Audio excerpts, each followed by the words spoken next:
Hello. This is weird. Right at the critical moment, I misplaced something. And although it was right out of the open, I found it weirdly hard to find it. But all good, all good. No one's here anyway. Maybe someone's watching it back later. Maybe people are seeing it, and it's just taking a while to tell me that people are seeing the stream now. But whatever. What does that look? Oh, very slightly purple. Pour myself a little drinky poo. What is that? A little bit more. That'll do. That'll do me. That'll do my ridgy didge. Wow, that's got a really interesting aroma wafting out already. Or that might have been my imagination. It's rum, you know. Oh, still needs to chill.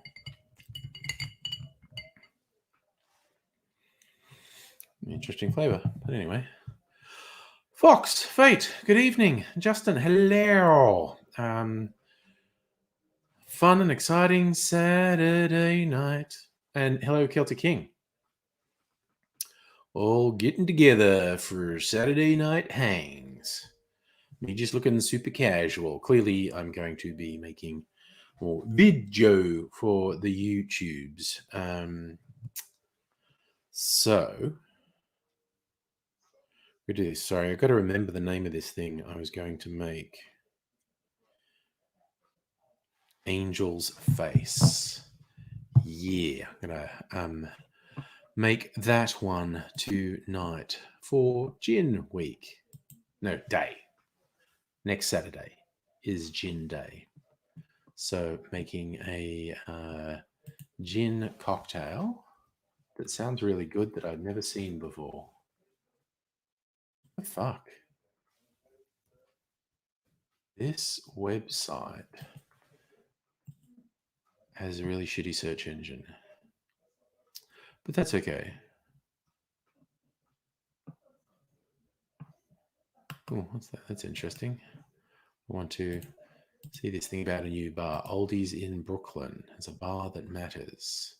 Trying to create a vibe of some favorite cocktail bars in Tokyo, says Erina Yoshida. Yoshida?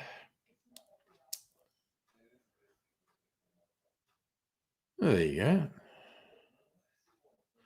They launched before Japanese whiskey became the rage. Cocktails incorporating fresh fruit juice were near ubiquitous. We want to play nostalgic music from the 1970s and call the bar Oldies, said Yoshida, who opened a door in December. Many cocktail bars in Japan have an old school vibe, so I want to do it here, albeit with updated interiors. So they have a kiwi fruit cocktail with gin, sake, kiwi juice, lemon juice, simple syrup. I don't have any sake, actually. An ume plum highball, whiskey plum sake, club soda, persimmon fresh fruit cocktail, gin, persimmon juice, honeycomb syrup, and fresh rosemary. That seems nice and simple. Anywho, you like the tie? It's a Wallace and Gromit tie. It might be a bit hard to see that, actually, but it is Wallace and Gromit. Chris, hello. Chris, sorry, Fox, am I going to do a cocktail at a time with Tank Man? I don't know how we do that. Oh, Raiders, I didn't say hello either. Justin, I looked it up. No one really knows what happened to Tank Man. There are a lot of conflicting stories. A lot of people think the Japanese authorities executed him. A lot of people think he just, vanished and was never identified. So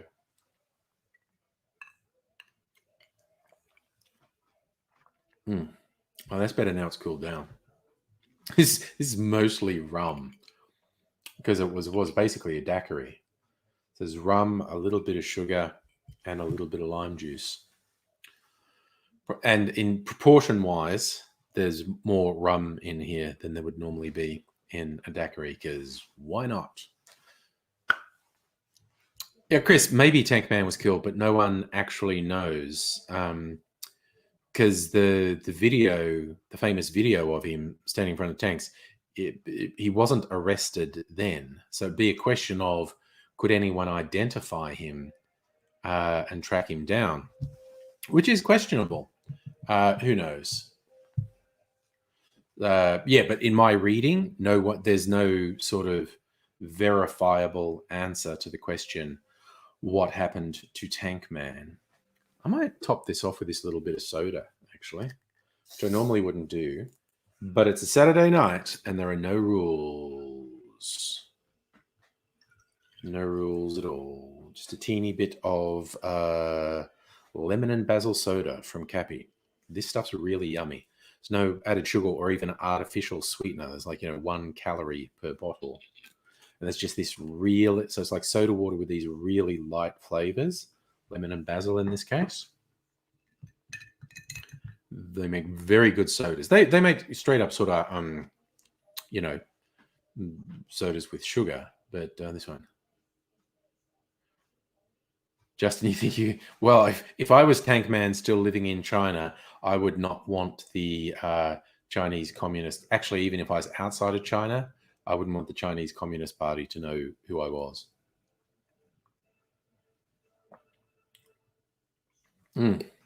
Actually, that's good. That is really good. I thought it would work. It really does. Even these cute little bottles, it's like embossed on here. Australia and Cappy. Very cute. But very good mixes, because it's just a really light flavor, and straight soda in a drink can do fine in a highball. That's traditional. A lot of highballs, you just put soda in, unflavored soda. But these ones with a really light flavor add a really nice touch to a drink. Just a very delicate touch. You get the fizz. It's an almost neutral soda with just a tiny flavor.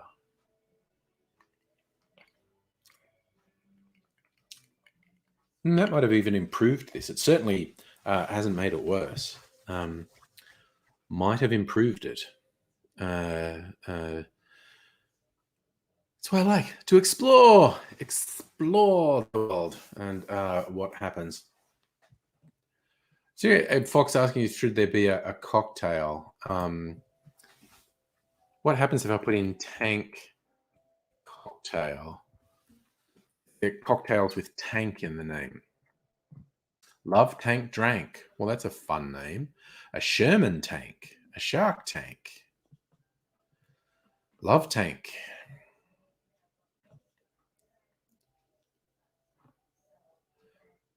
Tank Rum. Okay, that's the name of a thingy. Okay, this one's literally just called it. Maybe I'll do a tank cocktail. It's Oh, it's 1 part gin, 1 part bourbon. Add soda and it's a friggin' Snosberry Fizz. Fucking hell, my brain. Okay, this one's called a Sherman Tank. Whiskey, lemon juice, lime juice, sugar, bitters, Benedictine. So that's like actually, I'll fucking have that. I will have that one, because that actually sounds pretty good. So like a little riff on it's somewhere between an old fashioned and sour with some Benedictine, so with herbal. Man, I'm going to do that. In fact, I might do a riff instead of putting lemon juice, lime juice, and sugar. I do the lemon lime cordial I've made. Fuck yeah. I'm actually okay. We are going to have a tank cocktail. Abigail, Tank Man was eventually urged to move away from tanks by two people in blue disappearing in a crowd, completely unknown if they were police or concerned bystanders. Yeah, there's no conclusive answer. Also, Justin, you think maybe the Communist Party does know who he is, and we won't ever find that out until if they collapse and the archives are open? Possibly. That is an absolute possibility. There is an absolute possibility that they know exactly who he is and they executed him. I think even by Chinese Communist Party standards, it would be hard to keep that secret for so long. Not impossible, but difficult. And like, I think an internal whistleblower would have leaked the information to the Western media. But it's absolutely possible that they have that information. There's this entire spectrum of possibilities that he was executed, that he just slipped away and no one knows who he is. And another theory that's gone around is he was spirited to like the US embassy and he was secretly smuggled out of the country and relocated and, witness protection. That's a stretch. That one's a stretch, but it's possible. Greg, good evening to you, sir. Oh, good call, Raiders. The tank should be in tankard. Nice. I don't think I have any tankards.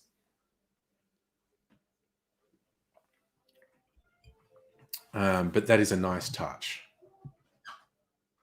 So, so the Sherman tank cocktail, which is definitely not what the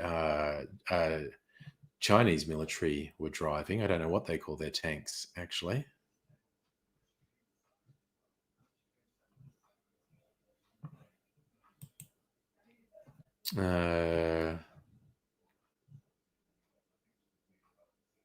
Okay. Ooh, the knife tank. Why would you call a cocktail a knife tank? Of course, just sort of reference here, that would be the perfect name for a tank-themed cocktail, the drunk tank. That would absolutely be the right name for a tank-themed cocktail. Doc Pop's weblog. Okay, I have to share this because I don't know if this is being ironic or if this person hasn't updated their website since the 90s. But I have to share it with you. So where are we? Where are we?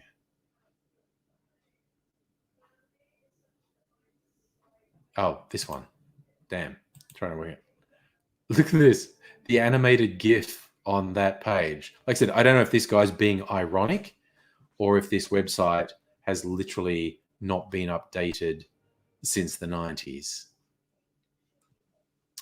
Matt, yes, I'm live tonight. Every second Saturday night, I'm live. So it's not date night tonight, so I'm going live. But yeah, so is that website ironic? Or but what does he say is a knife tank?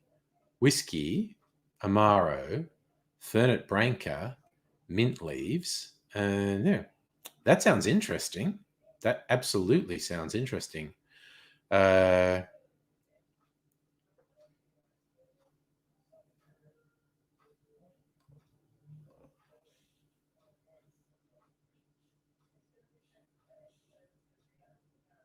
reverse Black Manhattan. Yeah, it kind of is, actually. Yeah, it is. It is a variation on a Black Manhattan. So he has Knife Tank Games. Okay. But the Sherman tank is still winning for me. Matt, do I have a schedule? My normal live nights are Sunday night, Tuesday night, Thursday night, Friday night, and every second Saturday night. Nice. Rum and lime. Excellent choice. Excellent choice.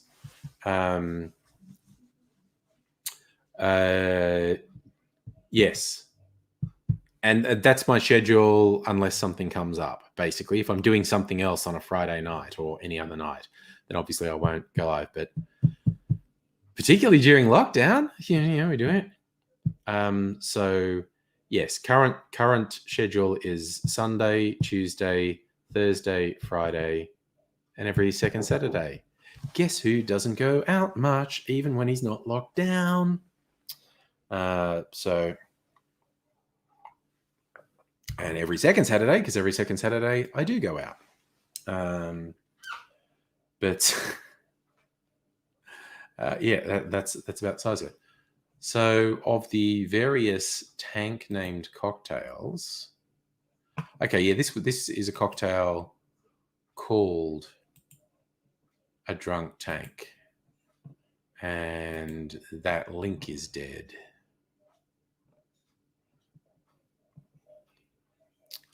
A Molotov cocktail. Not the sort of cocktail I am looking for.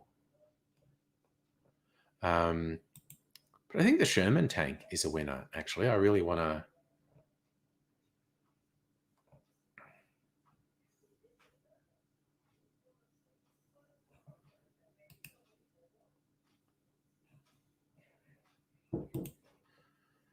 Yep, I think that's it for cocktails with tank in the title. So I'm going to go with the Sherman tank because I actually like the sound of that. It actually sounds like a good cocktail. Just a little riff on a whiskey sour with the herbal thing of Benedictine. I'm going to do it. Maybe even in this glass. Because I can't be bothered getting another glass. Who wants to join the Church of the Angry Celt? That sounds like you're going to have fun. So I might even make it now, and then I'll be socially lubricated, and I can make my video. I'll be in the mood to make a video then. Arguably, I should actually, I don't know, arguably I should make the video sober. Professionalism and that type of stuff. But it's a real easy cocktail. I don't think I could screw it up. Called an Angel's Face. 1 ounce gin, 1 ounce applejack, 1 ounce apricot. Done. Oh, garnish it with an orange twist. I might even do that. I think I've got an orange there. I'm going to be Mr. Sophisticated and garnish it as well.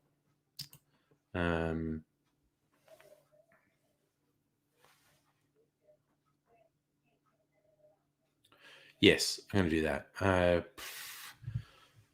Just got to decide, am I going to do the... I probably should. I probably should do the cocktail video now and get it out of the way. I'll do it now. Just be a little bit... We're still in warm-up phase. We're still in the first half hour. So we're still in warm-up phase. So I'm going to do that. I'm going to make this cocktail. So I just need to get the ingredients, which is pretty easy. Gin, applejack, and apricots. It's Steve the bartender's gin, which he sent to me because he's a legend. Applejack is back here. And the apricots is here.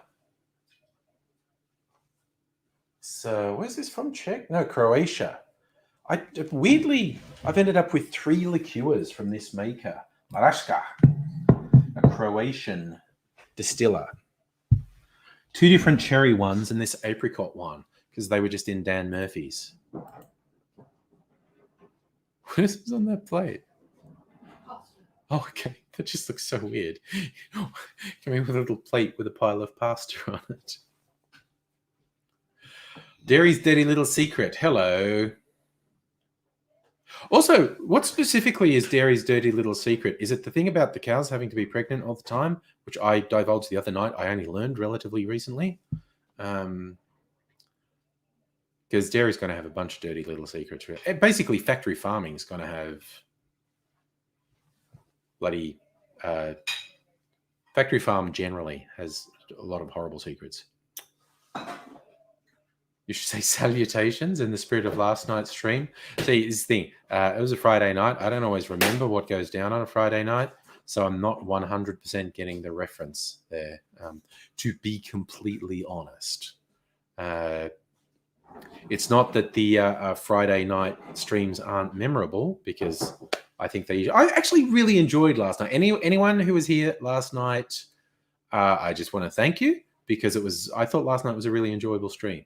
I really enjoyed it.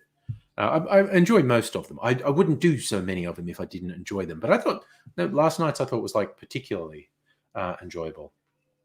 So this is pretty easy, and this is just going to be a stirred cocktail. So I will get I got my mixing gear here.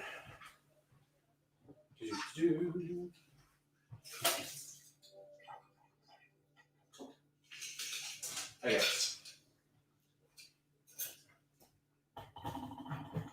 Mixing gear is just here. Look at that.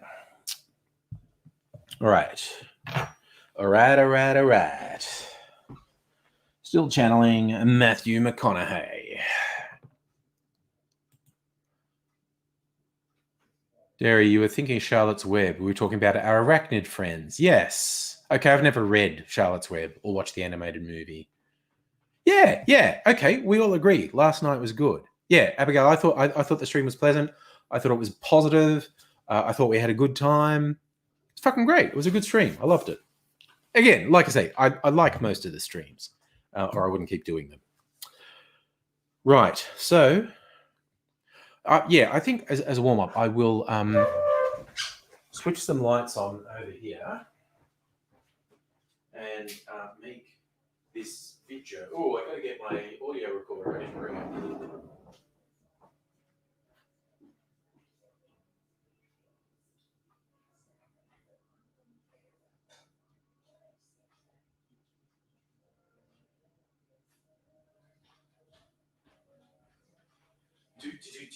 I'm back with my audio recorder.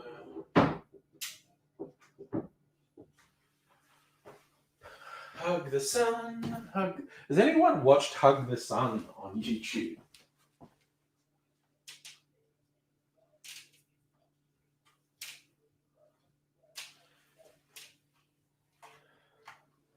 Hug the Sun is a very funny spoof of children's religious shows. It's on YouTube. Mr. Melbourne comedians, lads from Auntie Donna appear in it. And it's like a children's religious show, but it's not Christian. They're worshippers of the sun god Oxtos. And it's fucked up. It's so funny.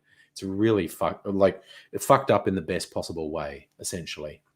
So if you haven't watched it, Hug the Sun on YouTube. Go watch it because it's really funny. I'm just realizing I need to check that my camera's framed up. Let's turn it on. Got my jigger, so I'm ready. So that looks pretty good framing wise. Hug the Sun. Right. Yes, Matt. Tankman, it's the anniversary of the famous photo and video of Tankman. Happened on this day in 1989, June 5.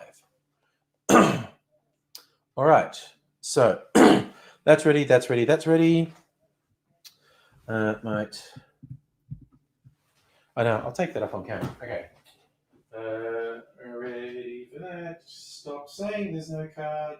There is a card, you dumb fucking recorder. It's my poor aged Zoom recorder getting Alzheimer's, saying it doesn't have an SD card when it most definitely does. I've been using this for over 10 years. It's got scratches. All right. No, we're fine this time. Good.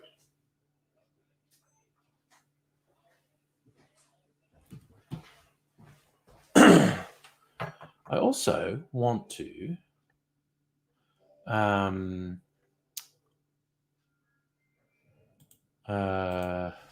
double check the date now that I'm doing Gin Day. Started recording. June 12, I thought so. Just needed to check. All right, so I'm just going to make this.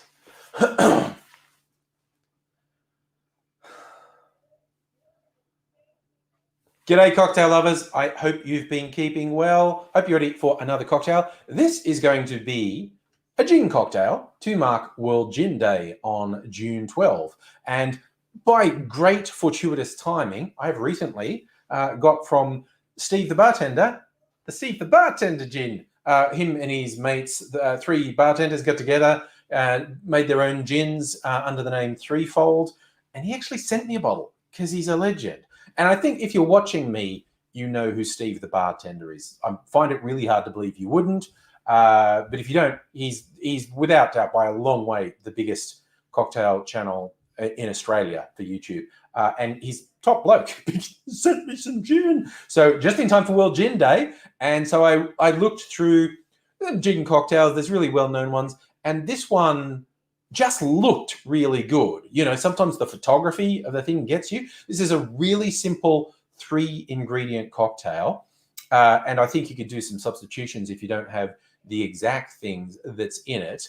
It's called I just had to look at my notes. It's called an angel's face. I blanked momentarily. But it's a simple equal parts 3-ingredient cocktail. But I'm also going to do an experiment with those ratios later on. And I'm going to do a comparison. So stay tuned for that. Speaking of staying tuned, if you're not already subscribed to the channel, it'd be great if you did. So you come back and see more. Upload usually at least 2 or 3 videos a week exploring cocktails. And there's so much to explore in there. It's well worth coming back. So I hope you do. But in the meantime, we're going to make an angel's face. First up, the gin component, 1 ounce. So like I said, equal parts. First up, the gin, 30 mils or 1 ounce of gin.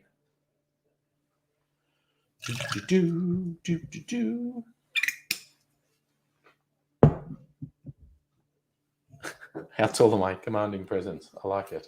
Should do it all the time.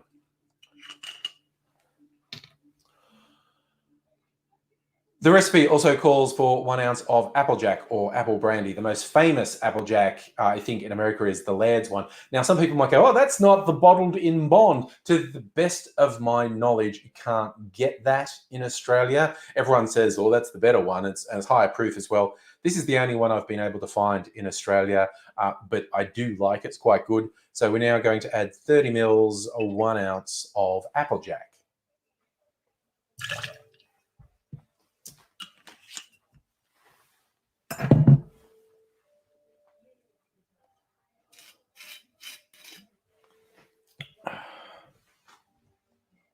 The final touch is, or is it the final touch? I just realized they're saying put some bitters in it.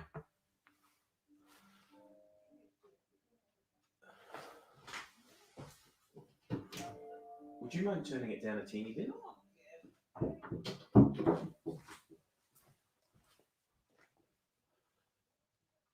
The final touch is apricot liqueur. I think you could probably substitute some other fruit liqueurs and get some interesting outcomes in this, but it calls for apricot liqueur, and I have some from this interesting Croatian distiller that mysteriously I've ended up with 3 of their liqueurs just because they're at the local bottle shop, but they're very good. And this one is going in 1 ounce, 30 mils of apricot liqueur.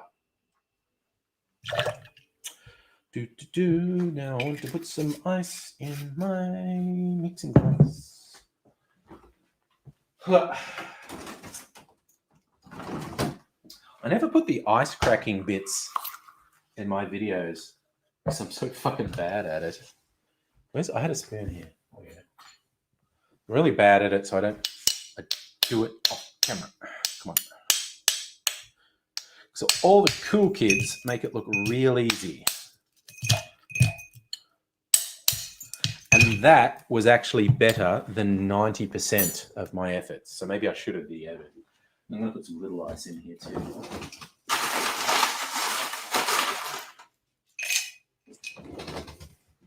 All right.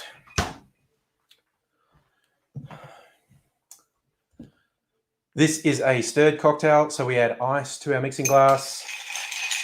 Using Gaz Regan's finger to get some stirring magic.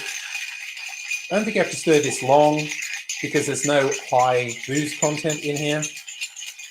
That should be enough.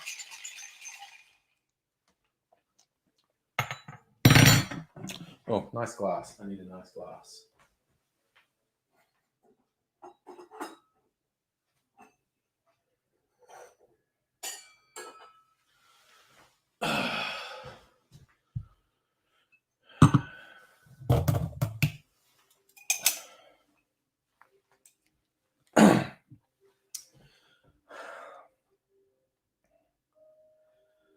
Now I'm going to strain this into a Nick and Nora glass. You could use a coupe, whatever glassware you have on hand. I happen to really like this one.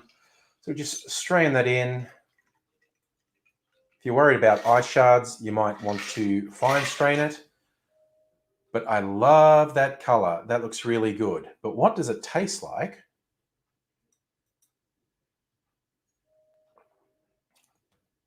It's nice. It's really light. Steve's gin, the threefold gin, is a bit citrus forward. It's an aromatic gin with some grapefruit in there as well.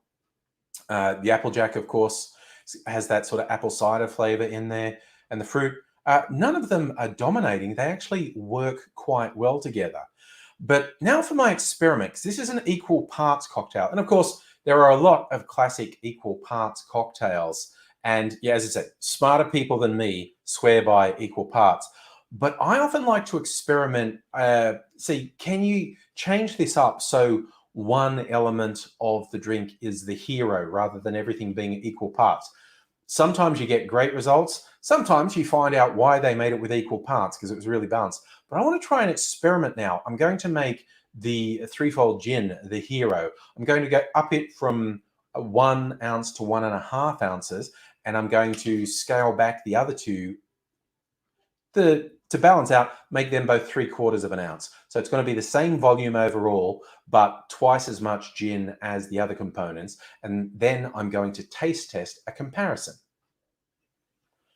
And we won't bother doing that on camera. I'll just make it really quick.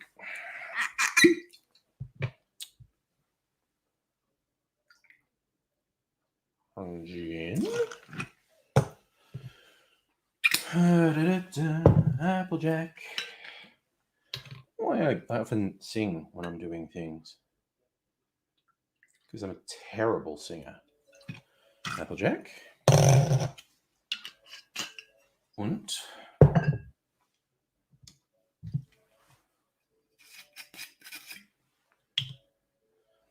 apricot.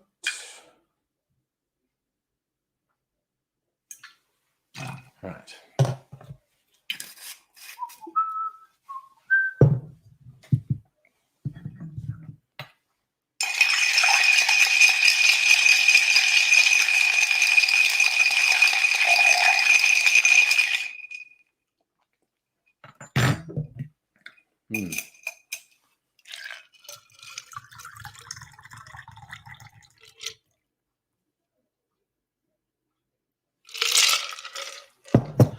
Forgot the garnish.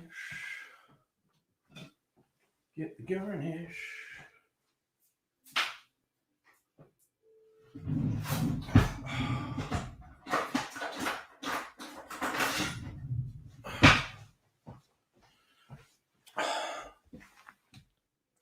I realized I forgot the garnish. It's recommended simple orange peel garnish. So I'm just going to peel a bit of orange. This is why I don't do garnishes, because I'm terrible at it. I'm going to peel a bit of orange and just express the oils over the top and do a twist and drop it in.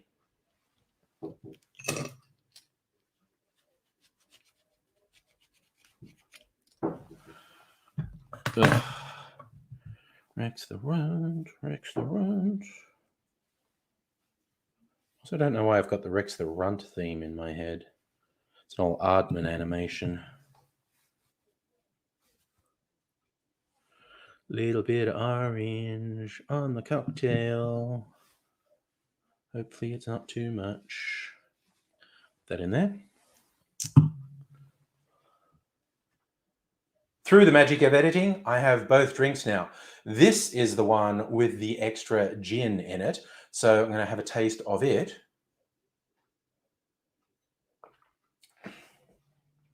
Oh, okay. The orange peel garnish did improve things. You get that orange oil aroma and taste straight up, which is really pleasant. Now,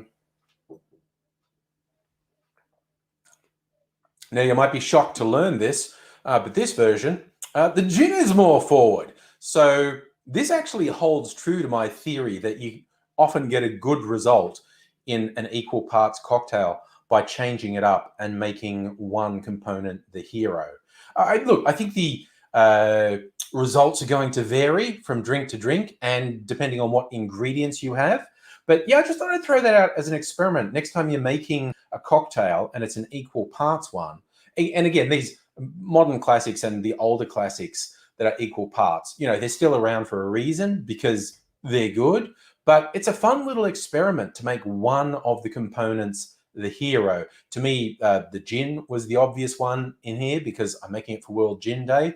But yeah, you could make the Applejack the central thing. I wouldn't make the liqueur the central one, but you could certainly make the Applejack the central one if you're a big Applejack fan. And that goes for any equal parts cocktail. It's a fun experiment, seeing how big a difference it is. But I am double fisting for World Gin Day because that's just how I roll, basically. And however you roll, I hope you're doing well. I hope it's going well. I'd say give this a go. This is the equal parts.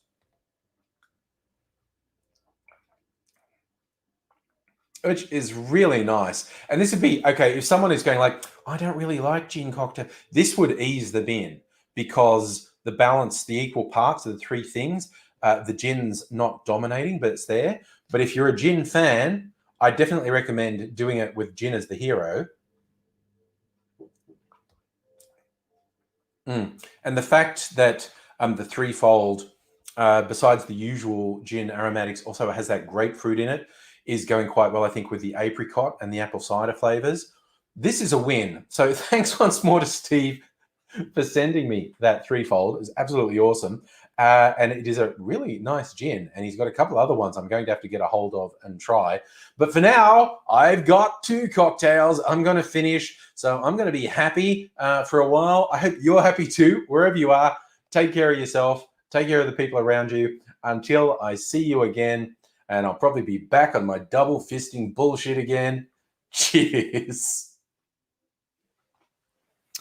I'll just switch things off. What was that? 13 minutes. Okay. Left you all alone for 13 minutes, so I hope you behaved. So I don't know what you've been up to. Oh my God, now I'm short. I love Abigail saying I looked tall before. If I forget to adjust the camera, I suddenly look really short. One of those appearances is more accurate than the other. I'm not going to say which.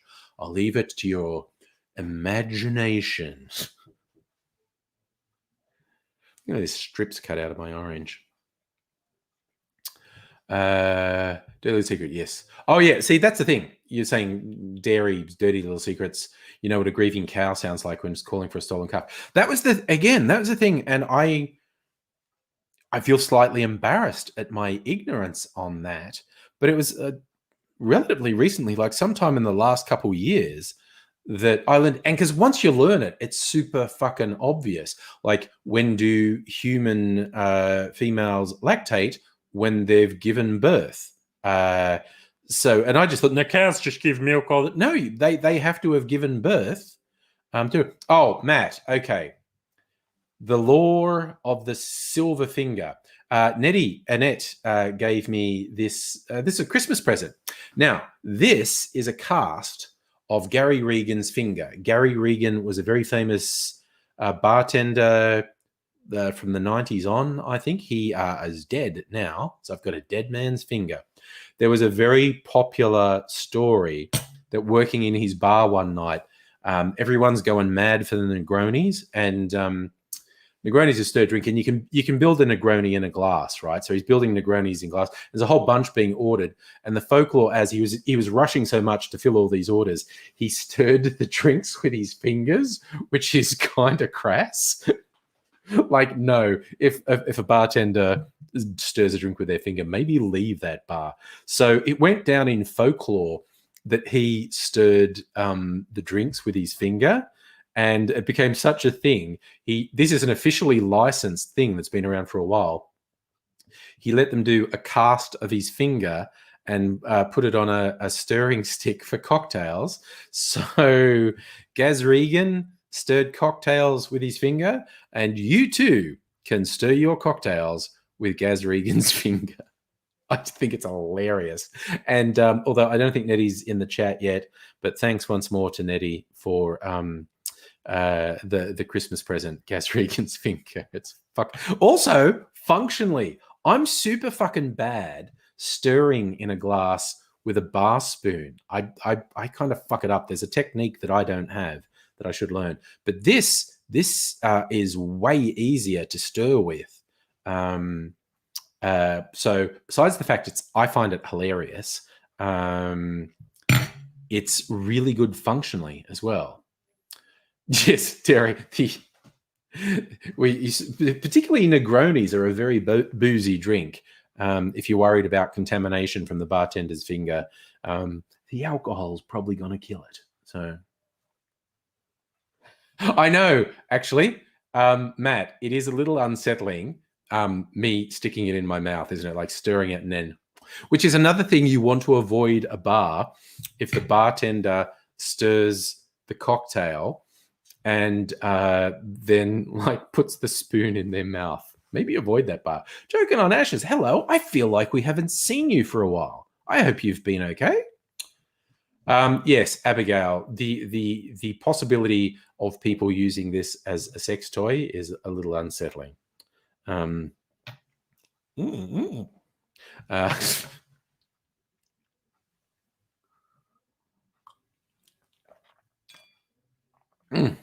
I thought this would be a good cocktail, and it is. So I'm glad I made it. Although I should have taken a fucking picture of it. You know what I'm going to do? I'm going to take a fucking picture of it.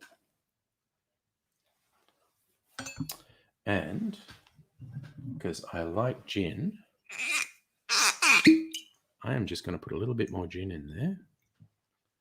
And I'm going to take a picture for the thumbnail. So if you'll excuse me, Matt, you want to go the whole way to fist? What's the first time I saw that was in that early Val Kilmer movie, the spoof thing, Top Secret, which was kind of like the airplane movies. And they had a sex toy in that called the Anal Intruder that was fucking huge and had a fist on the end of it. So Sugar Nash, it has been a while. Oh, yeah. Ooh, you had a meltdown 2 weeks ago, but you're better all the time. The better all the time, loving to hear that. I am doing fairly well. I'm just going to go off camera because I'm going to take a little picky of this for the thumbnail for the video. I just need to clear up a couple things here. Okay, because this is what I'm in the kitchen, so shit's all over the place here. Just have to wipe this down so it doesn't look filthy. All right, that's from the banana. I was thinking, what that gross black stuff? It's from the banana I had earlier. Look, this is in the way, so I'm just gonna stick it there. Yeah, you see it? I'm just thinking. All right, so, and I maybe want to move that out of the way. I don't even know if you can still hear me from over here. I'm going to take my camera, phone. I want to get the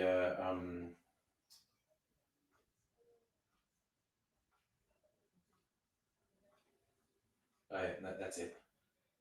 Yeah, baby. Yeah. All right. That's good. Is the motion giving anyone vertigo as I move around? All right. Let's settle down now. Oh, wait. My drink. Fuck. I left my drink over there. Foolish human. Oh, I added extra gin to it. I think I'm going to stir it again, dilute it a little bit more. Adjust, and I'm just going to stir it a little bit more. Re-chill my drink. Sorry if I'm putting you off again, Matt. It's a reflex. I don't like to waste the drink. Strain that back in there. There you go. Bit of extra water because I put a bit of extra gin in there. And now it's gone all cloudy and indeterminate. And cheers. It's gone a bit weird and cloudy. Still good with the extra gin though. Yeah. Yes. So, we're like 45 minutes in and we're already talking about sex toys. So that's a sign of a good night, really. So go us. Bringing up but yeah, it's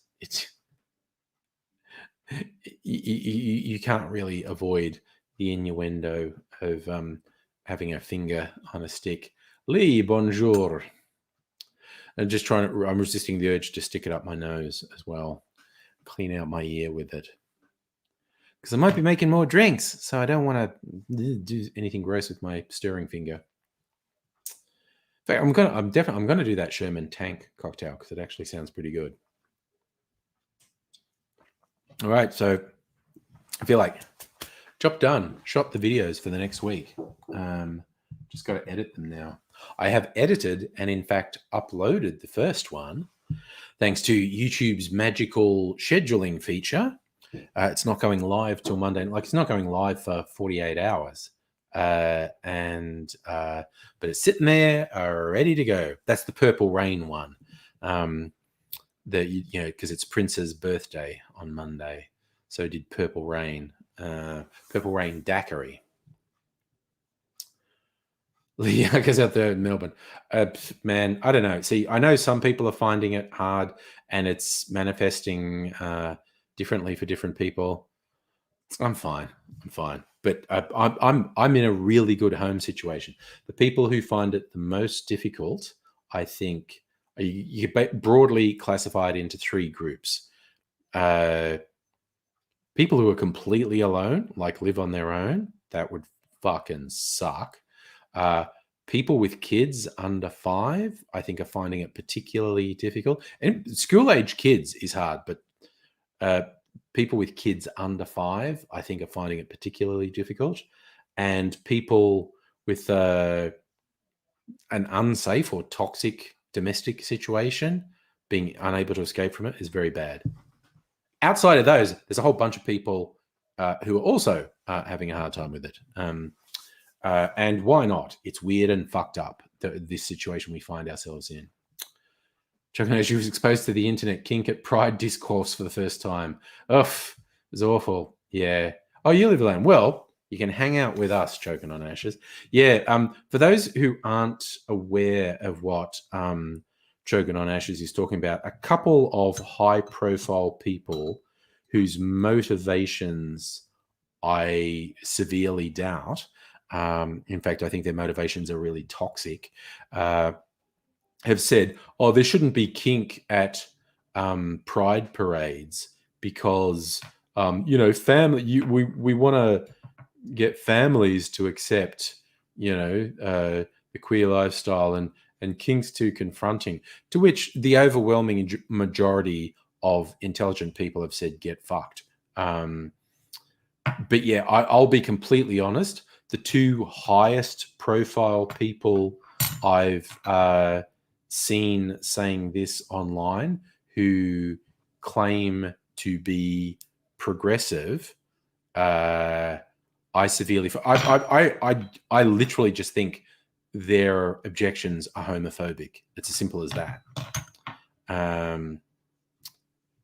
Yeah. Oh, that's an interesting one, mate. If vaccinated people could be excluded from lockdown. It's just that it's virtually impossible to tell who's vaccinated and who isn't. You know, even if the government hadn't officially mandated, here's the thing that says, here's a card that says you're fully vaccinated, but the fuckwits would fake them. So,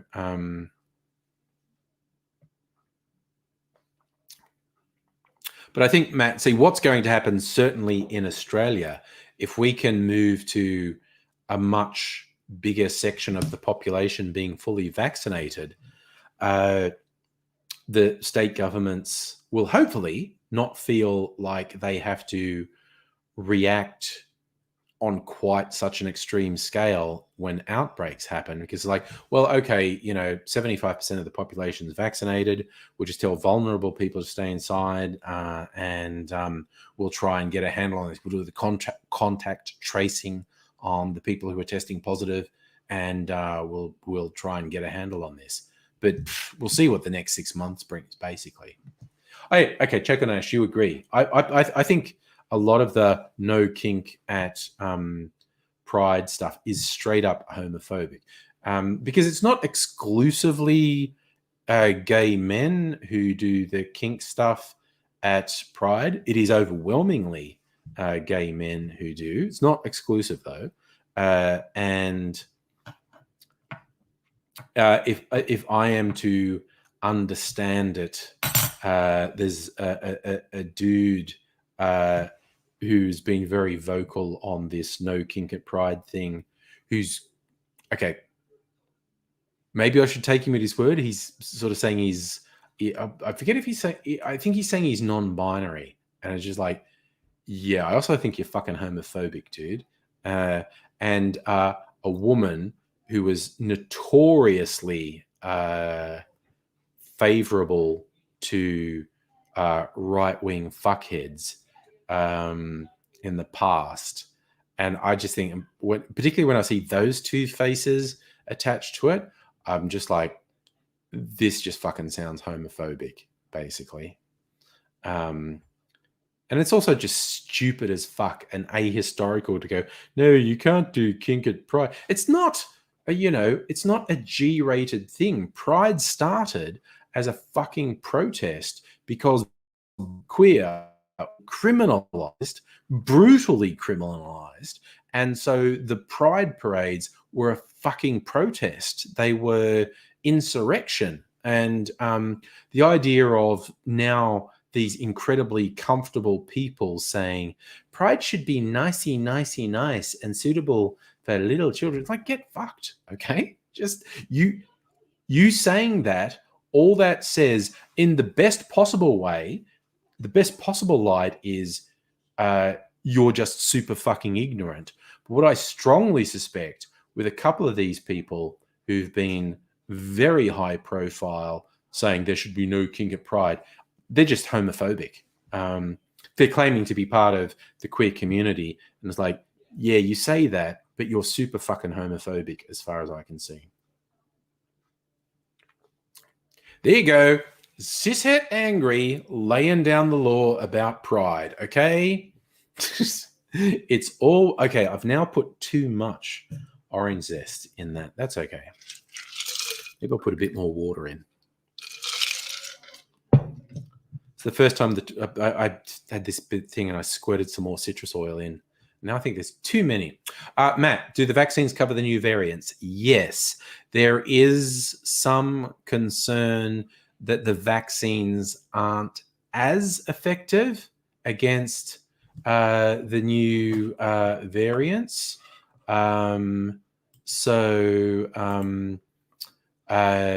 But it's still effective. And the really important thing, the vaccines are not a guarantee that you won't contract COVID. They make it way less likely that you will contract COVID.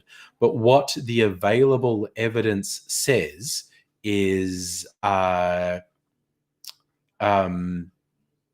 available evidence says the vaccines are close to 100% protection against severe illness. So you can still contract COVID.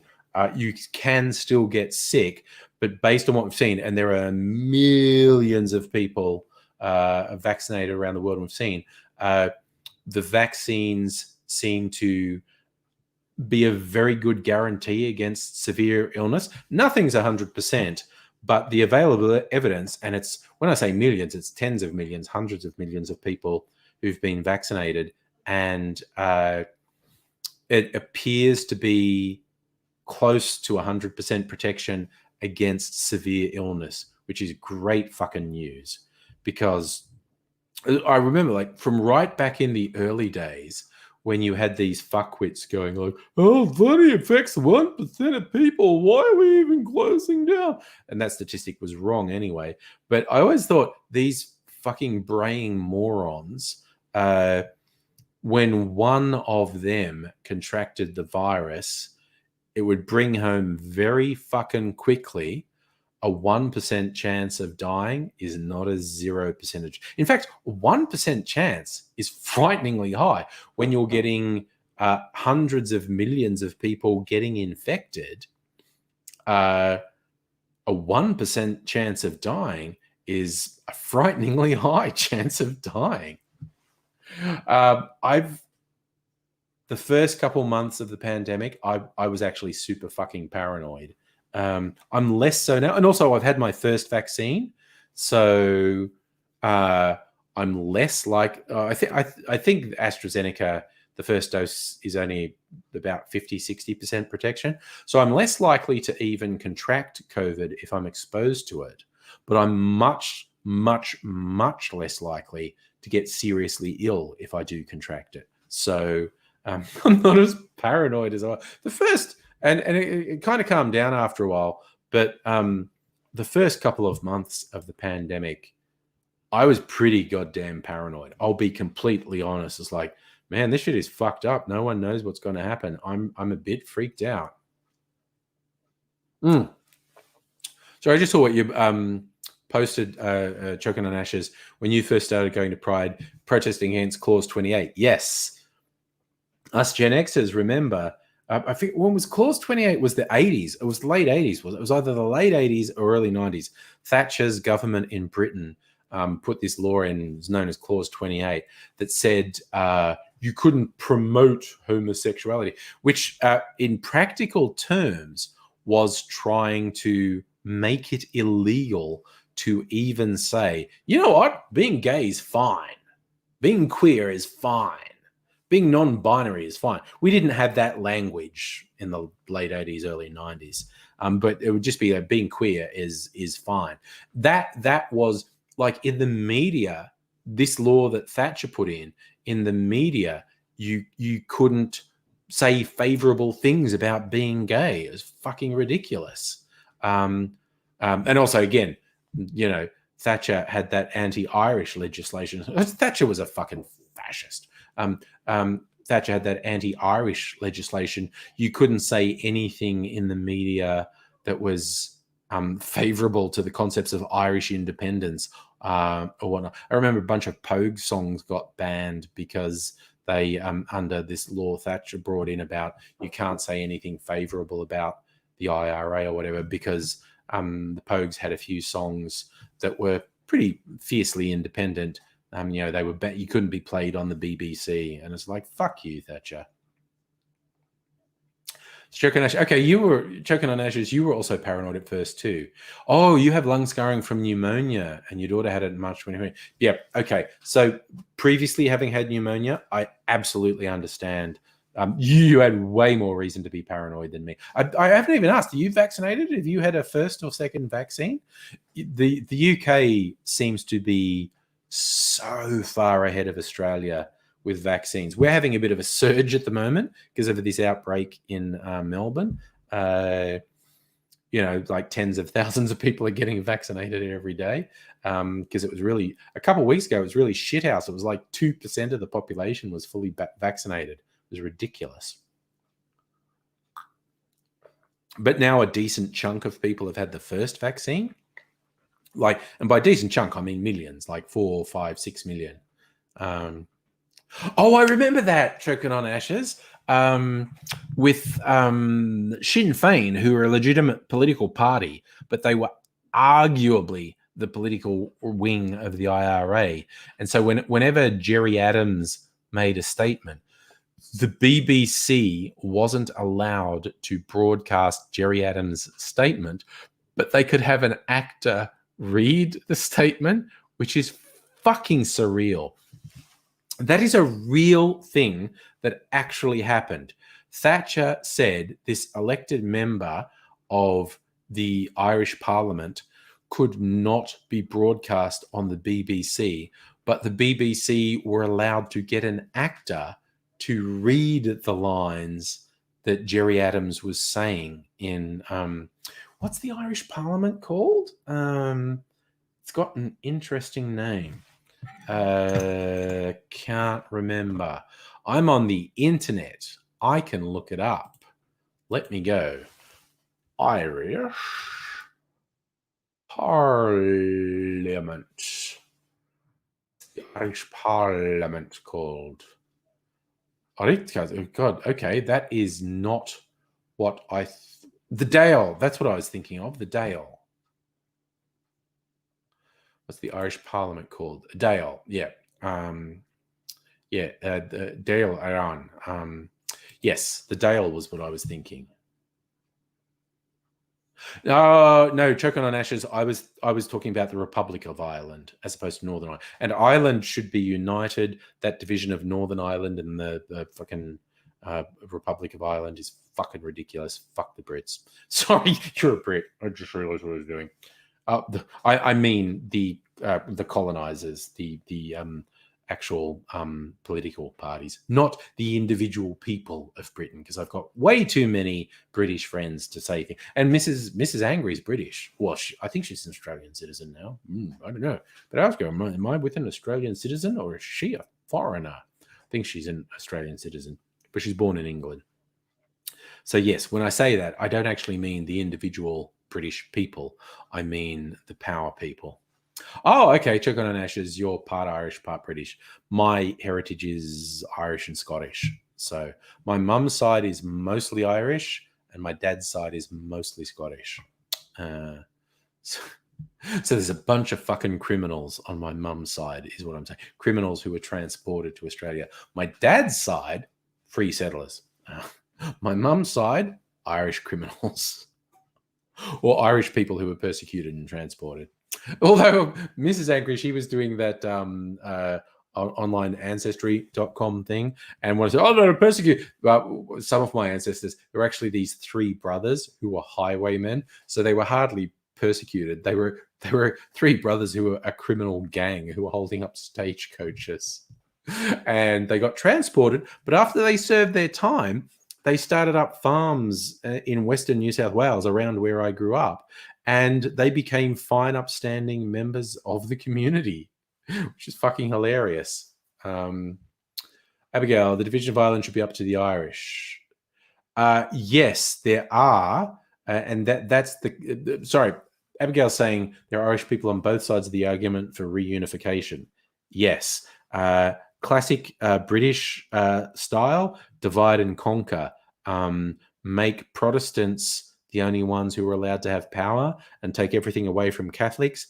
If the entirety of Ireland was allowed to vote for reunification, reunification would come in with a landslide.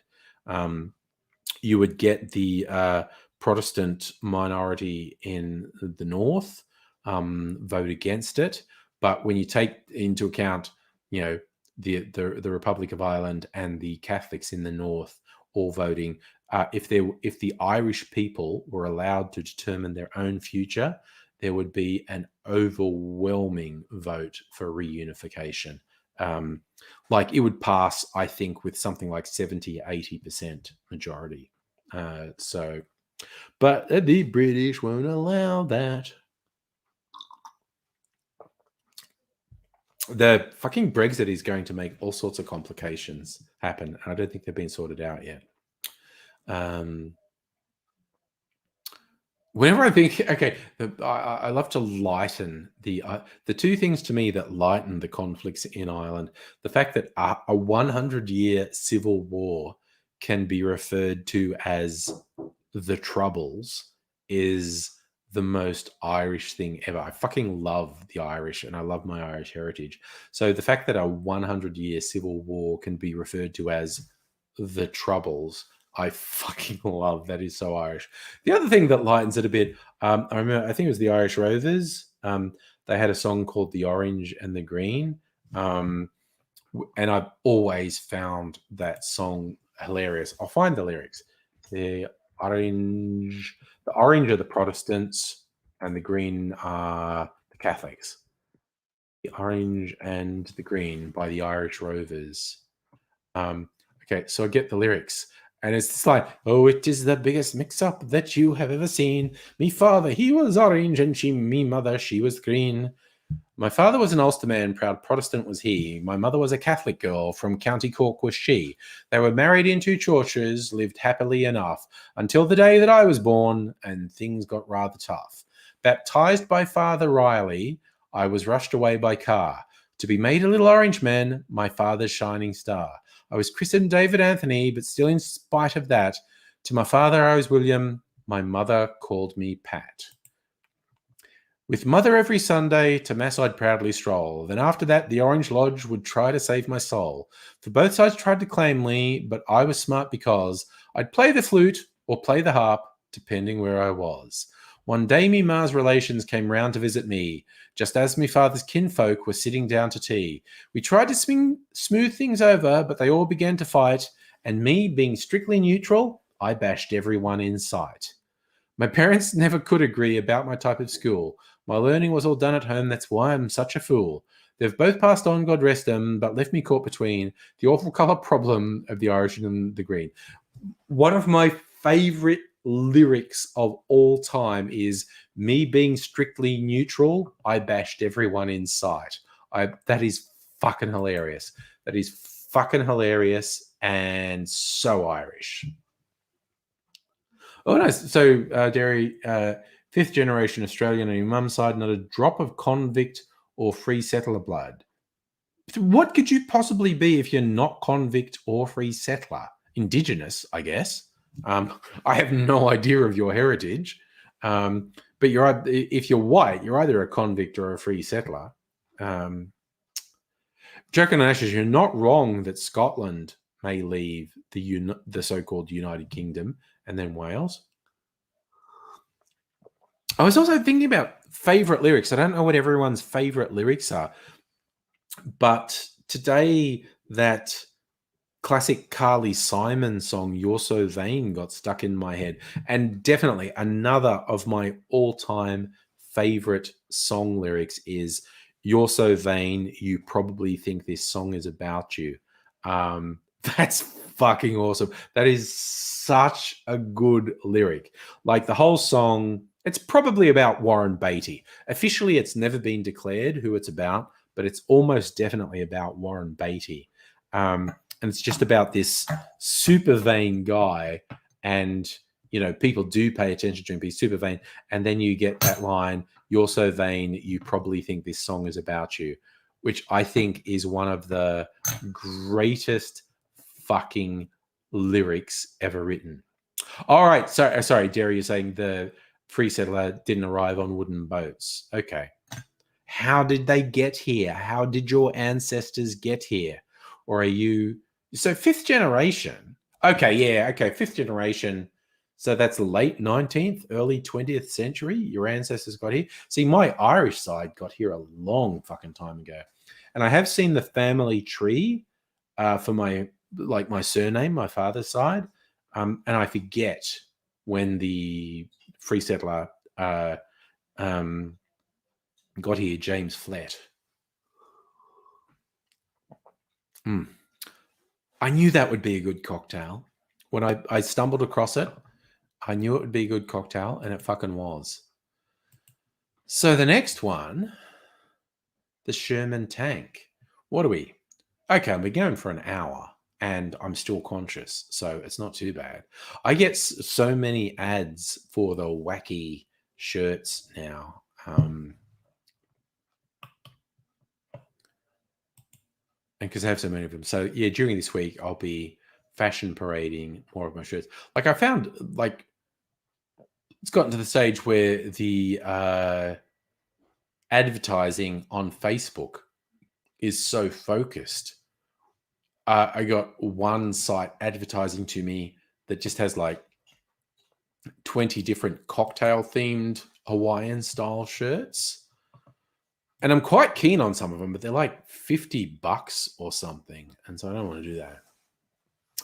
Choco Nash is just saying she confirmed one verse was about Beatty. There's a weird thing a couple years ago where she auctioned the rights to tell one person who the song was really about, but a condition of it was they were never allowed to tell anyone.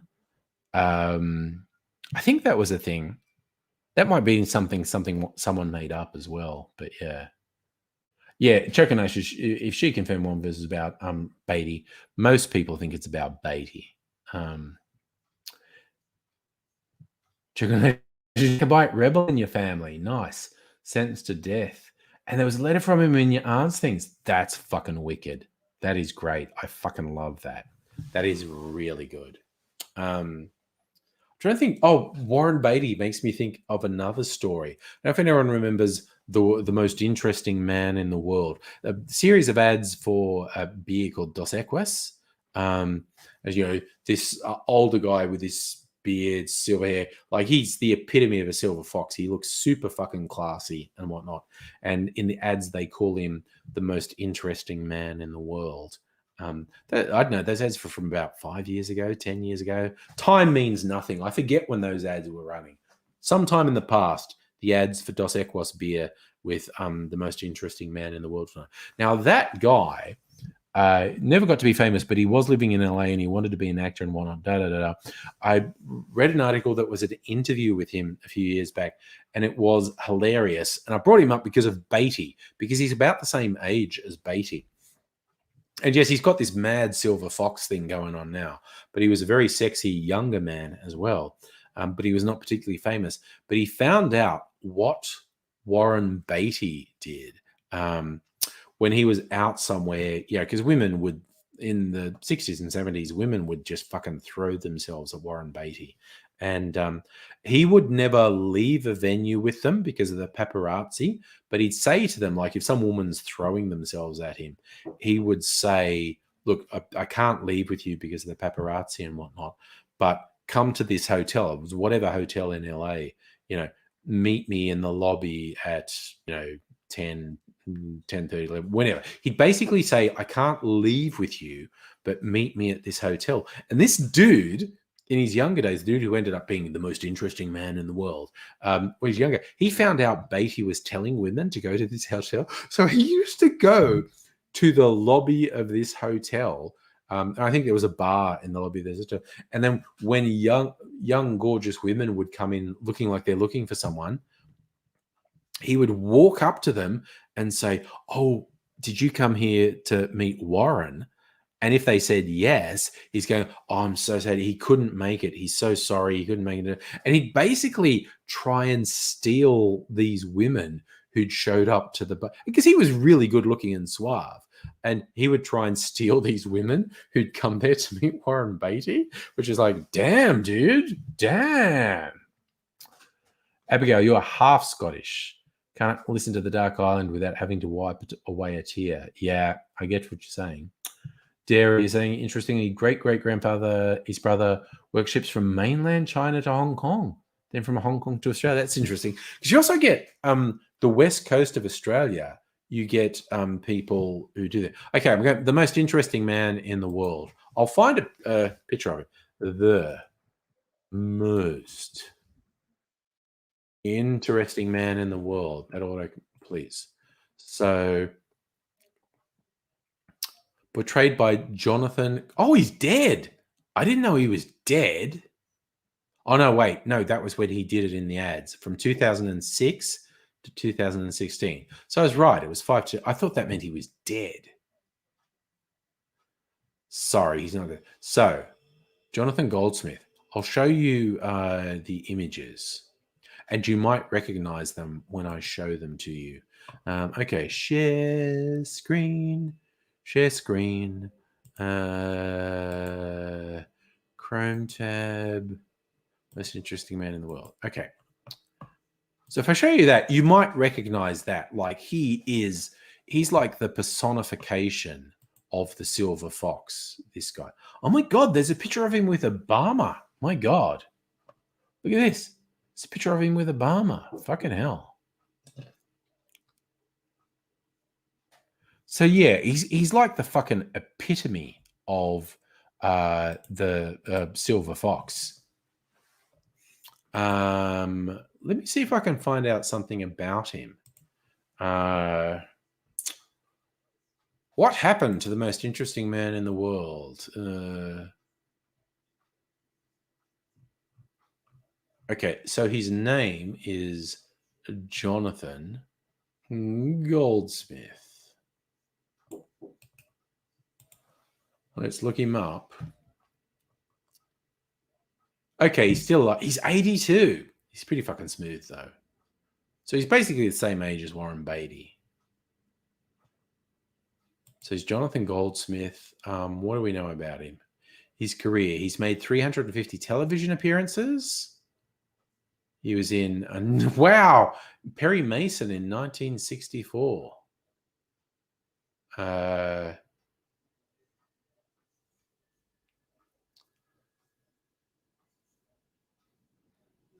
So he was in Westerns. He was in 25 Westerns.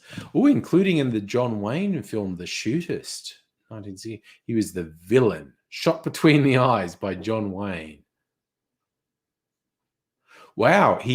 Okay, this is a fun fact. Goldsmith played a villain who was shot between the eyes by hero John Wayne, who fired blood capsules from a special pellet gun at point blank range into Goldsmith's face for 7 painful takes. Jesus, that fucking sucks. Okay, so he's never super famous, but yeah, he used to fucking snag Warren Beatty's women. Oh, Abigail, that was I can't fucking play the videos without triggering some copyright thing on YouTube. But there was 10 years of ads for a beer called Dos Equis, where there was a character called the most interesting man in the world, and it's just like he's the coolest guy ever, and also he drinks Dos Equis. So if you want to be interesting, you drink Dos Equis. The ads were pretty funny. If you look it up on YouTube, the most interesting man in the world, you get these ads, and they were actually pretty funny. Yeah, that was very late in his career, but he's been acting, he's been in TV and movies since the 60s. But yeah, in the 70s and 80s, he used to fucking snag women who were after Warren Beatty, which I have to admit I find kind of funny.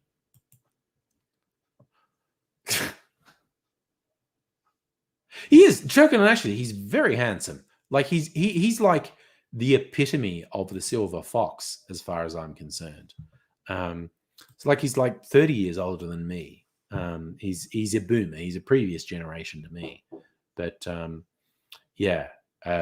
So when he was being the most interesting man in the world, he was in his 60s and 70s playing this whole silver fox thing. So, maybe, someone will pick me up in my 60s to be their spokesmodel. Who knows? Nug! Speaking of people I have not seen in the stream for a little while, Nug, nice to see you, man.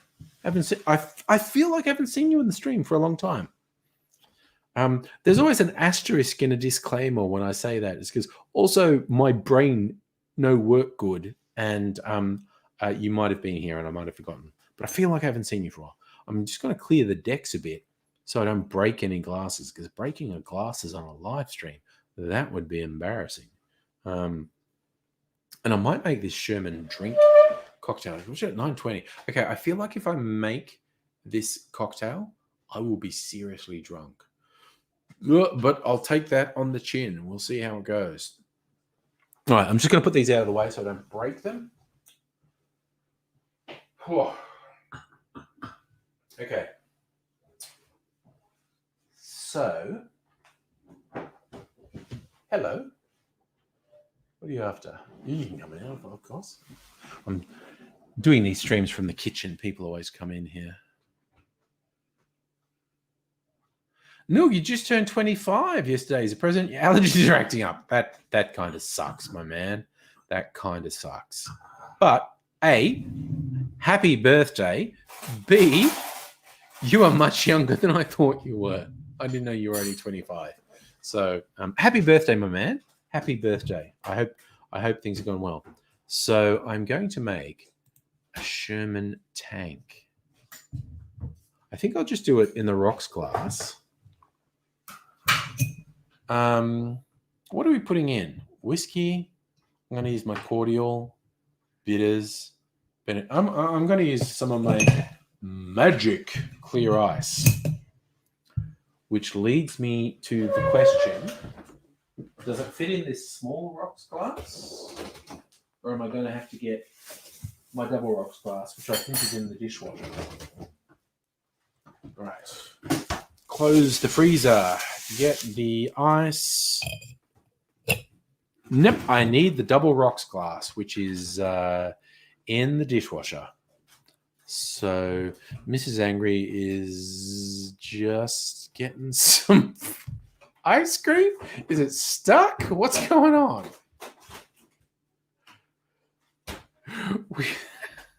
Sorry, you can see that. As something that I find kind of funny just happened. Okay, I need to get the double rocks glass from the dishwasher. So I'll just get that.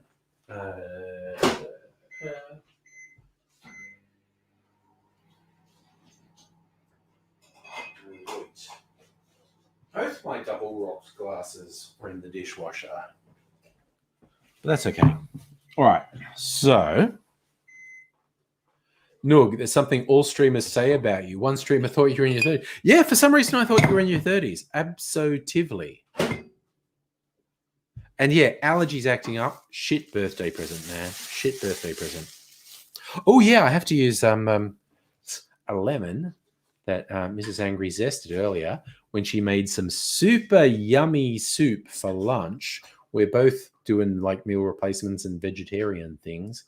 At the moment, and she made this eggplant-based soup, which kind of tasted like baba ganoush in soup.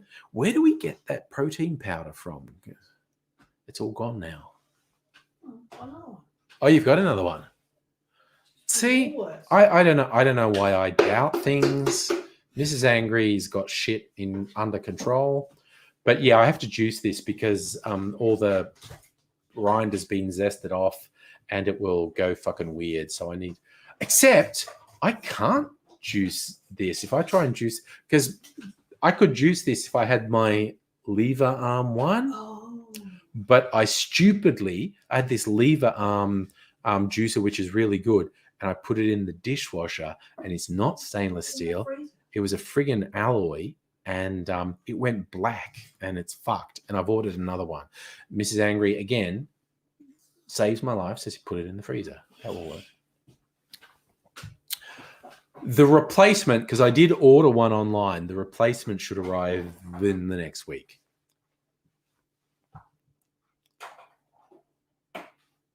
See, my life would fall apart if Mrs. Angry wasn't here, but she is here, so things are okay. What protein powder? Can you show me the empty? Show me the empty one. Just from Walmart. It's just from the supermarket. Okay, so we've been doing meal replacements, which is where I use this. Get a powder.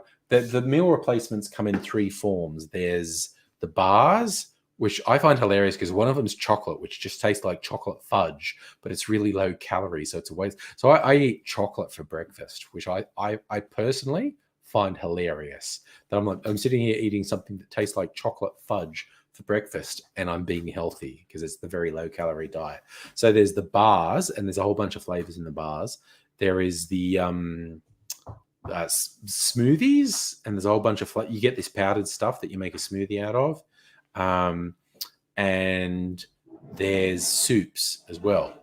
And because Mrs. Angry is very good at looking things up, and she found out using these meal replacements, sometimes they don't have enough fiber and sometimes they don't have enough protein. So it's a good idea with the shakes to add some protein and to add some fiber. And she was actually making ice cream for her offspring and mixing it with some protein powder. Because he is very skinny. I'm just throwing it out there. He's not in bad health, but he needs some protein to build up. So he gets protein in his ice cream. Oh, Choco Nash, you've been doing it too, but you get the what's it called? I just hear Optifast. That's the most credible one in Australia. It's called Optifast.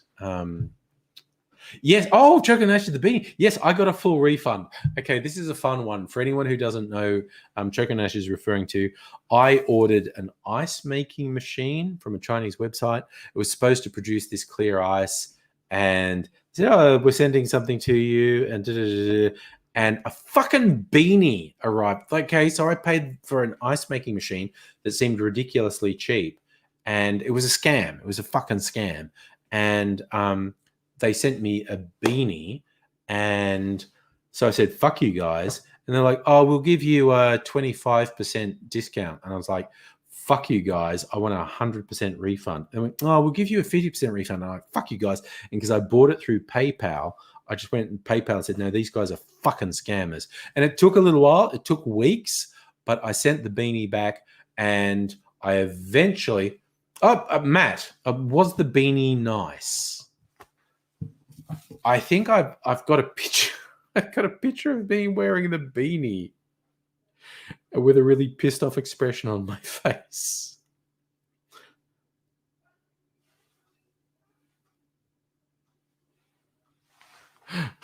That's me wearing the beanie. That's the beanie they sent me instead of a fucking ice making machine. Yes, Choking on Ashes. Maybe Tim Pool is behind the scam. That could be it. That could be it. For those who don't know, he's a right-wing fuckwit who's bald and wears a beanie to cover it. Nothing wrong with being bald. That's a normal part of being a man. But Tim Pool is and again, I'm fine with people being I'm self-conscious. I'm self-conscious about my fucking appearance. You'd think after 15 years of putting myself out on the internet and videos, I'd be over it. But I find myself editing videos and just going, Jesus Christ, what the fuck? Why do I look like that? Why the fuck do I look like that? You'd think after 15 years I'd be used to it, but I'm not. So, and that's why also why when trolls and stuff try to harass me, I find it hilarious. It's like, dude, you could not fucking possibly be as negative towards me as I am towards myself. Ha ha! Shit, Abigail, I like that. Look like I'm about to do over a service station. Nice. Nice. Yes, and Safa, beanies are as far as from ice makers as possible. Dairy wants to have a nerd moment. Find this fascinating. Fiber is not food for us. It's food for our gut bacteria. When the bacteria poop, that becomes our food. Nice. That is a good nerd moment. I fucking love that. Oh, yeah. It's Choking on Ashes. You're with Abigail. You think like I'm about to rob a sub post office. Yeah. So I ordered this ice machine and they were a fucking scam, but because I paid for it through PayPal, I said, yo, these guys are fucking scammers. And PayPal said, send it back, send the beanie back to them. I got the postage for sending the beanie back to them refunded, and I got my purchase price refunded. So now these fucking ads come up on Facebook for ridiculously cheap products, and I go, it's these same fuckers. And so I just keep report scam. It's that classic line, like, how can you tell if you're being scammed? And a big one is, if the price looks too good to be true, it probably is too good to be true.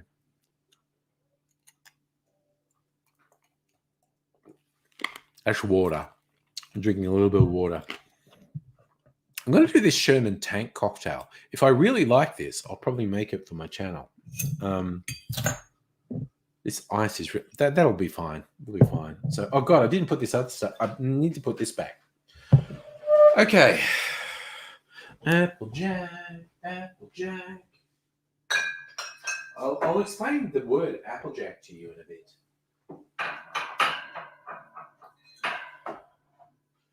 Oof.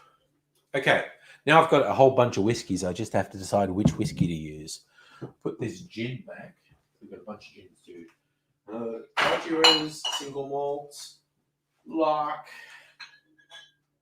Wild Turkey, Starwood, Fortis. Fuck it. I'm going Starwood Fortis. This is Starwood's 100 proof, 50% alcohol, single malt whiskey. Big fan of Starwood, local distillery. I've got a bottle on hand to bribe Abigail to do some tech work for me as soon as we're not locked down.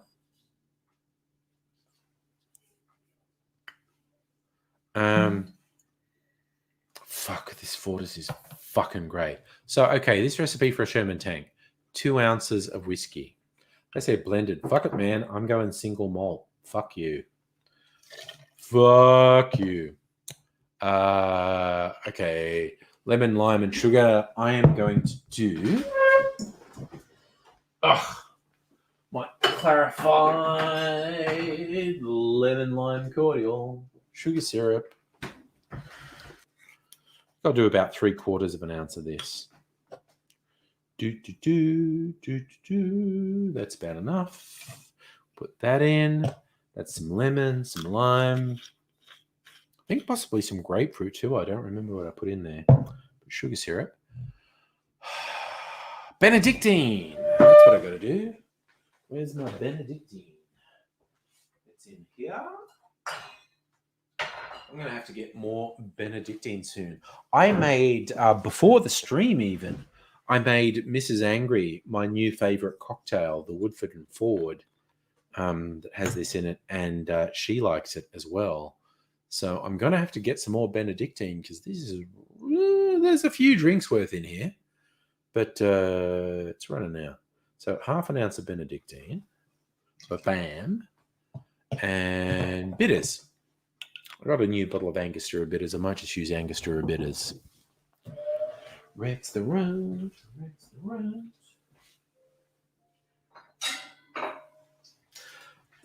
I'm wearing it. Okay, it's actually good that I'm singing Rex the Runt. That's an Aardman animation. Wallace and Gromit is the most famous Aardman animation. Unless, what's the one about the sheep called? Oh my God, I'm too drunk. I don't remember. But the early Aardman animations were hilarious and quite edgy. So, Choke and Ashes, making your pervy pastor neighbors very uncomfortable by existing in a basement, so you have the advantage. They share the backyard with you. It's wise to say, fuck them. Okay, Choking on Ashes. I'm in your corner. Okay, that did not come out very well, but that's okay. I've got my magic clear ice in here. You'll see the magic when I add the drink to it. Just gonna stir.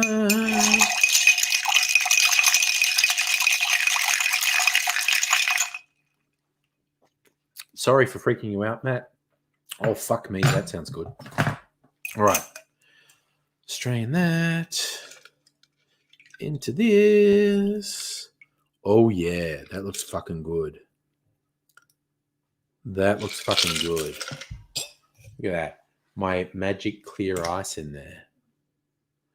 This is the Sherman tank. And if I like this, I'll make it for my cocktail channel.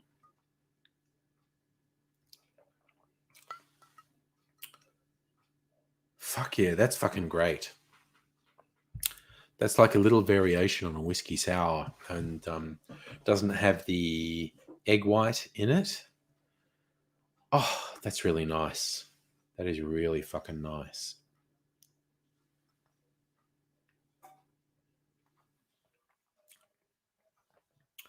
Oh my God, that's really good. That is fucking great. Whew. Okay, so I'm a big fan of the Starwood Distillery. Kirsten, who's a regular on the chat, used to work for Starwood in Melbourne. Now she works for Archie Rose in Sydney. And again, although she's not in the chat tonight, major fucking kudos to Kirsten for having the audacity to move states in the middle of fucking lockdown in 2020 and take up a new job. She's a legend. So, Noog, speaking of Aardman, you learned DreamWorks tried to get them to make Wallace and Gromit less British and use American voice actors, and Aardman was pissed off. Fuck yes. Good on you, Aardman, for telling them to get fucked, basically. There are some collections of the early Aardman animations.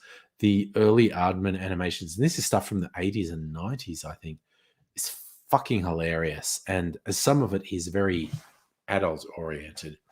The most famous Aardman stuff is Shaun the Sheep, which is a kid's show. I remembered the name of the sheep, and Wallace and Gromit. It's probably arguable which is the most famous. If you're an adult, you might say Wallace and Gromit. If you're a kid, you'd probably say Shaun the Sheep. But they did a bunch of stuff in the 90s, shorts in the 90s, that were frankly fucking hilarious. They were really good. And then they did this stuff called Creature Comforts.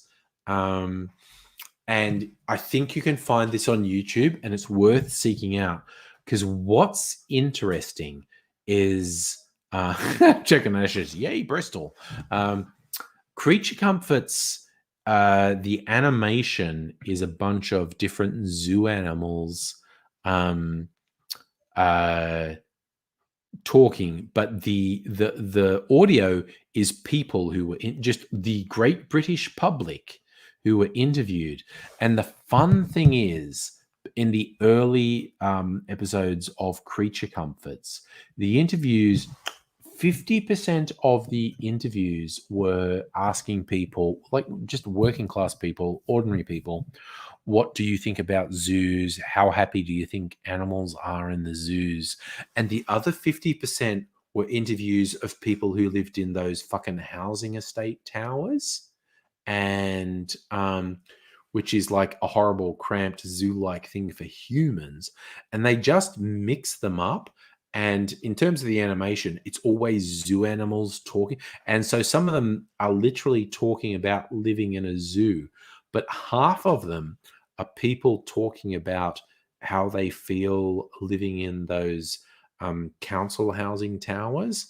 And it is a fucking masterwork. If you've never seen Creature Comforts, I think you can get it on YouTube, and you should check it out. And it's great. Okay, so Choco Nash's Aardman comes from Bristol. Okay, cool. Yes, I assumed that's what you're saying, that Aardman come from Bristol. I think I drove when one of my road trips in the UK. I think I went through Bristol. But I think my first big road trip with one of my like YouTube friends, I met for the first time. We hired a car and drove around for a couple of days and stayed in hotels together for a couple of days and didn't kill each other, which was great. We started in Bath, and where did we stay overnight? Nottingham. And oh god, where's the hacienda? Is that whole vibe with 90s dance music? What city was that? My fucking brain stopped working. We had a couple nights in Edinburgh, and then we came back and we stayed a hotel one night in that city that was famous for fucking dance music in the 90s.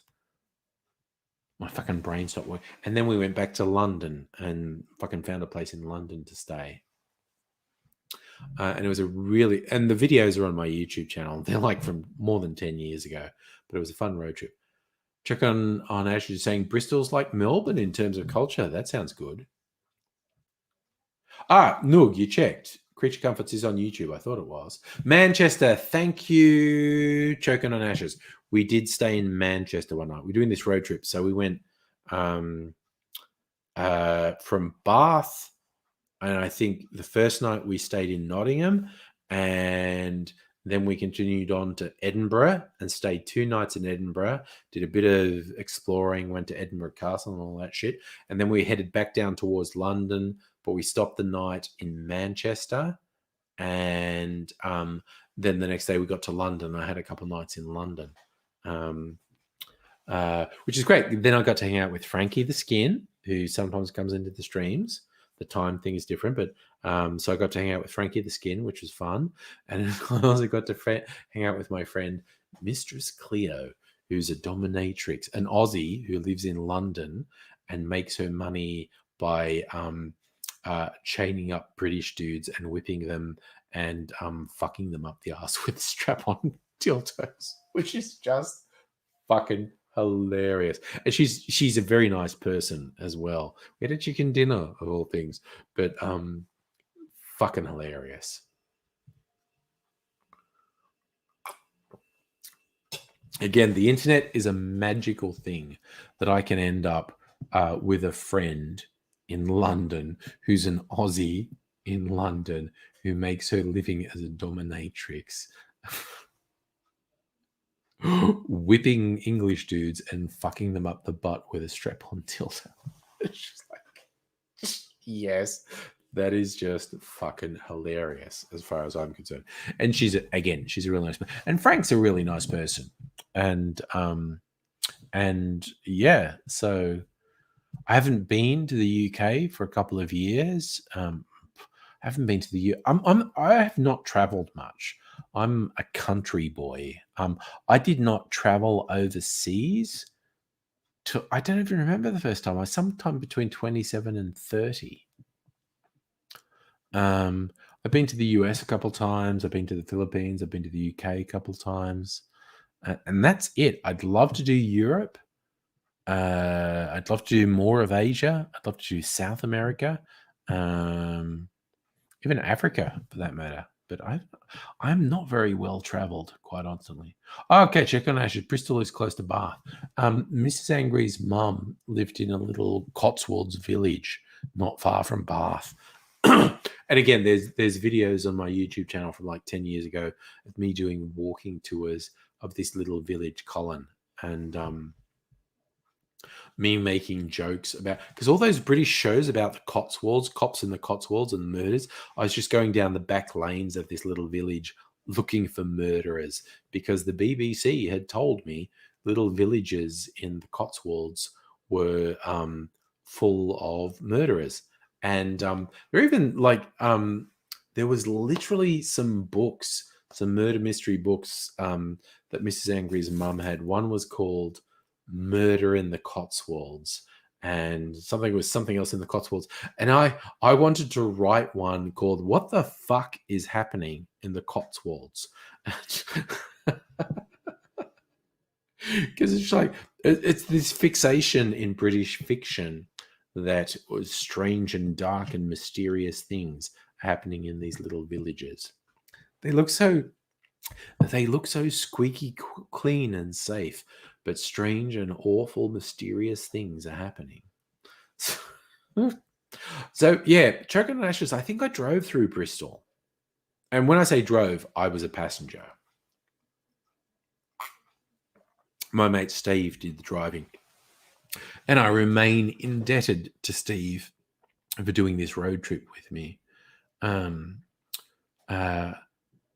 again, for all the shortcomings of YouTube and the internet generally, I've had such good experiences that would not have happened without the internet, that would not have happened without YouTube. I've met people, and even this, just doing these streams and hanging out. Like, this is low key, it's no stress, it's no pressure, but I really enjoy it. I really enjoy just hanging out and doing stuff. But I've also, met people in real life and hung out with people in real life that I would never have met, that I would never have hung out with if it wasn't for the internet, if it wasn't for YouTube. So yeah. And yes, Chocolate and Ashes, like Midsummer Murders and Agatha Christie. And yeah, but there is literally a book called Murder in the Cotswolds. Oh yeah, Matt, when I used to stream on Blog TV because YouTube's been super fucking weird. And I say this semi-regularly.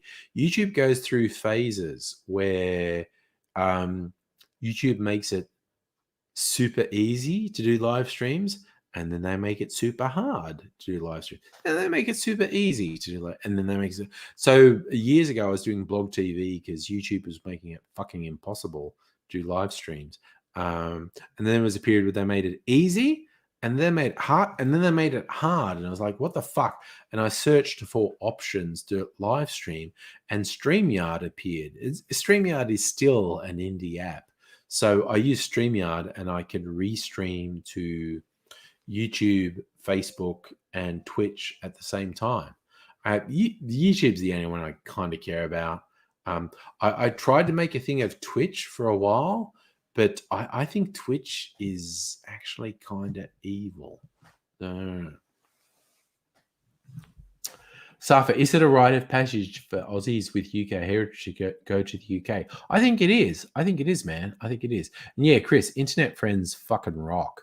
Dude, Chris, it's probably going to be years before I get to the US again. If I get to the US, I fucking want to catch up with you, man.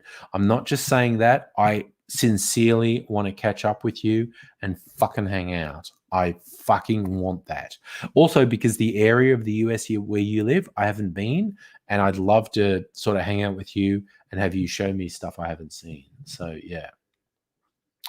Oh, yeah, Choking on Ashes. Lockdown. That's why I started doing the live streams, because the world was weird and fucked up, and doing the live streams seemed to work, not just for me, but for a bunch of people. It seemed to work and actually help maintain sanity.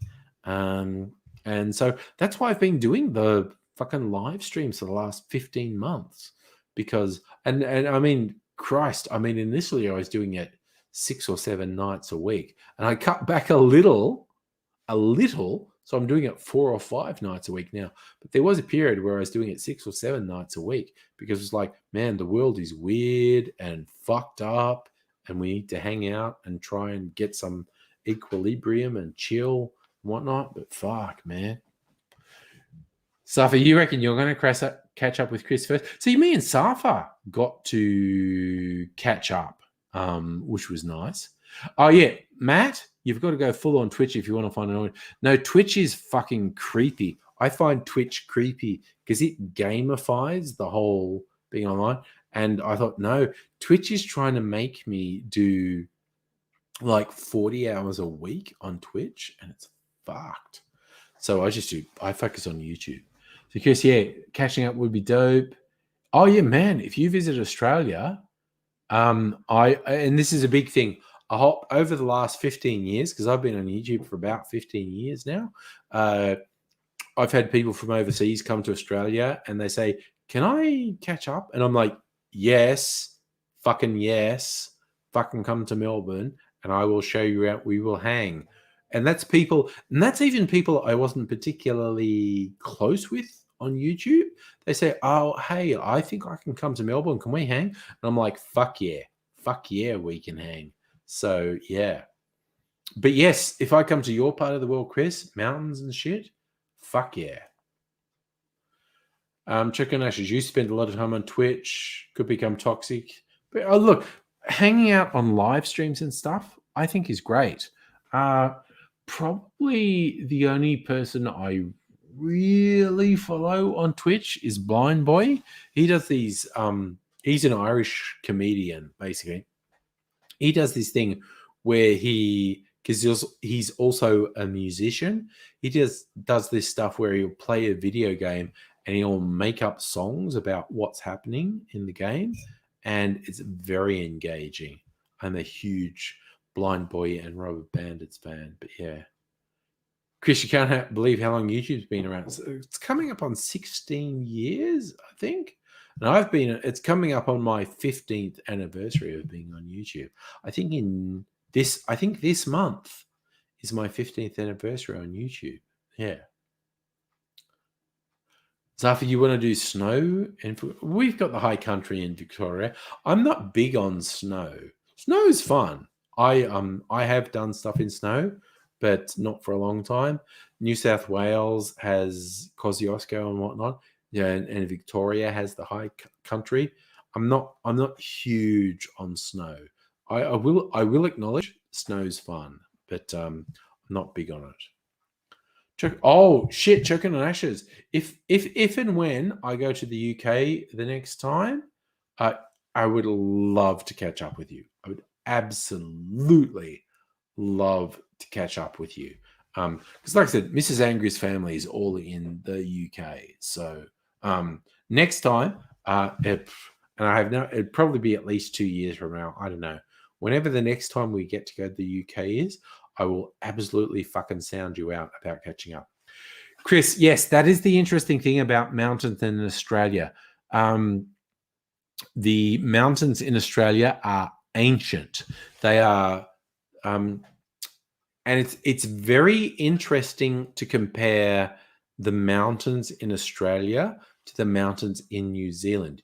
New Zealand is literally one of the youngest, in geological terms, New Zealand is one of the youngest countries in the world. And so their mountains are young, so they're really high and they're really sharp. Whereas the Australian mountains, the Great Dividing Range in Australia that runs all up the east coast of Australia, is fucking ancient. And all the mountains have very soft edges because they're billions of years old. Whereas the New Zealand mountains are comparatively new. So they have very sharp edges. Let's see. Greg, your first YouTube video was 13 years ago. Dude, we've probably known each other for 13 years. Over 10 years, definitely. Greg's a Melbourne local. We've probably known each other for YouTube for well over 10 years. But yeah. Safa, you see mountains on the freeway and the way the mountains. Yeah, the high country in Victoria and New South Wales, the mountains are very old and they kind of have very soft edges compared to New Zealand, where the mountains are, in geologic terms, young and they have sharp, jagged edges. It's very different. New Zealand and Australia are very different. So it's like the North Island has all the mud things and the very seismically active stuff. The South Island has the mountains and everything. Very different. Jonathan, you remember when I had black hair? Dude, I seriously, this is the color my hair would have been for the last 10 years if I wasn't coloring it. COVID made me stop coloring my hair.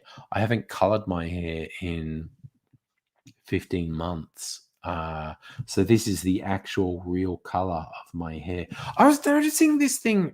I was looking in the mirror and going, this is super weird. Like this bit of my beard is totally silver, but the side bits have much more dark hair in them. I don't think it's showing up so much on this webcam. But I was looking in the bathroom mirror this morning and going, man, that looks really weird. This has a lot of dark hair and this has a lot of silver hair. It's real. And the moustache has a lot of dark hair and some silver hair. But this is like my real hair color. This has been my real hair color for 10 years, but I've been coloring it, man. Jonathan, you haven't colored your hair in forever. What color is your hair, man? Let's talk fashion and beauty tips now, because we talk about everything. Why not talk about fashion and beauty? No, yes, the New Zealand mountains are young and edgy, literally. I haven't been to New Zealand for a long time. I've literally only been to New Zealand once, and I loved it. Mrs. Anger and I hired a camper van and drove around the South Island and slept in the camper van and did the shit. It was there's a bunch of videos on my YouTube channel from 10 years ago or whatever. It's fucking, I love New Zealand. New Zealand fucking rocks, basically. New Zealand's where you want to go to wait out the apocalypse. Okay, this is great. This is the fucking Sherman tank cocktail. I made it with whiskey, and they suggested you put a bit of lemon juice, a bit of lime juice, and a bit of sugar. So I used this, which is a clarified oleosaccharidamide. This has a bit of lemon, bit of lime, bit of sugar, and whatnot. So I made the Sherman tank with whiskey, some of that, and a couple dashes of bitters, and half an ounce of Benedictine. It's a really fucking good drink. I like it. I think I will do it for my cocktail challenge. Jonathan, you live in a camper van. Very cool. Where in the world you are? Where in the world are you, my friend? Silver, but your forehead's only about 3. I know my forehead is actually a fucking 5 head. I have a huge, stupidly oversized head, and I have a huge, stupidly oversized forehead. I'm completely okay with that. There we go. New Zealand's where the billionaires are building survival bunkers. Yeah, and they're right. New Zealand is the fucking place to wait out the apocalypse, honestly. Ooh, Choke and Lash, I like that. You love NZ, but want to go to Cuba and New Orleans. My friend, I am fucking with you. Cuba would be great. New Orleans, I would fucking love to go to New Orleans. I fucking want to do that. I'm not sure that Mrs. Angry wants to do it. She seems to be completely disinterested in the US. But New Orleans, I would fucking love to go to New Orleans. And you lived in a camper van in Cornwall. Nice. I've only done camper van holidays. I've never actually lived in a camper van or a car. And I know a lot of people who have. But my holiday to New Zealand, which was about 10 years ago, it was like, okay, there's lots of fresh water. There's these fucking glaciers, which make the best water in the world. Literally, the best water I have ever tasted was melt that was running off a glacier. That we were on this tour thing, and the guy said, "Oh yeah, this is running straight off the glacier. Fill up your water bottles." And we had a lot of water bottle, and I filled it up with this milk that was running off the glacier. It was without doubt the best tasting water I've ever had in my life. It's fucking great. Jonathan, New Orleans is brilliant. You've been. Tell me, my friend, where do you live? Because I am very interested to know. I would fucking love to go to New Orleans. And Choconoshes, you fell in with Louisiana reading James Lee Burke. Nice. I would. I have through YouTube and whatnot, I have a couple of friends in the American South, and I would fucking love to hook up with them because, you know, they grew up there. They love where they live. I would love to be with the locals. Jonathan, you live in Grimsby. Lincolnshire. That was that movie that had fucking Sacha Baron Cohen and what's his face in it. That was set in Grimsby, wasn't it? Okay, cool. So Jonathan, so you live in the UK, so you've traveled a bit because you love New Orleans. Where else have you traveled to? What's a great place to travel to? Let's fucking talk travel because travel is a bad fucking thing at the moment. I would love to know everyone's travel stories, honestly. Oh my God, it's only 10 o'clock and I'm super fucking drunk, but it's Saturday night and I don't have to be anywhere on Sunday. So fuck it. We can keep going. Jonathan, you're renovating an RV to go to Scotland. Nice. Get back in the EU. Nice. Yeah, we were talking earlier about the likelihood about Scotland and Wales leaving the UK and rejoining the EU. Abigail, you've never had the travel bug, but there are places you'd like to visit. See, this is the thing. I have not traveled very much. In terms of actually visiting and exploring places, I've done like around from LA to Las Vegas to Colorado. So what's that? That's the West Coast of the US. I've done a bit of travel around the West Coast of the US. I've done a bit of travel in the UK. And I've done a bit of travel in the Philippines. And that's fucking it. I have not traveled very much. Oh man, Jonathan, you used to live in the south of France, which was excellent. Fucking yeah. Nice. Abigail, you have visited Thailand, but it was nice to come home. So and that's the other thing. One of the reasons I haven't traveled very much. I do just quite enjoy living here.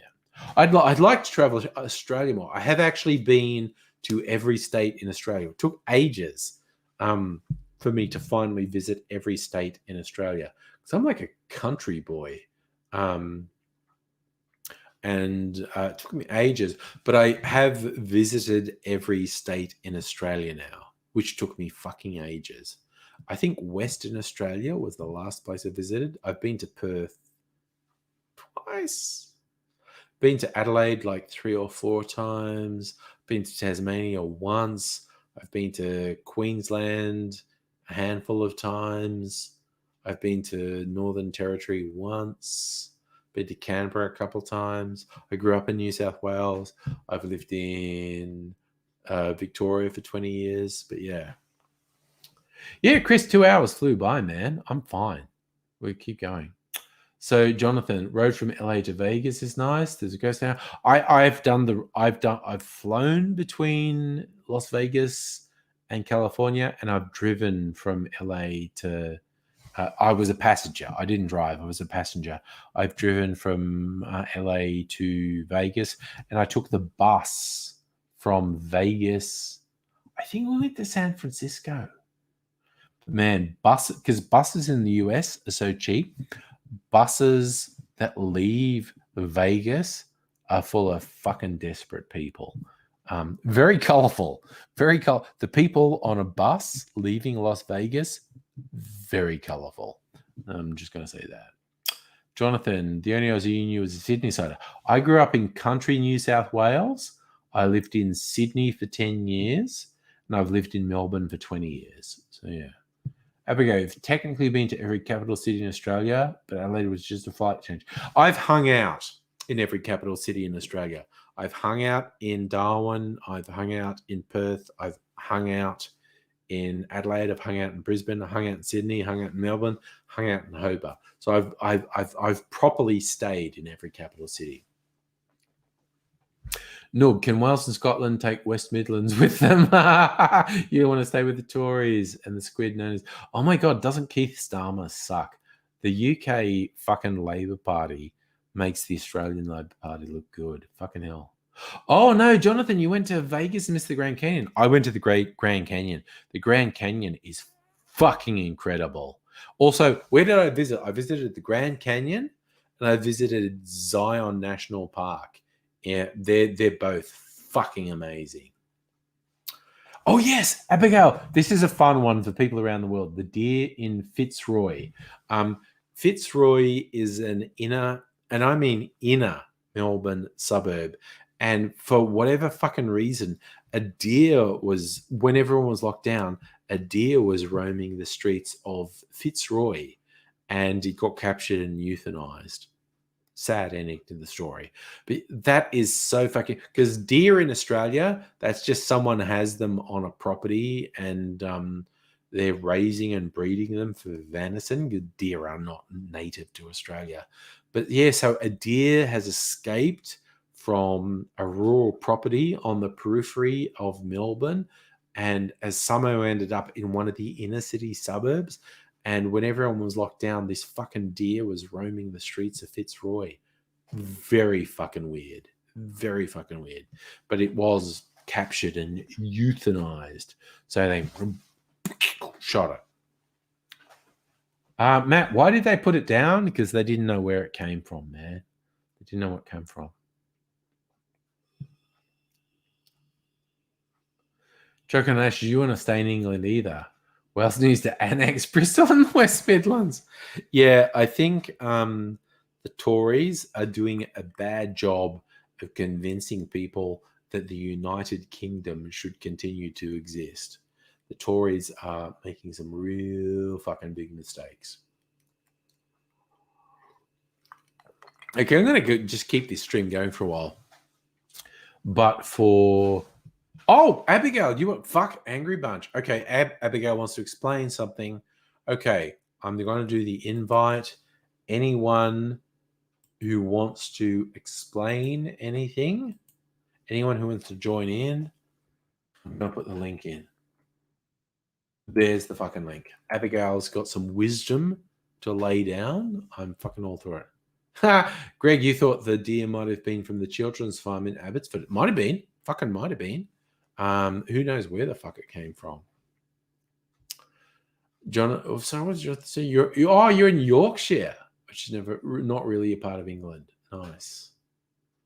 Yeah, Derry, there are wild deer in Australia. And it's because weird fucking settlers had them on the farm.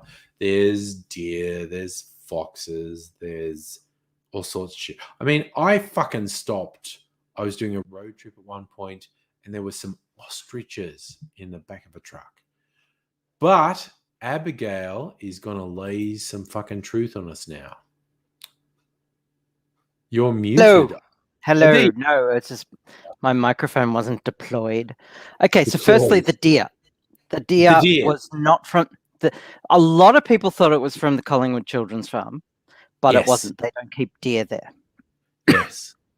They just don't keep deer there. So the deer was a wild deer that had wandered from the outskirts of Melbourne and wandered along the Yarra River cordon. You know how the Yarra River snakes through Melbourne, and there's lots of parks and shit and walking tracks. So for 2 days, it had been walking down Yarra River and ended up in like Abbotsford, Northcote area and wandered through Collingwood, then to Fitzroy. Hello, everyone. So when usually like 9 times out of 10 when this happens, and it's happened a few times over the past few years. Like there was one in Ringwood, and there was another one. I don't even remember where. What usually it's a young buck looking for a mate. Again, typical dude looking for a root is what we're saying. Mm-hmm. Also, so it's a fuckboy deer. Fuckboy deer. Sorry, Jonathan's going to prepare lunch. Thank you so much for just dropping in. Jonathan. Hi, Jonathan. Fucking awesome to have you on. See you another time. Take care. But so we're now at the point where we've defined fuckboy deer. Fuckboy deer looking for a mate, and they tend to wander off from the herd to look for a mate when that happens. And this is 9 times out of 10, that's why deer end up in the suburbs. Mm-hmm. And to get as far in as Fitzroy is quite noteworthy. Is pretty incredible. Yeah. So because it had been running around on the roads because of the lockdown, there's been hardly any traffic. So it's been running around on all the roads and the paved areas. So it had worn its hooves down to the bone. Ooh. So it would have been quite painful. Yes. And also it would have been stressed out of its mind. And the things deer do when they're stressed, they just don't stop. They just run around. They don't rest. So it was overstimulated from all the sights and sounds of human settlement. Yes. Its feet were hurting. It had also injured its head a lot. I don't know how, but they found a head injury. And given like all those factors, the vet thought that the best course of action would be to put it down. Put it down. Yeah. Yeah. It's a mercy so to put that's it down. Why. Yeah. I like Dairy's dirty little secret saying, along the creeks in Melbourne, you do get an impressive array of wildlife, wallabies, wombats, and in the creek you get platypus as well. So there's quite a few little creeks and rivers in Melbourne that local councils have just like cordoned off areas, and made habitat sanctuaries. So you get a lot of wildlife like that. It's great. It's a really good initiative.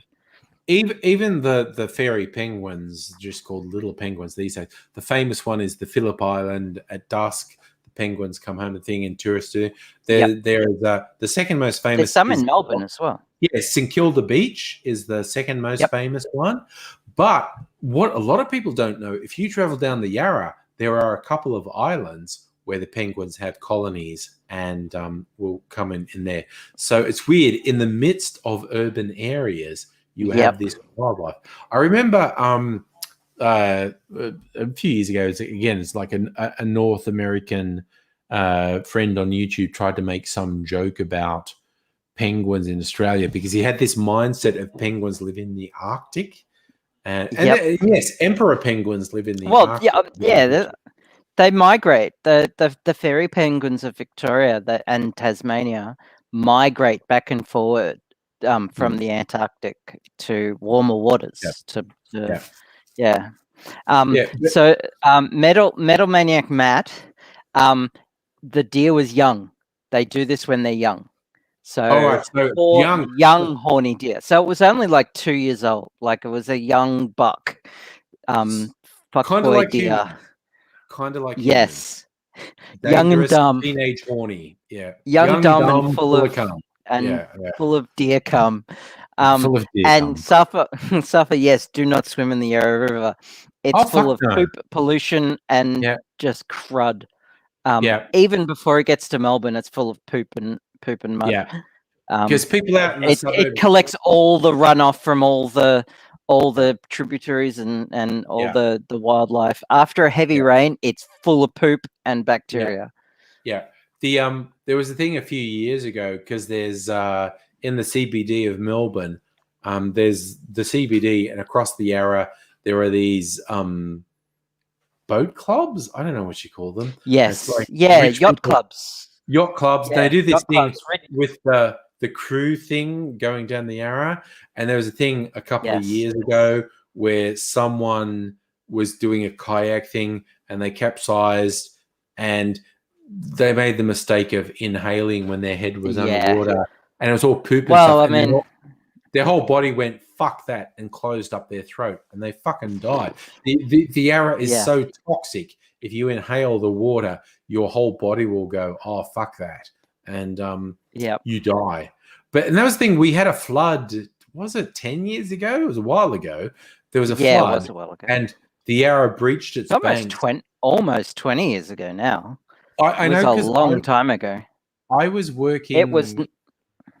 I was working for Lonely Planet at the time. Yep. Which was in a warehouse in Footscray overlooking the river, and it looked like it was going to break its banks in Footscray, but it didn't. But in the CBD, the South Bank and stuff, the Yarra broke its banks, and so the South Bank, the Crown Casino, and all that shit had water flooding in, and then it subsided after a day or so. But it had churned up all this mud, which was basically shit from the bottom of the Yarra, and there was all this mud deposited, sediment, which was basically shit. And then it dried out, and the entire South Bank just fucking smelled like shit for a while till they cleaned it all. It was awful. Yeah. Basically, if you aspirate the water from the Yarra, you're gonna fucking die. You are gonna fucking die. It's bad. They call it the upside down river because all the crud's at the top. Yeah. But in actual fact, all the crud goes all the way down to the bottom. Oh yeah, like there's crud all through it. I remember the drought. Remember, it's a few years ago now. Like I don't know, 15, 20 years ago now. There was this big drought and there was water rationing and everything. And suddenly, like the National Gallery, how it's got that giant moat and fountains and shit. So they turned all that shit off and it dried up. And then suddenly there was water back in it and people lost their fucking minds. But what it was not drinking water. It was filtered Yarra water. And kids play in that water. And that was kind of dangerous. Not good. Not great. Yeah, they copped a lot of crap for that. The whole deal with the water rationing just did my head in because residential water use in Victoria is 10% of our water usage. If every Victorian had have just stopped using water completely, there still would have been a huge water shortage. It's industry and farming that uses all the water. And governments and the media all made it out like it was the residential people, residents' faults. It was awful, and people were like dobbing each other in, and and shit like that. And then you Yeah. get your Turek snobs who are still like washing their driveways down with a pressure hose Yes. and shit, which is just Yes. irresponsible. But Yes. like, I don't get that. Just use a fucking broom. Jeez. Yes. Right. Incidentally, I was allowed to have a a, a pool during that time, not Mhm. for swimming, not for human Oh. swimming. It was a Yeah. small pool for my pet ducks. Nice. I was allowed to, because ducks have to have water. They have to have a Nice. pool. If ducks are left to just walk around on their feet get really swollen. They need to Yes. get their weight off the feet and float on some Yes. water every now and then. Yeah. Yeah. Yeah. Yeah. So, and breathe. And breathe. I mean, I remember my former I'll boss. pour myself a drink.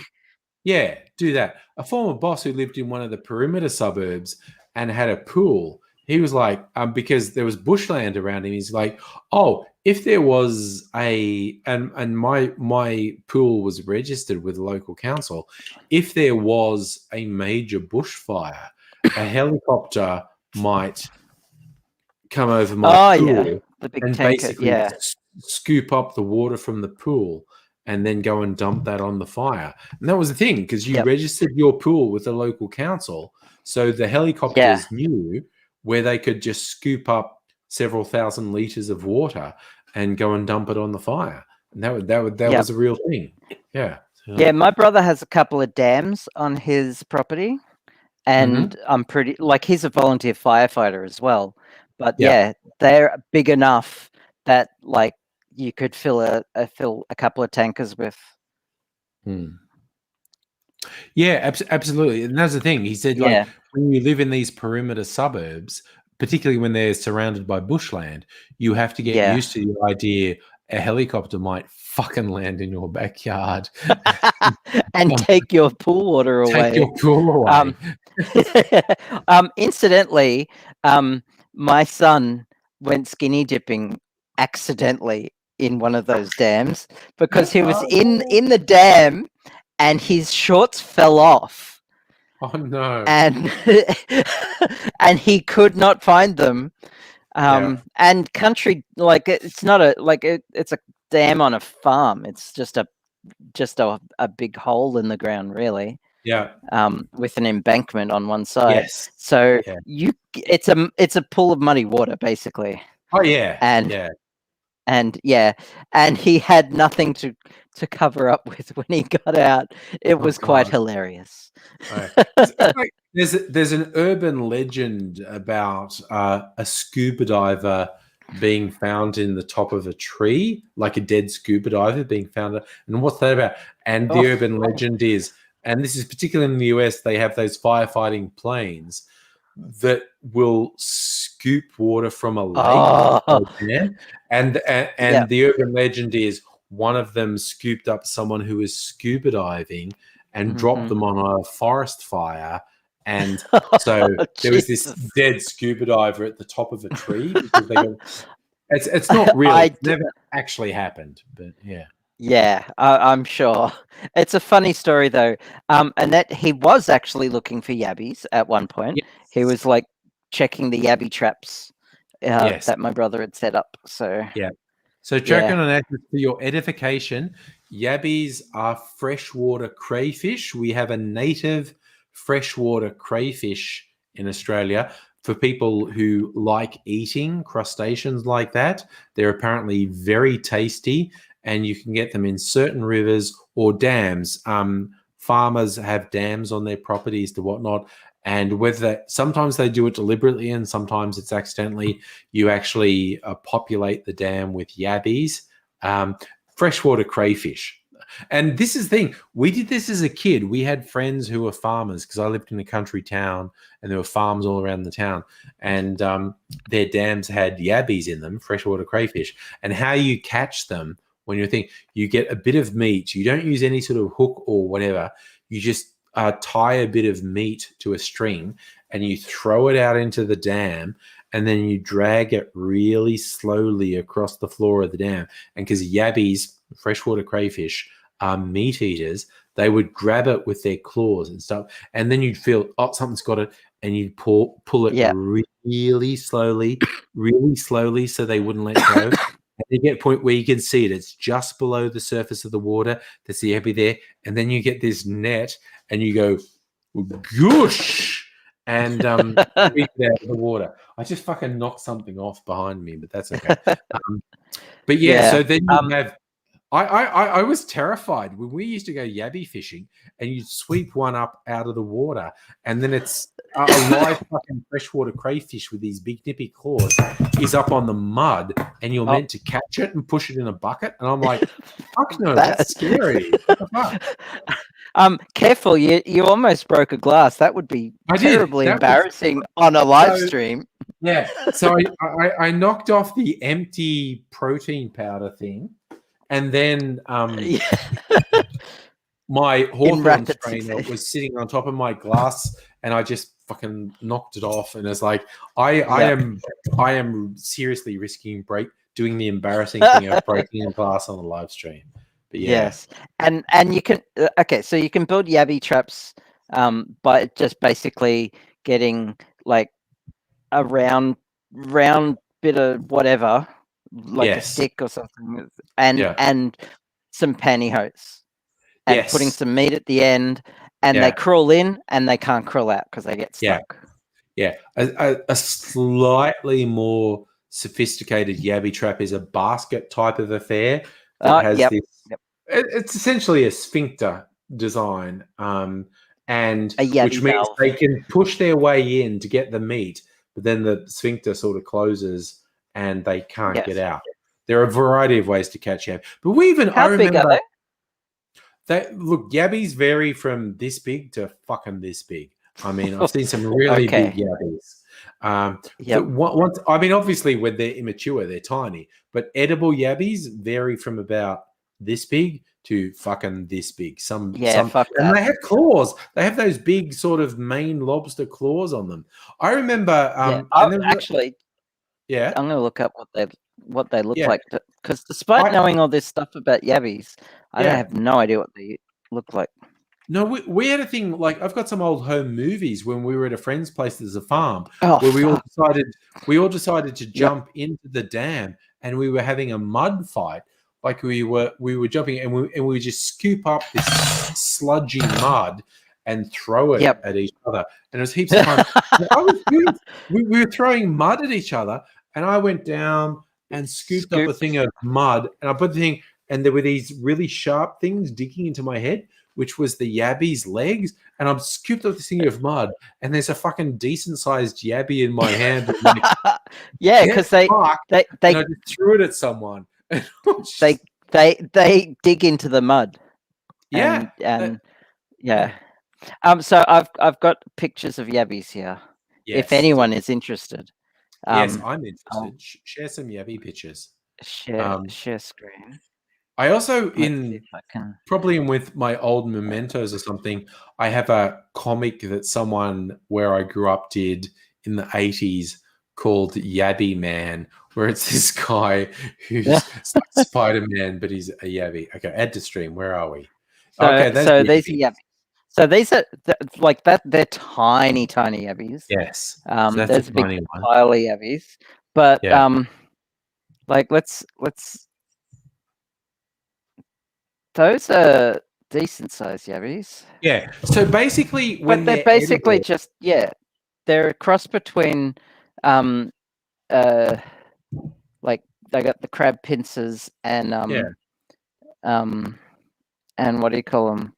They're like freshwater lobsters. They're like freshwater. Lobsters. Yeah. Some of them live in rivers, and some of them. So they vary when they're edible. They vary from about this big to like this big. Some of them are big motherfuckers. Look at these guys walking along. They look a bit threatening. Yeah. No thanks. There's this one that looks like a decent sized one. Yeah, that looks pretty big. Yeah. I assume the edible part is the body there more than the tail. Yeah, the body and the claws. The body and the claws. Yeah. Just like lobsters, basically. Yeah. I don't like shellfish. I do. So, I actually, I can't I stand never it. used. I never used to. But the other fun Australian shellfish are known as bugs because they look like these weird fucking prehistoric trilobite things. And Yep. the two most famous one are Balmain bugs, which are from Sydney. They're literally in Sydney Harbour, and Moreton Bay bugs. So I actually have developed a taste, and that's like lobsters, crabs, bugs, yabbies. And Shrimp. because prawns are related to the Yeah. crustaceans as well. So I never used to like them, but I have actually developed a taste for them. So, Okay. Cool. but oh my god, like when someone does it like with butter, with melted butter, and getting whether it's crab and just dipping it in melted Yeah. butter, and like fuck yeah, this See, fucking I prefer I don't mind seafood. Seafood is the only meat I eat. Yeah. And even then only rarely. But every so often I get this like huge craving for fish. Mhm. And I'll go have like a really big fuck off piece of fish. Yeah. And there's so many pubs here in Fitzroy that I have my choice of Yeah. pub meal fish. Yeah. And I used to make swordfish. Mhm. You can get swordfish steak, which is cooked well. It's really yum, but you Yeah. can't do it too often because the mercury content is Oh too yes. high. Oh, And yes. methyl mercury takes forever to leave your system. So Yeah. if you eat it like even once a week is too much. It builds up too Yeah. fast. Yeah. So you got to be Yeah. really careful when you eat swordfish. But usually, like I make a really cool salmon salmon salad. Yeah.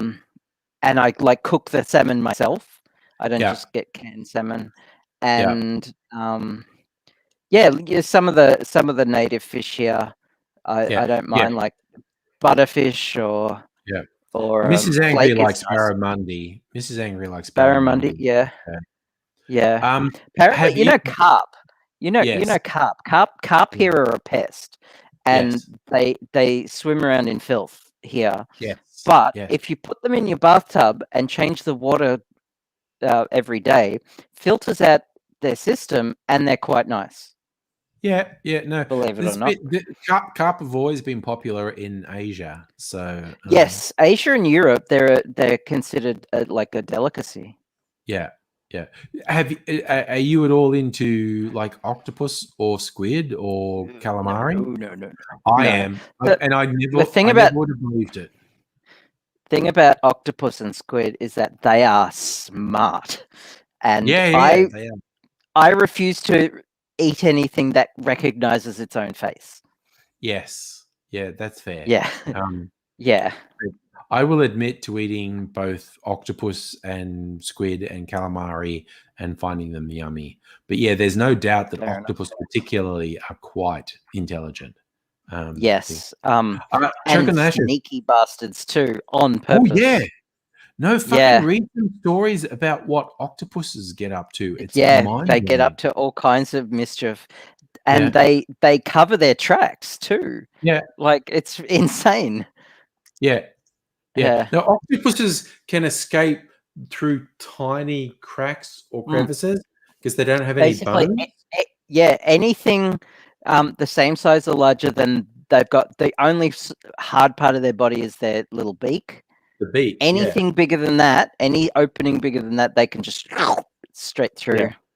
The number of stories I've heard about aquariums with people going like, why are my exotic fish vanishing? This doesn't make sense. And it's Yep. because an octopus that they thought there was a crack this big in the thing, and the octopus was just getting out and going into a tank. Yeah, I've heard stories of them getting used to workers' schedules. Yeah. So yeah. So they knew what time to do their heist. They knew to turn on and off lights. They knew to close doors and to open and close their own tanks and shit like that. Like it's just insane.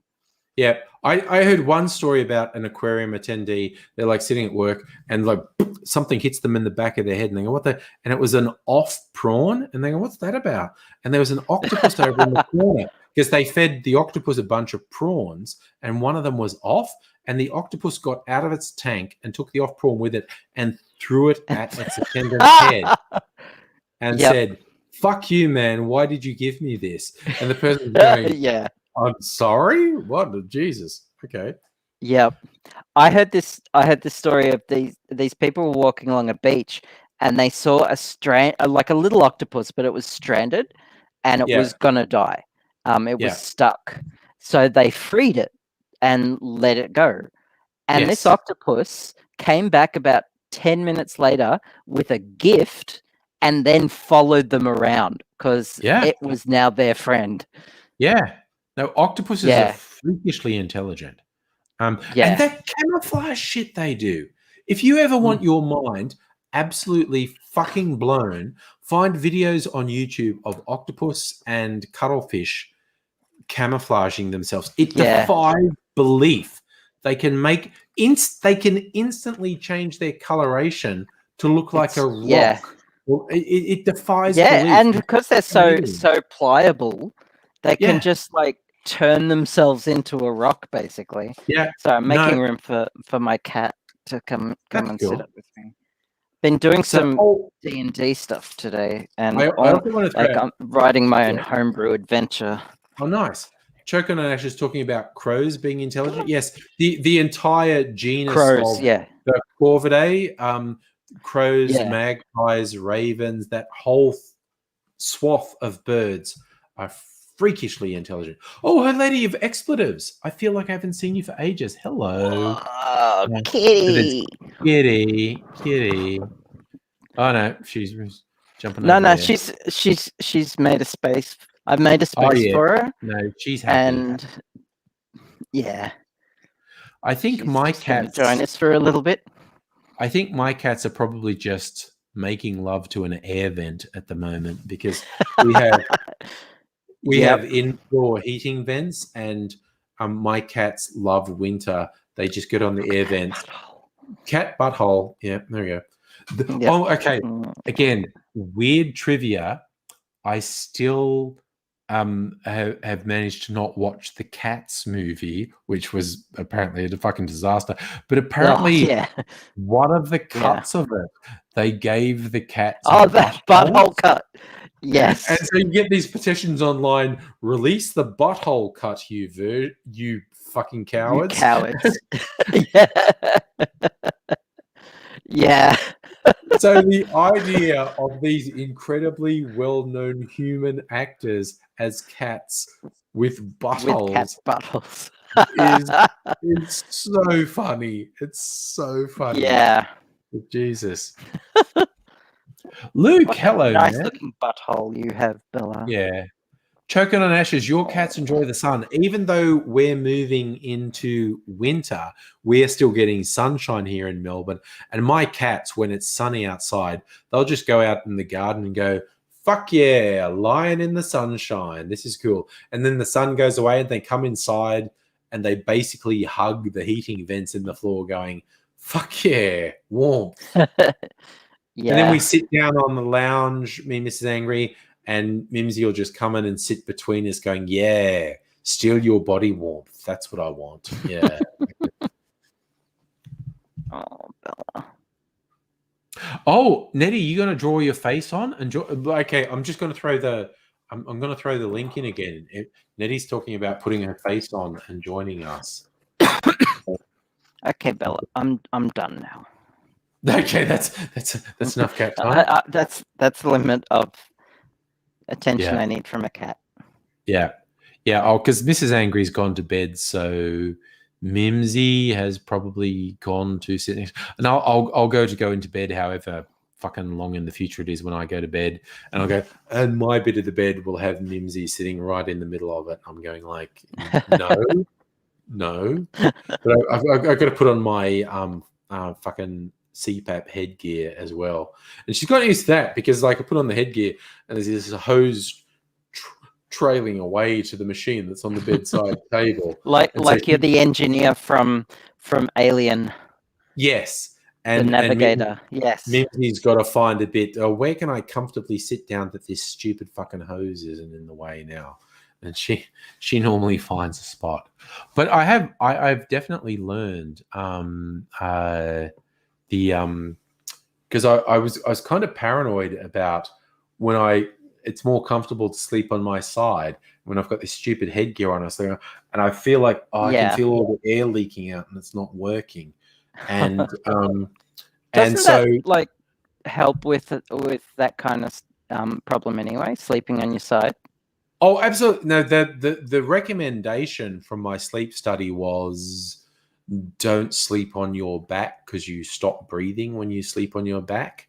And one night with this, because I had this fucking silicone thing plugging out my nose for the first week, ended up hurting my nose and I couldn't use it anymore. So the dude gave me another one that kind of sits over my nose. And I was worried that leaked too much when I was on my side. So the first night, most of the night I was on my back. And as I've said, when I did the sleep study and they had the things that said, oh, yeah, you have 35 apnea episodes per hour, which means 35 episodes of not breathing per hour. So That's basically nuts. every second minute I stop breathing. For how long? The longest one was more than 30 seconds. So imagine holding your breath like that, which I can, but it hurts. But when you're sleeping, your breathing is so shallow. Yeah, way more than when you're awake. Yeah. So when I went and saw the specialist after the thing, he was like, yeah, this is what we call extreme sleep apnea. Over 30 incidents per hour is extreme. And he said, I don't feel too bad. I have some people who come in with 90 episodes per hour or more. So basically people who stop breathing every 30 seconds. More. So I was like, oh, fuck. Yeah. And he said, so I prefer the original 3 Alien movies as well. Oh, yeah. Okay, we've got onto Alien. It's so much better. Yeah. Oh, yeah. So, especially the director's cut of the second one is a masterpiece. Okay, I'll throw a thing in because the director's cut includes the stuff about the colony on the planet and them getting infected. Yeah. And I kind of like the theatrical release where you don't know what happened to the colony. The director's cut actually shows you what happened to the colony. And I also think that's super funny because a whole bunch of actors are in that sequence. And and they were telling all their friends, I'm in the new Alien movie. And then the movie comes out and they're not in it. They're not in it. Yeah. I mean, that's a good point. But it's an Alien movie and they're going there. So what else is it going to be? Exactly. They know, there's hardly any mystery. But having it not explicitly laid out, I actually kind of prefer. I have to rewatch Alien 3. I haven't watched Alien 3 forever. Alien 3, it's a hot mess.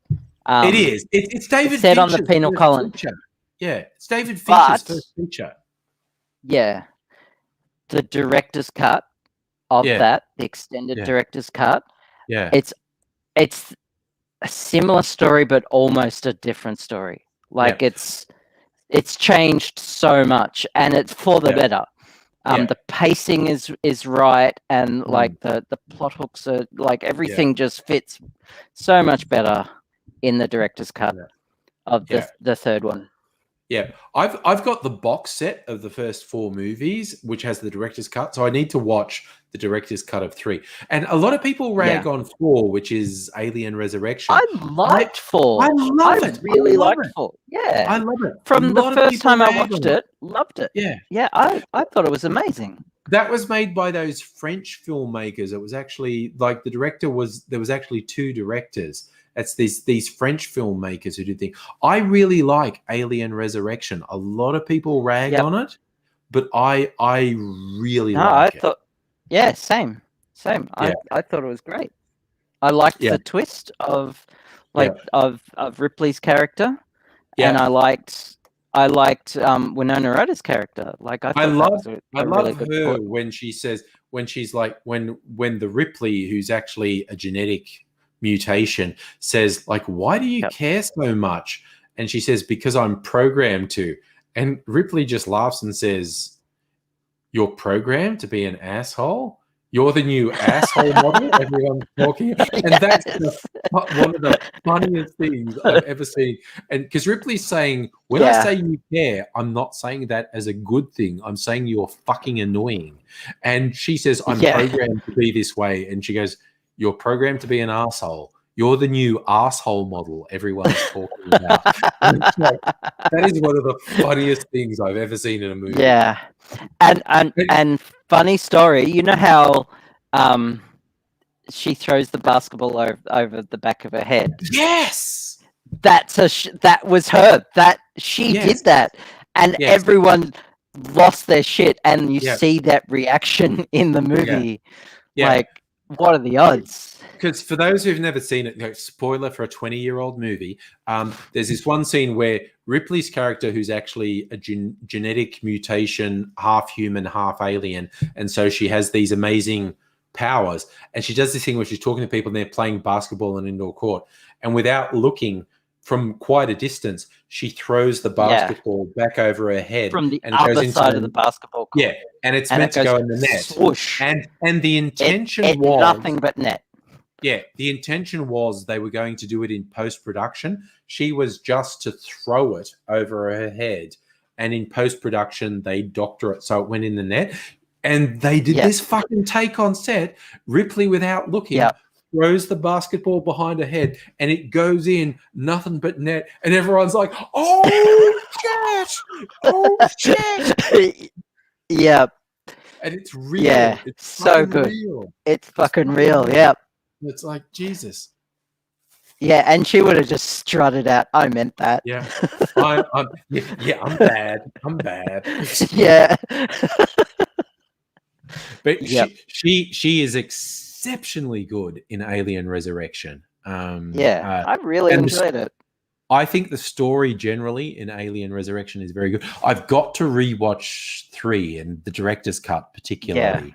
And it was David Fincher's first feature, the guy who did 7 and a bunch of other stuff afterwards. But apparently behind the scenes, an absolutely enormous amount of fuckery went on. Even by Hollywood standards, Hollywood is just like evil. Hollywood is fucked and evil. But apparently, even by Hollywood standards, behind the scenes, an enormous amount of fuckery went on with Alien 3. So, I agree with her ladyship about the captain. He was just, he gave off, so just every time he has to open a door by breathing on it, I could smell that gross breath. Like, that was disgusting. How awful was the guy who ran that space station? Jesus. It was a ship, I think, wasn't it? Oh, it was a ship or a space station? It was a very large ship. It was a ship. It was a very large ship, yeah. And he was awful. He was fucking awful. Yeah. And the actor who played him did it to a T. Like, no apologies. Actually, no, I'm thinking there was the captain, the guy who did the breath thing, and he ended up, but the guy who lived a bit longer, and he was like the company man, and he betrayed everyone. He was a fucking piece of shit. He was just the worst. But yeah, it was this really fun thing, if you've never seen it in Alien 4, where the security is all based on pheromones. So rather than doing a password or a handprint or face recognition, the security system recognized your breath. So you had to actually breathe on doors to make them open. Yeah. And if you wanted to pick the lock, wrong. She had a keychain full of little spray bottles. Little spritz bottles with different pheromones in them to hack the locks. And there was somehow something super wrong with these guys breathing on the door locks to open them. Something about it was very wrong. It was very wrong. It was, it was kind of gross. It was kind of gross. But I need to rewatch and I think the box DVD set I have has the director cut of There's Alien 4. there is like I really like this it. super deluxe box set of the first 4, and Yeah. it's got the director's cut, the theatrical cuts, as well as like a whole bunch of extra DVDs of commentary and behind the scenes, and it was. I borrowed it from someone, and it was incredible. It was. I've had got everything on it. I've got the box set called the Quadrilogy, the Alien Quadrilogy. And Okay. I think it's got the theatrical releases, the director's cuts, and the That commentary. that might be the one I'm thinking of, actually. Yeah. And it's what's interesting, the director's cut for Alien 4, like Alien Resurrection, the only difference is the first shot and the last shot. That's the only difference. Yep. The rest, the directors go, no, dudes, we got exactly what we wanted up on. But which is rare. There's a different setup at the start and there's a different final scene. And that's about landing on Earth, which is the great line. What's the guy's name? Who's the big tough name? Earth. What a shithole.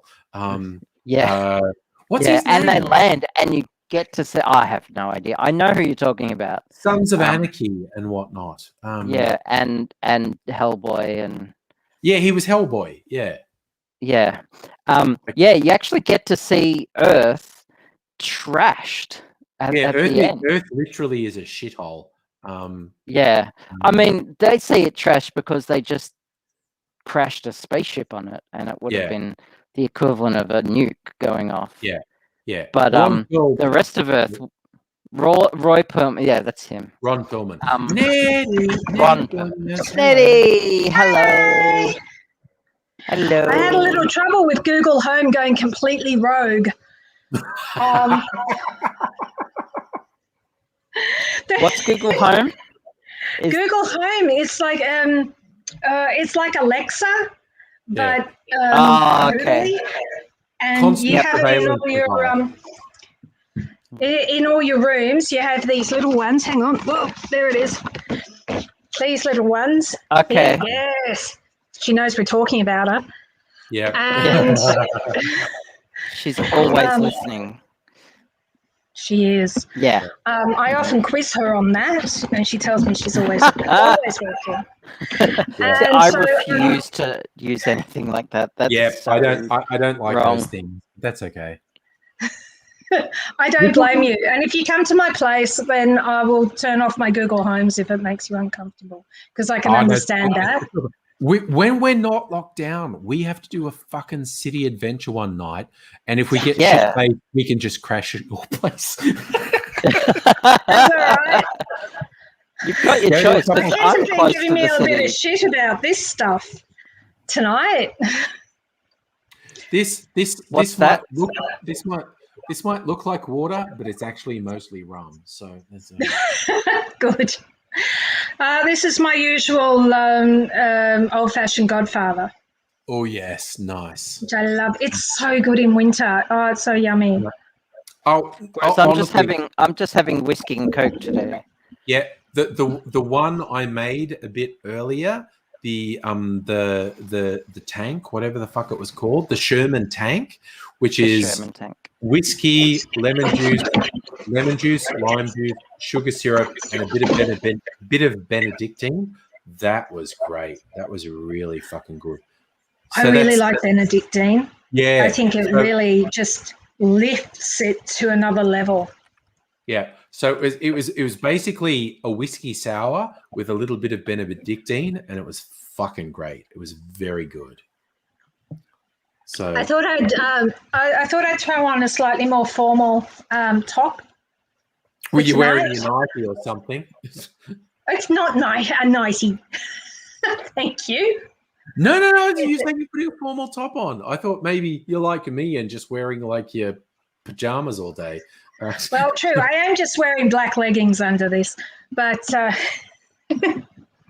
but I thought, I did say something about dressing formal for Friday, and then I didn't get on the live stream, so I'm making up for it. Yep. No, that's all good. That's all good. We do a Saturday stream now. because I thought after Friday last night was good, and I got pretty drunk, but not falling over drunk. And I woke up this morning and it was like, cool, I don't even feel sick. And I got up and I was doing a couple of things, and then I sat on the lounge, and then I spent like 3 hours sitting on the lounge going, oh, I don't think I want to move anywhere for a while. I just want to sit here for a while.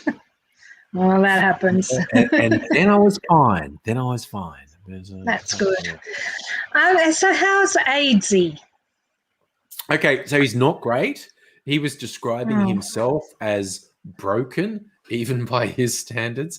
Like he's got he's got physical injuries because his motor skills have gotten so dodgy that he falls over even more than often, and he fucking injures, like he falls heavy. When he falls heavy and he injures himself. Like the last hospital stay was actually preceded. He'd gone for a walk in his neighborhood. There's this little park bit, and there's this path where you go up a small hill. The path goes round and round the hill. You gradually go up this hill. That's in Northcote. It's just behind the shopping center in Northcote.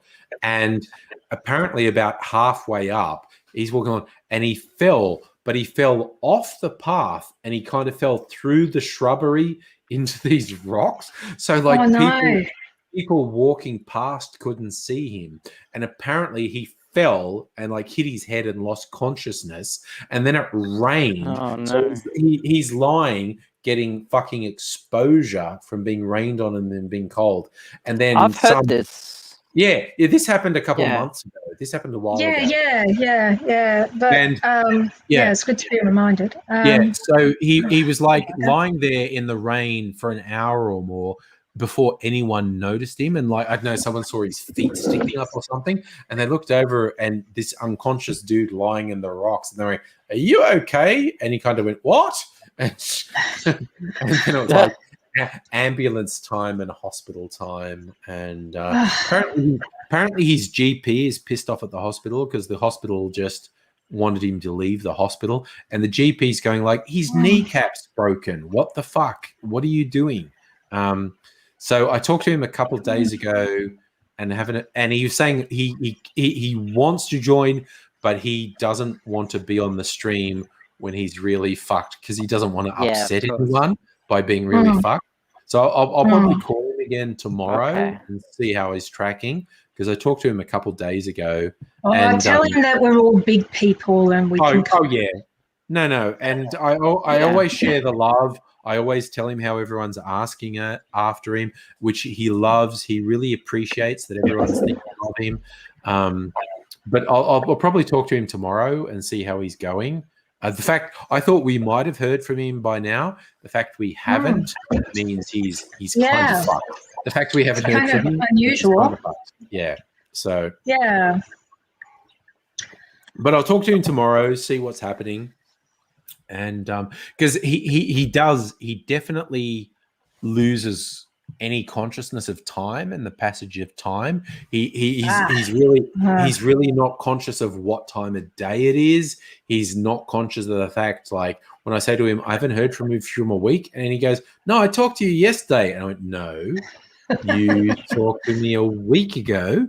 And he's going, oh, I thought it was yesterday. And I went, no, it was a week ago. And he's like calling me. Yeah, that's an autism thing. Yeah, no. Well, it's a combination of the. He's also had brain damage. Yes, and it's the brain damage. Yeah, he has had brain damage, hasn't he? It's the exhaustion. It's the sleep deprivation. Like, because he called me at 9:30 a.m. one day, and he's going, "Oh man, I missed the stream. I feel so bad." And the conversation went on for a while, and I went, "Wait, do you think it's 10:30 at night? It's 10:30 in the fucking morning." And he's going, "Oh, is it?" And because he looked at the clock and it said 10:30, and he thought that meant it was 10:30 at night. And I went, "Dude, it's 10:30 in the fucking morning." And he's like, "Oh," because he has no sense of time, because the sleep deprivation means Yeah, it very fucks up his cognitive processes, and he loses track of time. And he looks and he sees a clock, and it says 10:30, and he thinks it's 10:30 at night. And I go, dude, look out the fucking window. It's fucking daylight. What the fuck? And just like, but yeah, so our man is struggling along. Honestly, last time I talked to him, he sounded good. He sounded with it and whatnot, but he was genuinely saying like, no, I'm kind of broken and I don't want to be on the stream and kind of scare people and freak people out. So I'll call him tomorrow and see what's happening. Yeah. Yeah. Okay. On another topic, I bought new glasses. Oh, that's nice. That's nice. Yeah. Got these from Nice. Dan's. Oh, that is nice. yeah. I That buy is lots of nice. things online when I'm in lockdown. Oh, so do I. Yeah. Yeah. I've got who knows what what my personal favorite is forgetting what you've ordered online and something comes in the mail and you go, cool, what's this? I have no idea what this is. And you open it and go, oh, it's that thing. It's that thing I ordered. Yep. Oh my Fuck God, yeah. I know it. Yeah.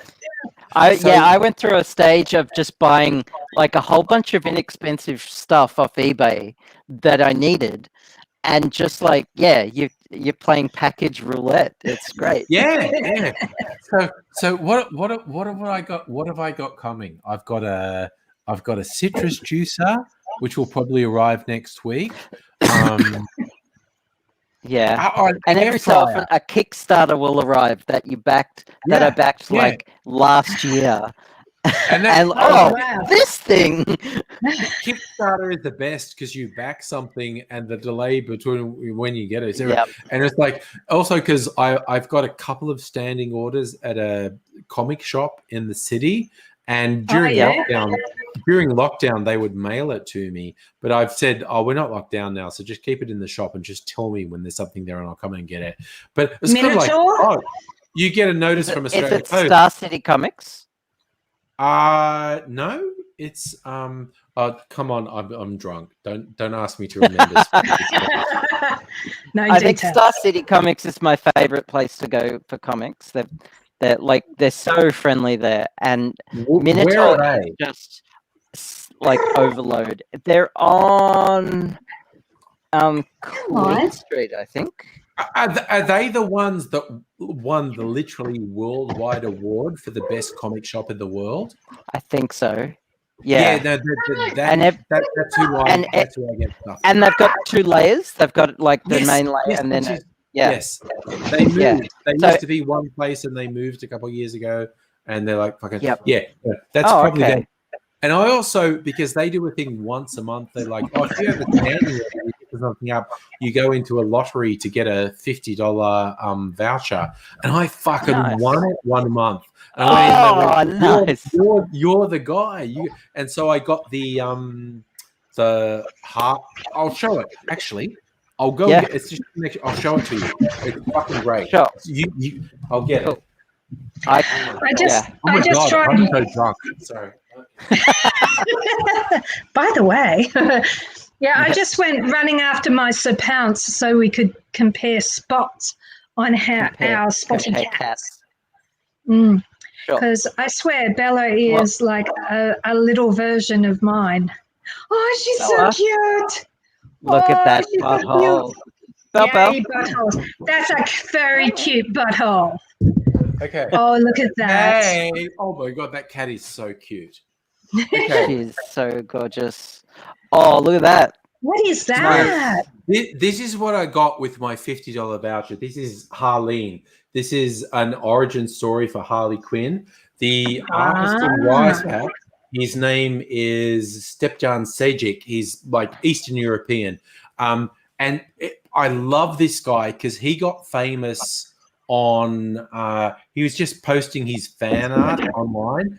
Basically, he had a lot of very funny fan art about DC and Marvel characters online, and he was posting. What's that website that artists use? DeviantArt. DeviantArt. DeviantArt. Yeah, he was posting a shit ton of stuff on DeviantArt about DC characters and Marvel characters, and DC noticed and went like, "Dude, you are mega fucking talented," and he actually got recruited to do official DC stuff. This is a Harley Quinn Great.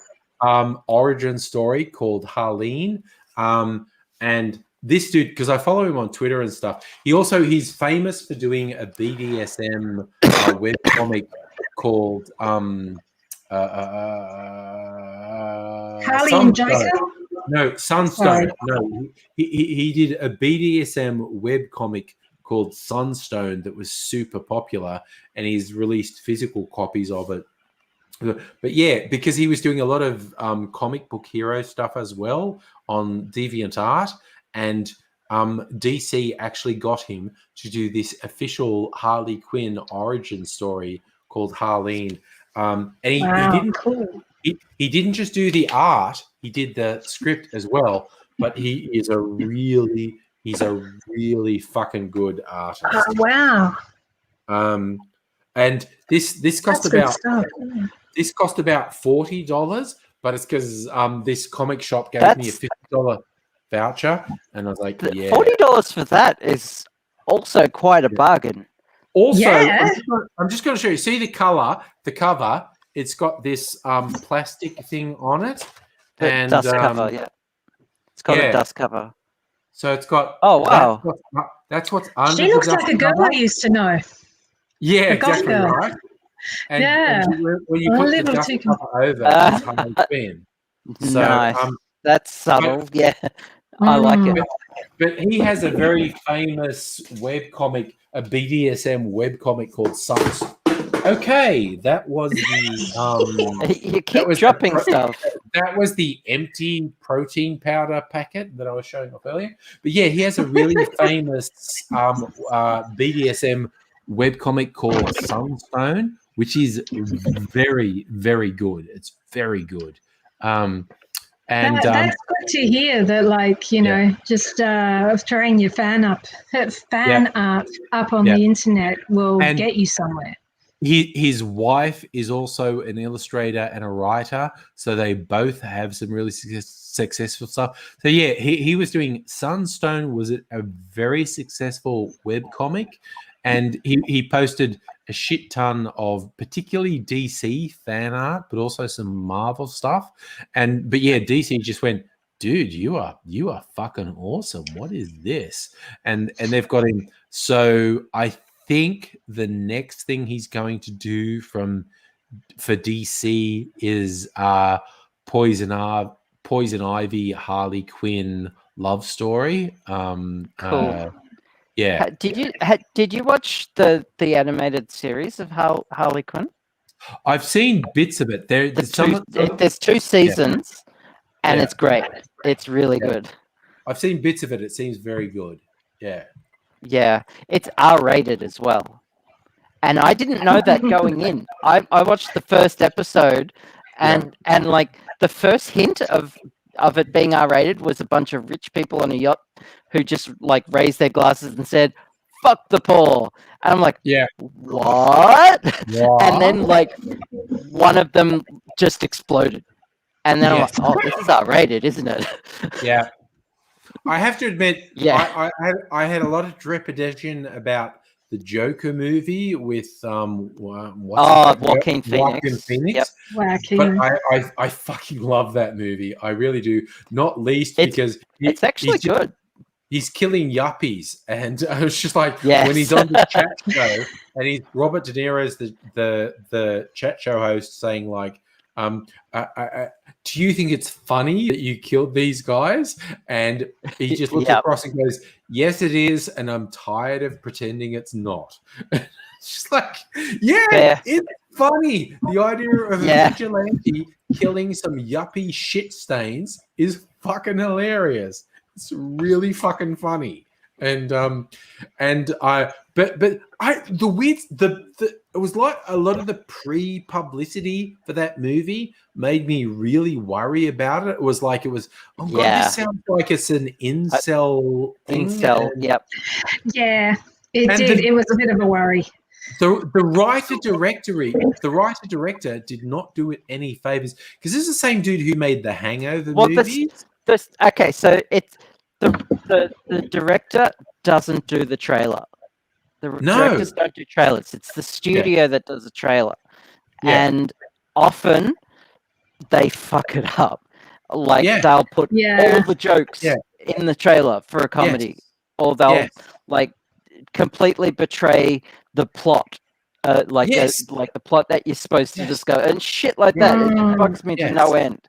Yes, but the writer-director of Joker did some weird press stuff in the lead up to the movie that made me really, because he was the guy who made the Hangover movies, and he was complaining about political correctness, and because in the last Hangover movie he said he wrote some stuff that the actors refused to say. Like he put this stuff in the script and the actors went, "Get fucked, I'm not saying that. Fuck off." So it's probably some mad homophobic or transphobic shit. And the actors, I think it was Bradley Cooper. I think Bradley Cooper went, "Get fucked, I'm not saying that." In the Hangover. Yeah, the last Hangover movie. Yeah, I've only seen the first one. Yeah, so the Hangover 3, he was complaining that the actors wouldn't say some lines in the script because they said, "Dude, I'm going to get fucking crucified. If I fucking say this line, I'm going to get crucified." And he was really upset. And so he was whining, and he made Joker sound like some fucking incel manifesto or whatever. But then I watched it and went, "No, dude, this is good. You actually did a good movie. This is a good movie." Yeah. Maybe he's one of those people who can communicate through film, but he can't communicate verbally, and so it all ends up distorted. Also, I would like to correct someone in chat. Yes, go for it.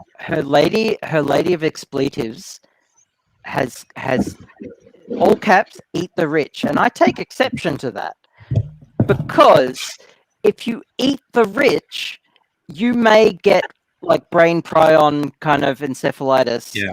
Compost the rich. Compost the rich. They're way more useful when you compost them. Okay, do not eat the rich. Compost them. Yes, that's a better idea. Compost the rich is a much better idea. Although it's the same as that. Anytime anyone ever says like shoot the rich into the sun, I take massive exception to that. Only because it takes way less energy to shoot them out of the solar system than it does to shoot them into the sun. Yeah. Because you've got the momentum of the Earth going around the sun to help. Yeah. So are you coming up here or not? What? But compost them. It's friendly. There was a funny alt-left comedy movie in the 80s in the UK called Eat the Rich, and that's worth watching. I want to show you something. I'm not sure if you've read them or not, but I collected all the trade paperbacks of the New 52 Supergirl. All on trade. The whole collection. Yeah. And this is fucking incredible. Like this is like I'm a Marvel person, and this got me hooked on Supergirl because unlike what you see in that stupid Supergirl movie or even the TV series, this is dark. She is dark. She has all the powers of a Kryptonian and none of the connection to humanity. Yeah. She arrives on this alien planet and didn't even know her home was destroyed. And she's still good. She's still of the House of El, but like she is confused and scared and lonely, and she becomes angry and like she even questions Superman on like, why do you even protect them, these people? Like so like it's amazing. New 52 Supergirl is really good. I highly recommend it. Sorry, I'm just nice kitty. I'm just showing you Another Looks like picture from Margot the Robbie. Harleen thing. How good is this? That is great. That is fucking yeah. That is, yeah. There's a great That's line almost a at one photograph. point That- because Harleen Quinzel is a psychiatrist who's trying to treat the Joker in Arkham. Yep. And Harvey Dent approaches her and says, "Stop trying to help this guy. He's fucked." And she tells him he's wrong. And there's this little thing that says, "In less than a month, both of us would be murderers." And it's because Harvey Dent turns into Two-Face, and the psychiatrist Harleen Quinzel turns into the Joker turns into Harley. And it's just such a great thing. Like Harvey Dent is coming across like a right-wing fuckwit. Like, stop trying to help this guy. And Harleen Quinzel, the psychiatrist, is coming across like a left-wing bleeding heart saying, "I'm going to help him." But then the subtext, she goes, "We have this thing where he tells me to stop trying to help the Joker and I tell him to fuck off." But then it's like, in less than a month, both of us will be murderers. And it was just like, oh, Christ, Gotham is a really fucked city. Gotham is fucked up. Gotham is so fucked. I wanna like her lady of expletive says she's the strongest in the DC universe.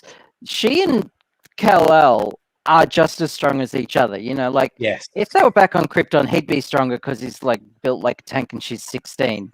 But like if you like add their strength score to 1 billion, it's like neck and neck. So the only thing that makes her look stronger is because Kal-El grew up on Earth and learned how to pull back his strength when he needed to. Yes. Whereas she didn't learn that and just doesn't pull a punch. She just like goes all out every time. So it makes her look a lot stronger. And like, look at that cover art. Like she is a massive. Oh, that's awesome. And like she joins the Red Lantern Corps. She joins the Red Lantern Corps. Okay. Yeah, like that's part of the storyline and survives. She ends up going back to normal, but she was so angry about everything that had happened to her that a Red Lantern ring came to her. Yeah. Like just like it's an amazing story. Sorry, I just like was. Have you guys seen Gotham, that TV show that was on? No. I've watched bits of it. I've watched bits of it. No. I really like the girl who was playing the Catwoman as a teenager. Yes. Yeah. She apparently has a particular genetic mutation which makes her eyes quite wide and appear to be very large. Yeah. Yeah. I know what you're talking about. She's just very awesome looking. Yeah. What is Supergirl's Kryptonian name, Abigail? Do you know? Kara Zor-El. Kara Zor-El. Okay. Yes. Because that was one thing I didn't know. I didn't know her Kryptonian name.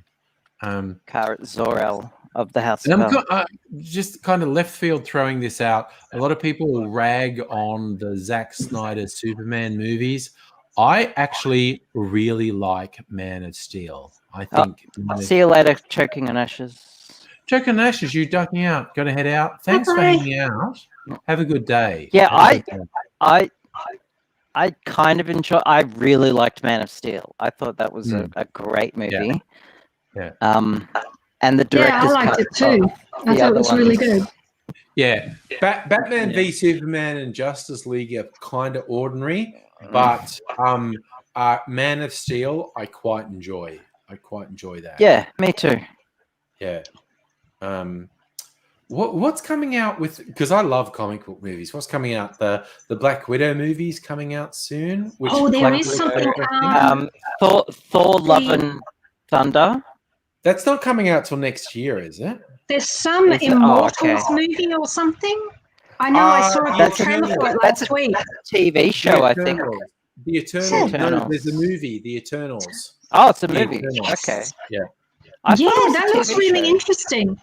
There is a really. I'm not. I read a lot of comics, but I'm not particularly into either DC or Marvel comics. But I got Aidsy for a birthday present one year. I got him a graphic novel of the Eternals written by Neil Gaiman, which is really good. Because it's fun because it's an exploration of the Eternals are so far beyond mortal humans. Like the shit we care about on a day-to-day basis is so meaningless to the Eternals. Neil Gaiman's actually quite good at exploring it. I think the movie that's coming out soon, the Eternals movie, is not the Neil Gaiman story. I think it's another one. It's these basically, these immortal beings that have been watching Earth for millennia. I think it's been I think I remember hearing them say something about Neil Gaiman, so it is at least inspired by. Oh yeah, Neil Gaiman's run of the Eternals was very good. I read it; it was quite good. But also, he's been doing so much TV in the last couple of years, like Good Omens and American Gods, and Netflix have picked up and are currently casting Sandman. Finally, Yes. 30 fucking years, 30 years after the comic came out. They're doing a Sandman TV, and the casting for it fucking rocks, honestly. Oh, who's in it? Well, most of them I haven't heard of, but like Patton Oswalt is playing this Raven character. Stephen Fry is in it. But I put a thing on my social media because the core characters, the Endless, the anthropomorphic personifications of the things. There's Dream, who's the central character, the Sandman, and Destiny. I've got the comics. Yeah, Destiny, Desire, Despair, Destruction. There is a non-binary actor. Non-binary actor is playing Desire, which is perfect. And I saw that post. They posted a pic of themselves. They were just doing a bit of home cosplay about 2 days before the announcement. They went, "Ooh, something's coming up. I can't tell you." And they just did a bit of home cosplay as Delirium. Sorry, not Delirium. Desire, because Desire is a non-binary character. Desire in the Sandman comics is an irresistible, sexy, androgynous character. And this non-binary actor, they posted a picture of themselves in character without saying what they were doing. And I saw it a couple of days after, and I went, "Yeah, you fucking rock. This is because you look at this character. It could be male, it could be female. It's sexy as fuck." And because the whole nature of the character Desire is Desire can control anyone. So if you're cishet, you see Desire as your opposite sexual character. If you're bi, you see them, and if you're gay, you see them as. So Desire is absolutely a non-binary character, and this actor seems absolutely perfect casting. They seem very. I'm not familiar with them. They played Hedwig in a stage version of Hedwig and the Angry Inch. But of the cast that was announced, only about 3 or 4 of them were big name people. They've all done stuff, but only 3 or 4 of them were big name people. And interestingly, Death, who was this classic sort of Susie and the Banshees goth character in the comics, she's black. The actor who's playing Death is actually black. And Neil Gaiman has been saying on social media, "Don't worry, I saw the test shots of her as Death with the makeup and stuff. You are going to fucking love her. She is so good. She is so good." And it's like, nice. Okay, she was a Susie and the Banshee pastel, like white-faced with Egyptian sort of eye makeup. And Neil Gaiman's been saying, "Oh no, I've seen the test shots of her as Death. You are going to fucking love her. She's going to be great." It's not going to come out till 2022. So, you know that Death, the look of Death was based on an actual person. Oh yeah. Yeah, somebody was like, he was crashing with somebody, and their sister just looked perfect, and so it translated.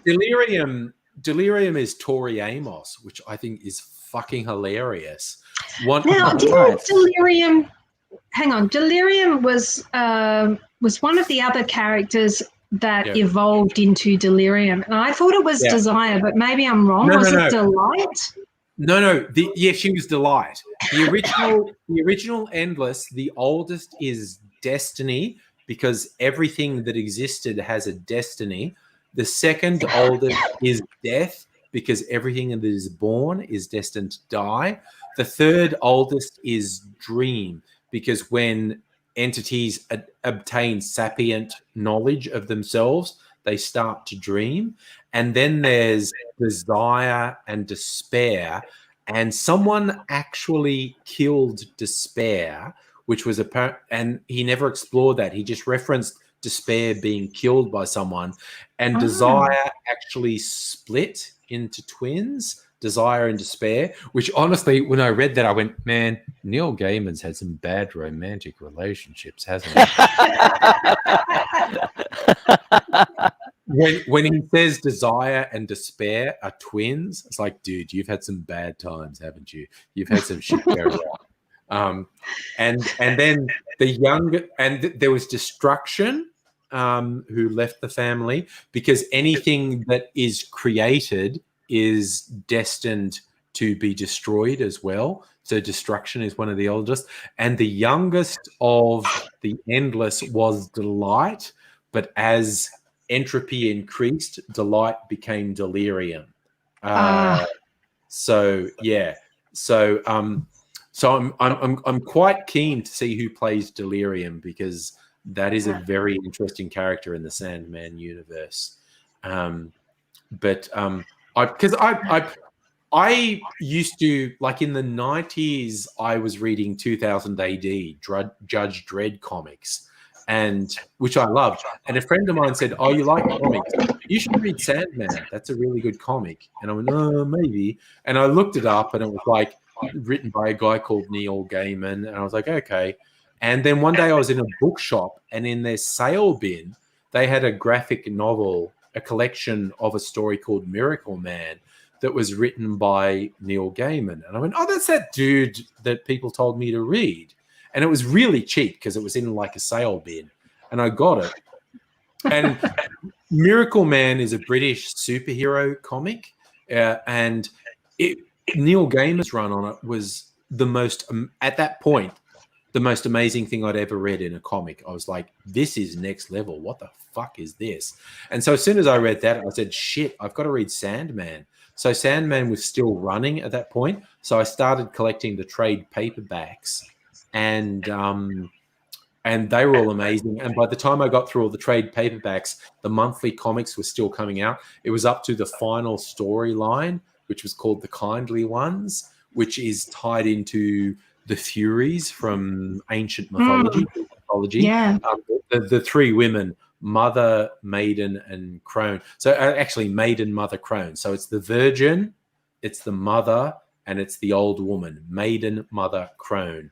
The Furies, and it's like the Furies inflicted punishment on mortals who did what.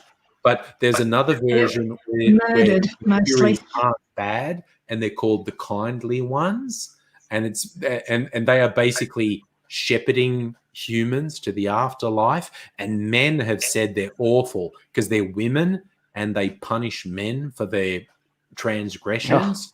And there's a thing in the story when someone learns about them and says they're called the Furies, and one of these other magical creatures grabs her and says, don't call them that. Don't let them hear you saying that. They're the Kindly Ones, the Maiden, the Mother, the Crone. And so it's the young woman, the adult woman, and the old woman. And so I'd been reading these trade paperbacks because, Sandman ran for 10 years. And I was finally up to the monthly comics, and I started getting them, the Kindly Ones. And every monthly issue of this final storyline, when everything was going to be horribly resolved, every monthly ending was like, you get it and you go, oh my fucking God, what the fuck?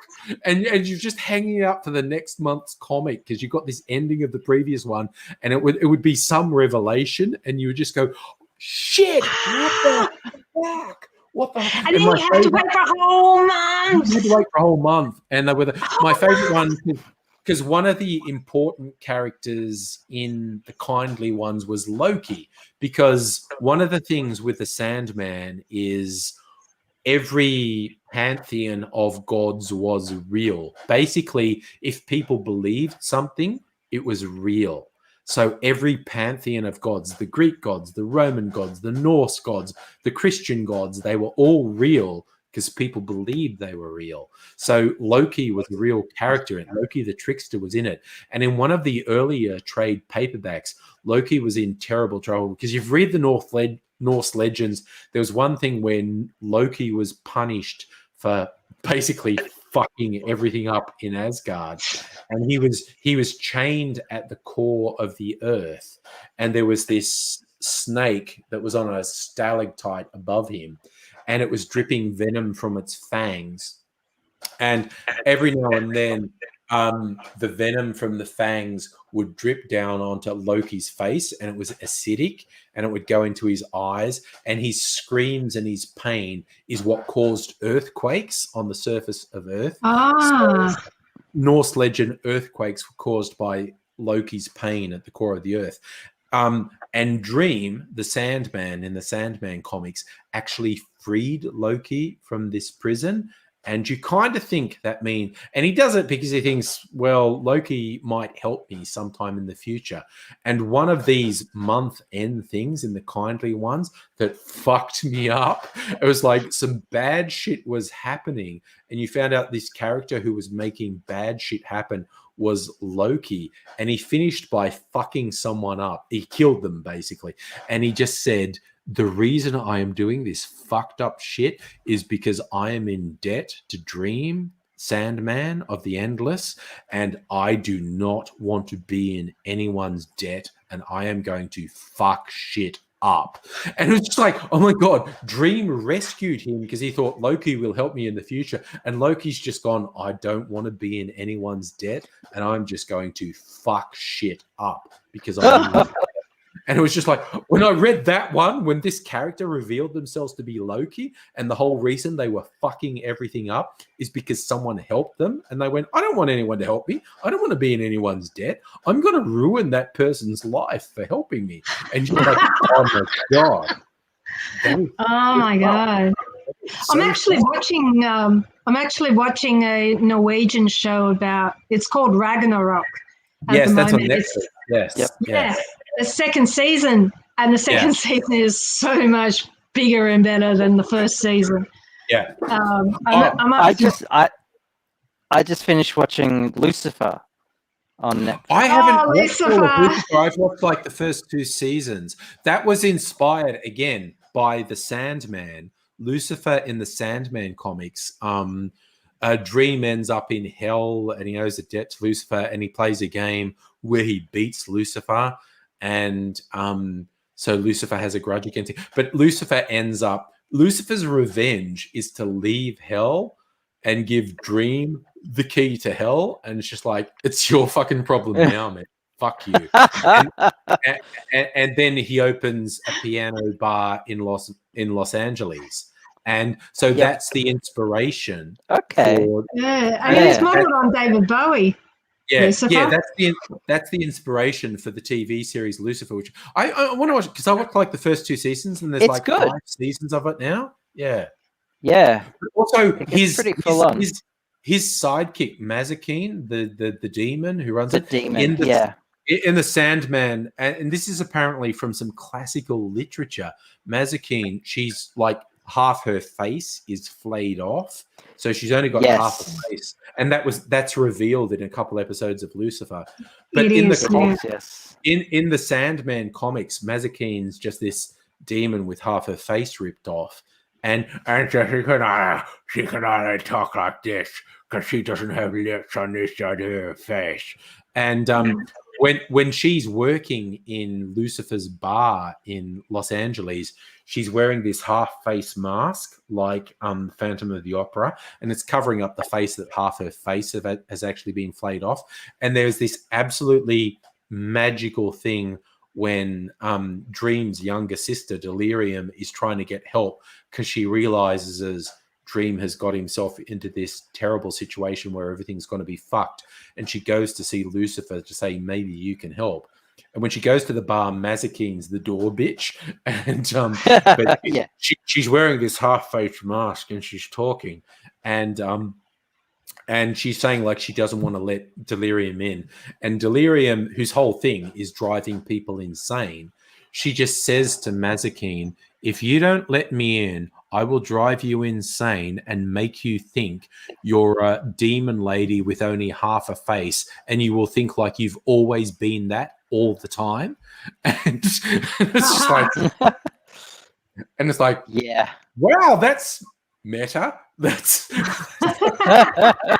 because she is a demon woman with only half a face. And Delirium says, if you don't let me in, I will get into your fucking brain and I will make you think you're a demon lady with only half a face, and I will make you think you've always been that forever.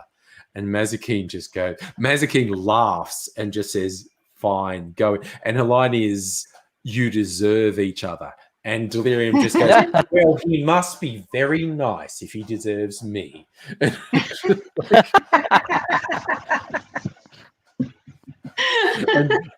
Delirium is the personification of insanity. And it's just like, it's great. But yeah, so the Lucifer TV series is inspired by this Neil Gaiman version of Lucifer. It goes in a completely different direction. Which is great. You know, I love the idea of Lucifer solving crimes and whatnot and punishing wrongdoers. I think that's hilarious. I think it's a great... And the actor who plays Lucifer, I think he's fucking great. I think he's awesome. He is perfect. He really is. He's nailed it.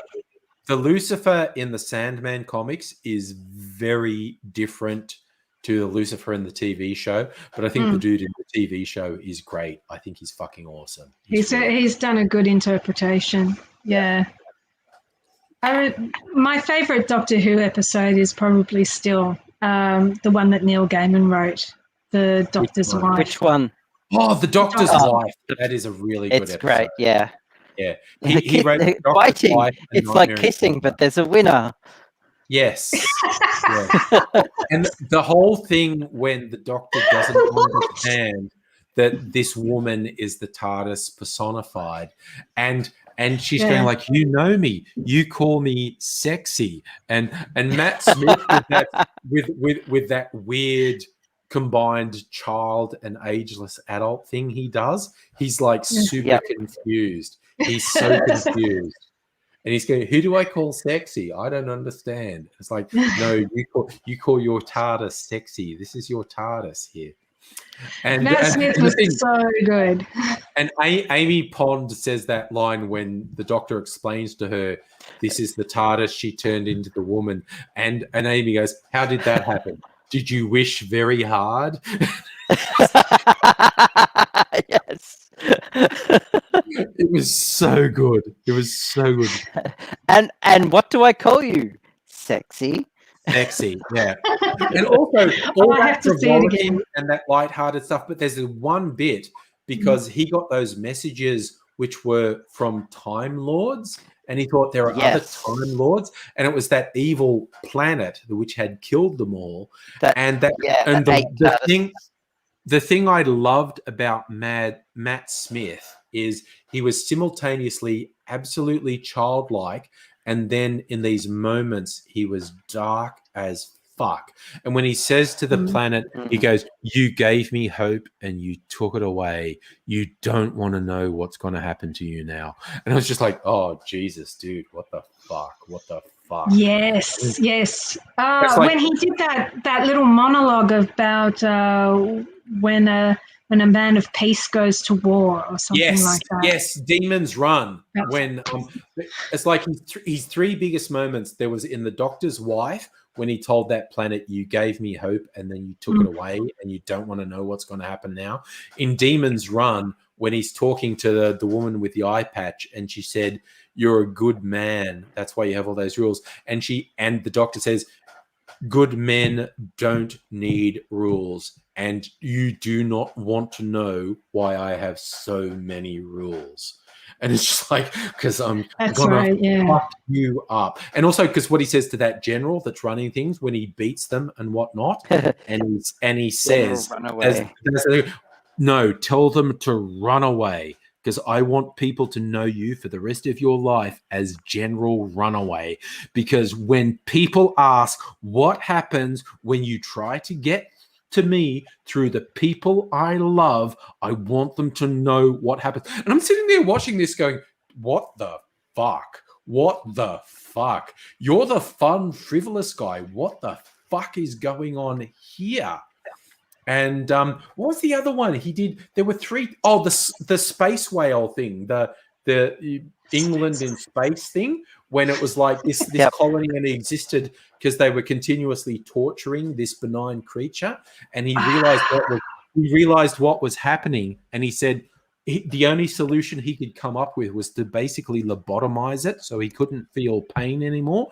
And he's saying, "This is the only solution I can come up with." And Amy's trying to talk to him, and he just fucking loses it and looks at her and says, "No human talks to me today."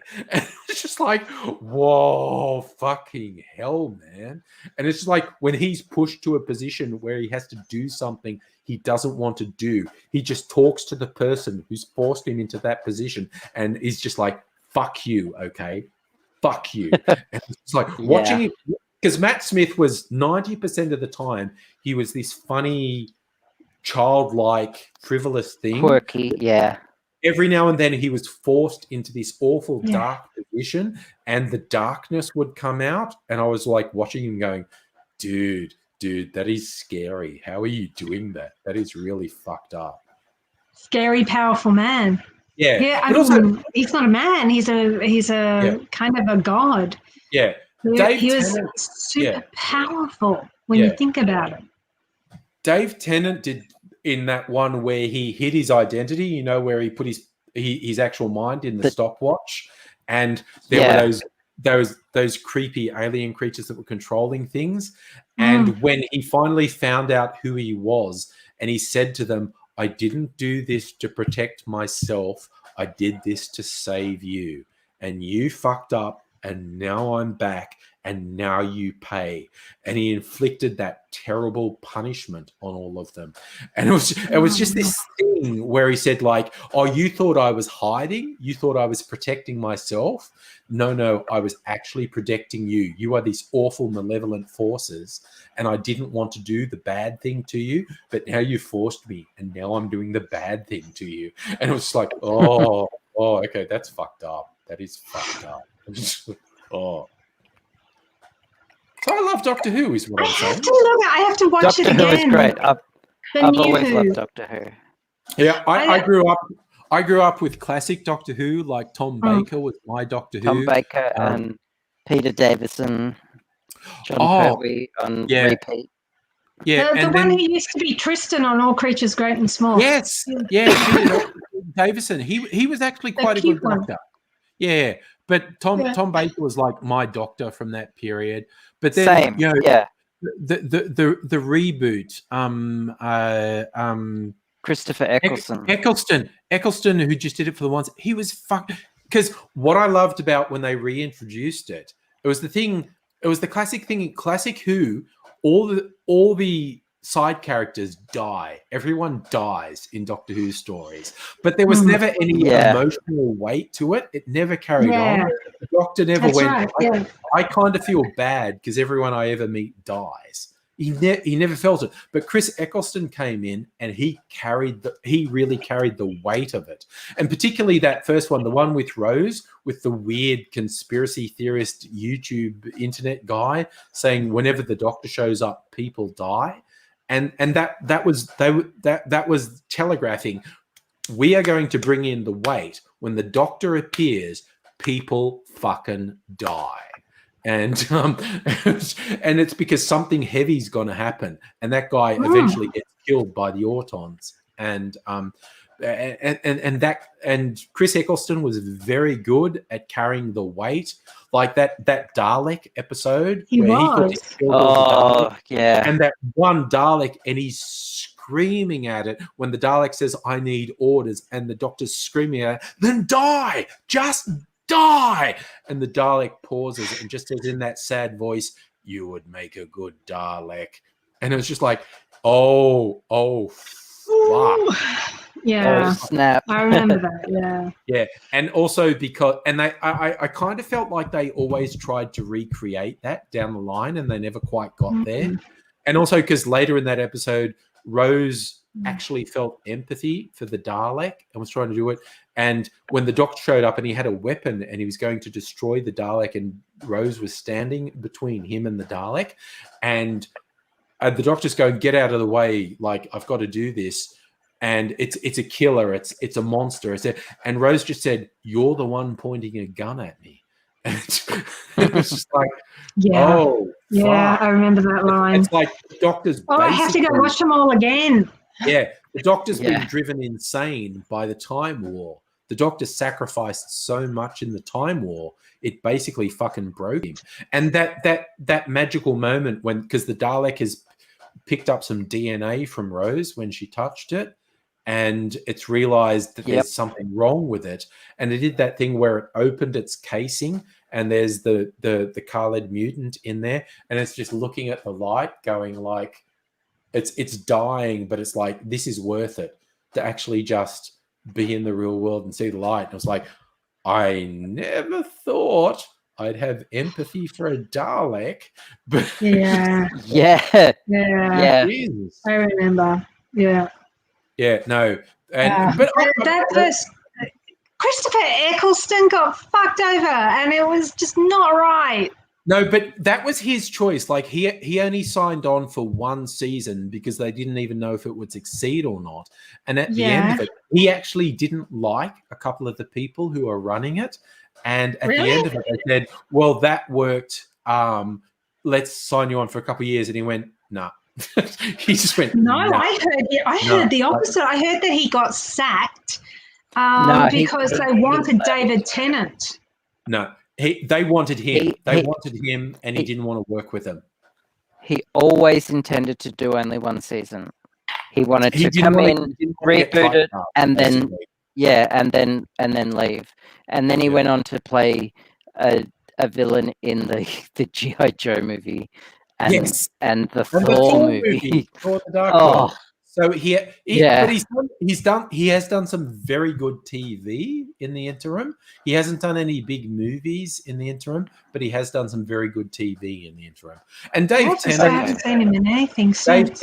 Dave Tennant managed to escape typecasting. He's done a lot of good stuff. Matt Smith Matt Smith is starting to be in a bunch of stuff. So, and of course, bloody Peter Capaldi has an entire fucking career in Doctor Who. Yeah, you can't typecast Capaldi. He's my favorite. Doctor. he's got to be my favorite. Peter Capaldi. His first episode when they're in London and whenever the Thames froze with the dinosaurs, and the dinosaurs, and he's meeting up with Clara, and each of them think the other have set up the meeting in the cafe, and we find out how good was that? We find out down the line it was Missy, but they each think the other, and they're both saying shit about the other one being a fucking idiot, but each of them think the other person is admitting that they're an idiot, but each of them think the other. And it's such a good piece of dialogue when they're having this whole conversation where Clara's basically saying, "You're a narcissistic idiot," and the Doctor's saying to Clara, "Yeah, you're a narcissistic idiot. I'm glad you recognize it." That's right. And they're at complete the conversation. They're at complete cross purposes. It is so funny. It is. It's great. They're both really good actors. Like They're I great. remember him going, realizing he's got a Scottish accent. He goes, "Oh, I can complain about things now." Yeah. And when he's Yes. ranting to that sort of homeless guy in the alley about being Scottish and complaining, and he's going, "Oh, look at these eyebrows! These are attack eyebrows." Yes, attack eyebrows. Yeah. And the homeless guy in the alley is going like, "Yes, of course, sure. What the fuck? What the fuck is wrong with you?" Yeah. I'm sure that the attack eyebrows business is a little bit of a callback to his thick of it character. Oh yeah, no, Everyone's expecting him to start swearing. there are a bunch of callbacks to In the Thick of It, as far as I'm concerned. It's just like I haven't seen any of that show. I've got it on disc. If you want to borrow it, Abigail, I have it too. Yeah. If you've Yeah, got I got something, it. I that mean, plays I could always find it online, but oh yeah, you could find it Um, online. In the Thick of It is worth it because it's yes, minister, but with lots of swearing. And Scottish accents. And The yeah, Scottish mafia, they called it. yeah, Peter Capaldi plays this political fixer, and he just he hates everyone, and he's just continually screaming in people's faces with massive profanities, and it is so funny. He's just screaming in so people's awesome. faces. It is so funny. If I ever get seriously pissed off, I do tend to change it, and I haven't done this in years, but I do change my profile picture to Peter Capaldi going, "This is my bollocking face." Yep. Yeah, or whatever it is. He's got a bollocking face, and then it's just sort of mildly just me face. Yeah, and he's Capaldi's incredibly funny in the think of it because the rest, everyone else is kind of benign. They're kind of just yes, minister characters. But Capaldi is this Scotsman who just screams in people's faces and just unleashes non-stop streams of expletives in people's faces. I gotta find out how to watch this now. He's not a made-up character entirely. He was inspired by some bloke in the Labor Party during Tony Blair's time. Yeah, I really like that he had a little protege who he mentored. Yeah. And one time when he's going off at his little protege, he goes, "I should have left you back at the seminary where I found you." Yeah. So, it's on iView apparently. There you go. It's on iView. There's also a movie called what's the movie called? And it involves the Americans. It involves the British and the Americans. I've got it here somewhere.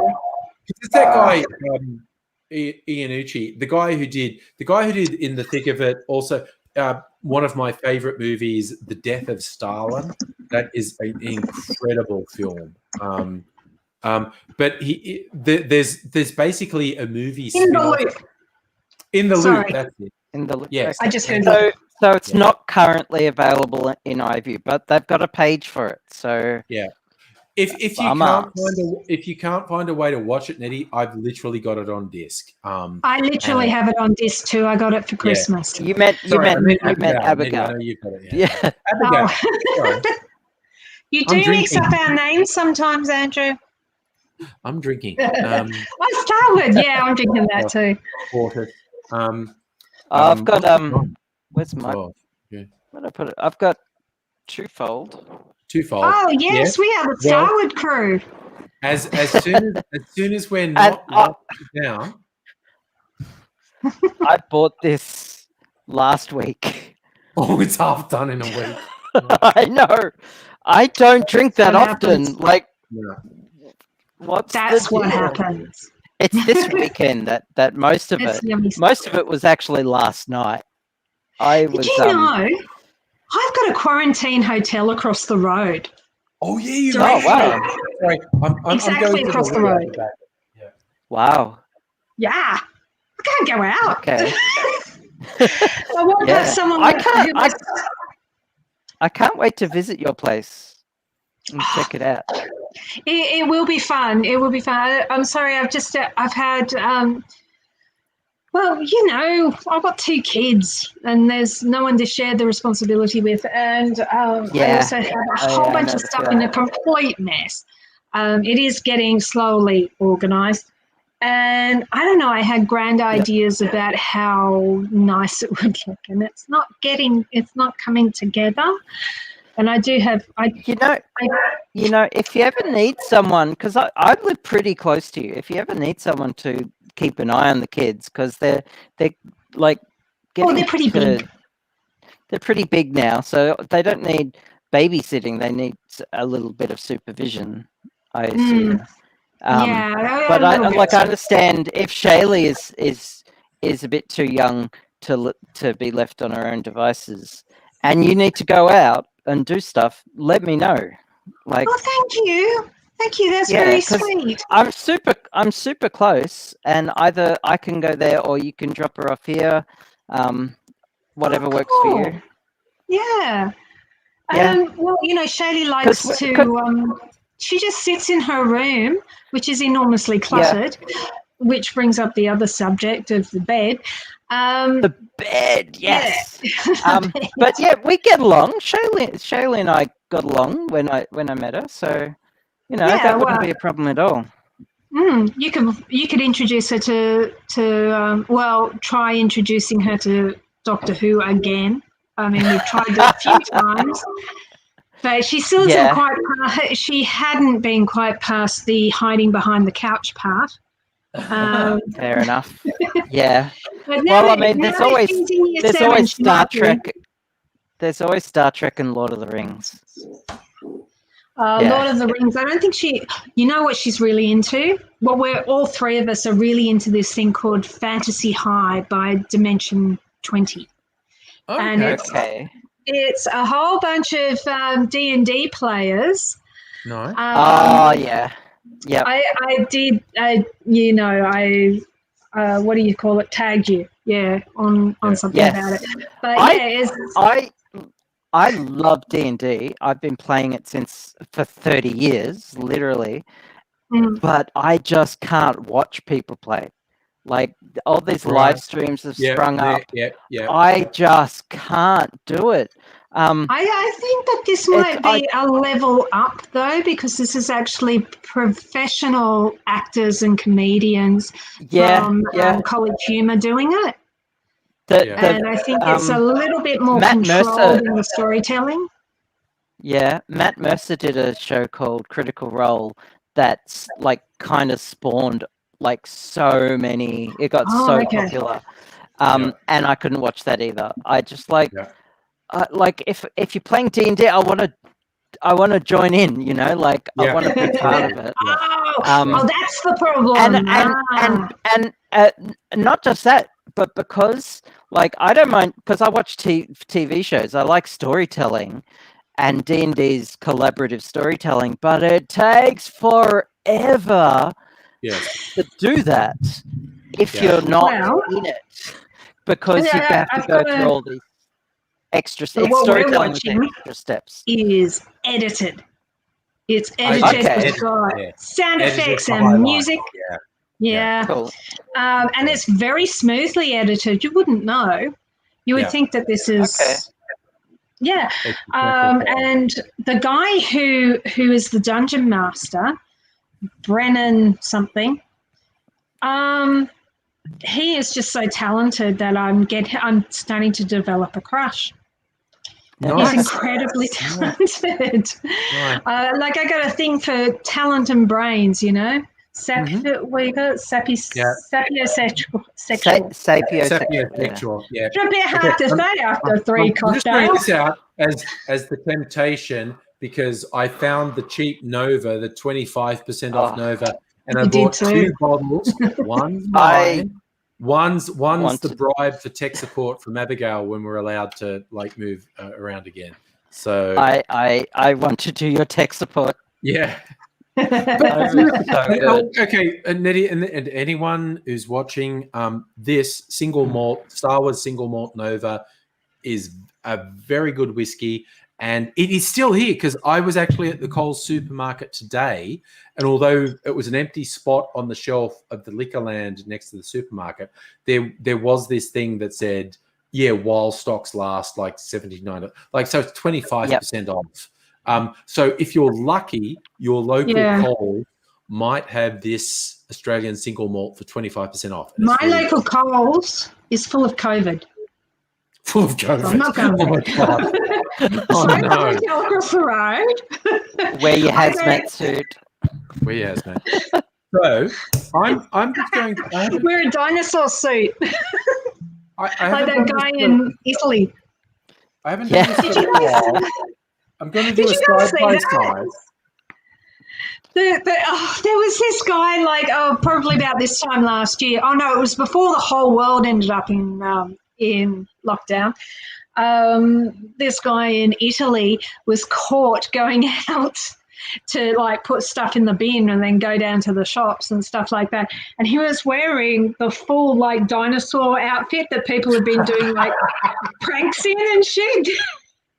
Turns out it was the only thing he felt he had that was that would cover all of him and keep him COVID free. And his girlfriend had the COVID in her house.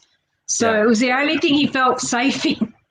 Nice. So he's a big dinosaur head flipping over.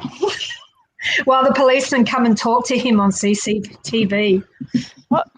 There are not many by side. episodes of The Thick of It. Yeah. There are not many episodes of The Thick of It. There's a couple seasons, but again, BBC, there's not many episodes in a season. Yeah. I think there are 4 seasons, but they are short seasons. But season 1 is 3 episodes. Season 2 is 3 episodes. Really? Yeah. No, that doesn't Season sound 3 right. is 8 episodes. Right. Okay. And season 4 is 7. I'm going to get the disc. I'm on the Wikipedia page. Yeah. Which I trust. It may not have been updated. The thick of it was like a bit of prestige TV. The way they described the swearing was Shakespearean swearing.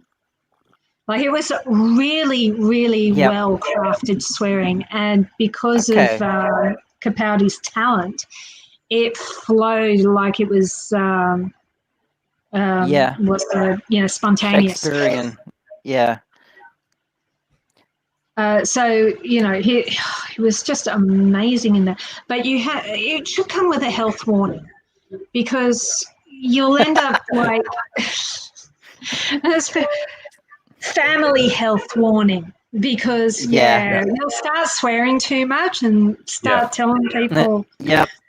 It's like the time I was reading the Patrick O'Brien novels. And started speaking like an 18th century sailor. That's fair. You know what I just realised? Finding my discs of In the Thick of It is a sober person job. Just leave that to tomorrow. I'm on the Wikipedia page, and it says there's only 3 episodes. I'll go to the IMDb page. I assume that's right. And season 1 I'm also is 3 episodes. Yeah. I Yeah. assume that's right. I'm going to do a side by side. This is a single malt Nova from Starwood, and this is single malt Fortis, which is the 100 proof, 50% alcohol. Taste test time. I haven't done a side by side for a while, so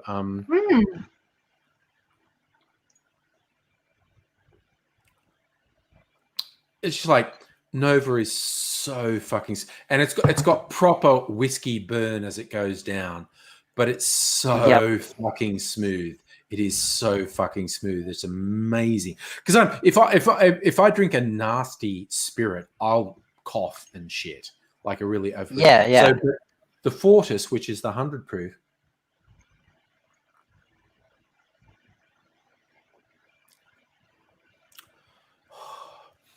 Yeah, even though 80 proof versus 100 proof, so like it's 20% more. You can taste it. There is that additional sort of man. This is if you want to get fucked up on your whiskey. This is 50% alcohol. Does it have a similar taste? It is quite. Again, I just go on the nose. Just it's got that beautiful sort of sweet whiskey smell. On the nose, they're incredibly similar. Like when you smell them, they're incredibly similar. But if I do Nova,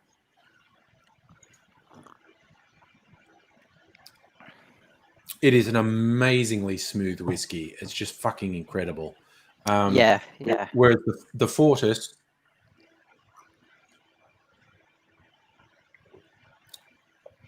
still fairly easy to drink, but there is that definite like, yeah, boy, this is gonna fuck you up. This is 100 proof whiskey right here. There's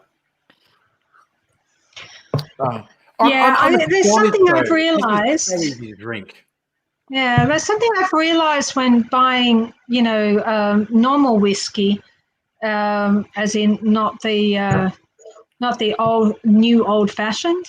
Yeah. Is that I am not really a whiskey drinker so much as I am a cocktail drinker. Oh, yeah, and I'm aboard with that. Yeah, I haven't had the new difference. old fashioned for a little while, and I'll probably get it again sometime because that is a really good drink. And that literally won a global competition for the best pre-bottled cocktail. Whatever they've done with it. Yeah. The entire world was competing for a pre-bottled cocktail, and the new old-fashioned won. And it's because it's so simple. It's their whiskey, it's a sweetener, and they developed in-house bitters in it. That is a great drink. The style with new old-fashioned is a great drink. And also, so that's what I drink. Yeah, $50 for about 10 cocktails is so cheap. It's like it depends. I always buy 2 at a time. It depends how, and I think Nettie, you and I might be equally generous with our own pours when we do it. So it's maybe 5 cocktails if you're very kind to yourself when you pour it and just go, yeah. So if you're a bit reserved, it's 10 cocktails, and if you're a bit generous, it's like 5 cocktails. But still, 5 cocktails for $50, that's pretty fucking good. Yeah, well, I always add a bit of amaretto to it as well. Oh yes, and I have my macadamia stuff. Putting and in fact, even as we speak it, I feel like I should maybe with the Nova. Maybe I should mix an old-fashioned with the Mac. What have I got? What sugar syrups do I still have? See, that's the reason why I got the big, pretty new glasses. Yeah. So that I could have, basically, so that I could have more soda water in my new old-fashioned Godfathers. Yeah. Man, I've used up most of my sugar syrups. Oh no, here it is. Is a dark sugar syrup. I think brown sugar syrups go really well with an old-fashioned. So this is one I made a little while ago with. No, I haven't done that yet. Oh look! Oh my god! I should try that. I should definitely try that. It would be fabulous with amaretto. Oh my god! Yeah. So like a Godfather with a sugar syrup made from brown sugar is so caramelized. Good. Oh, and caramel and almonds. Oh, there's this one that I can get in the supermarket. It's an unrefined coconut sugar that's brown. Yeah.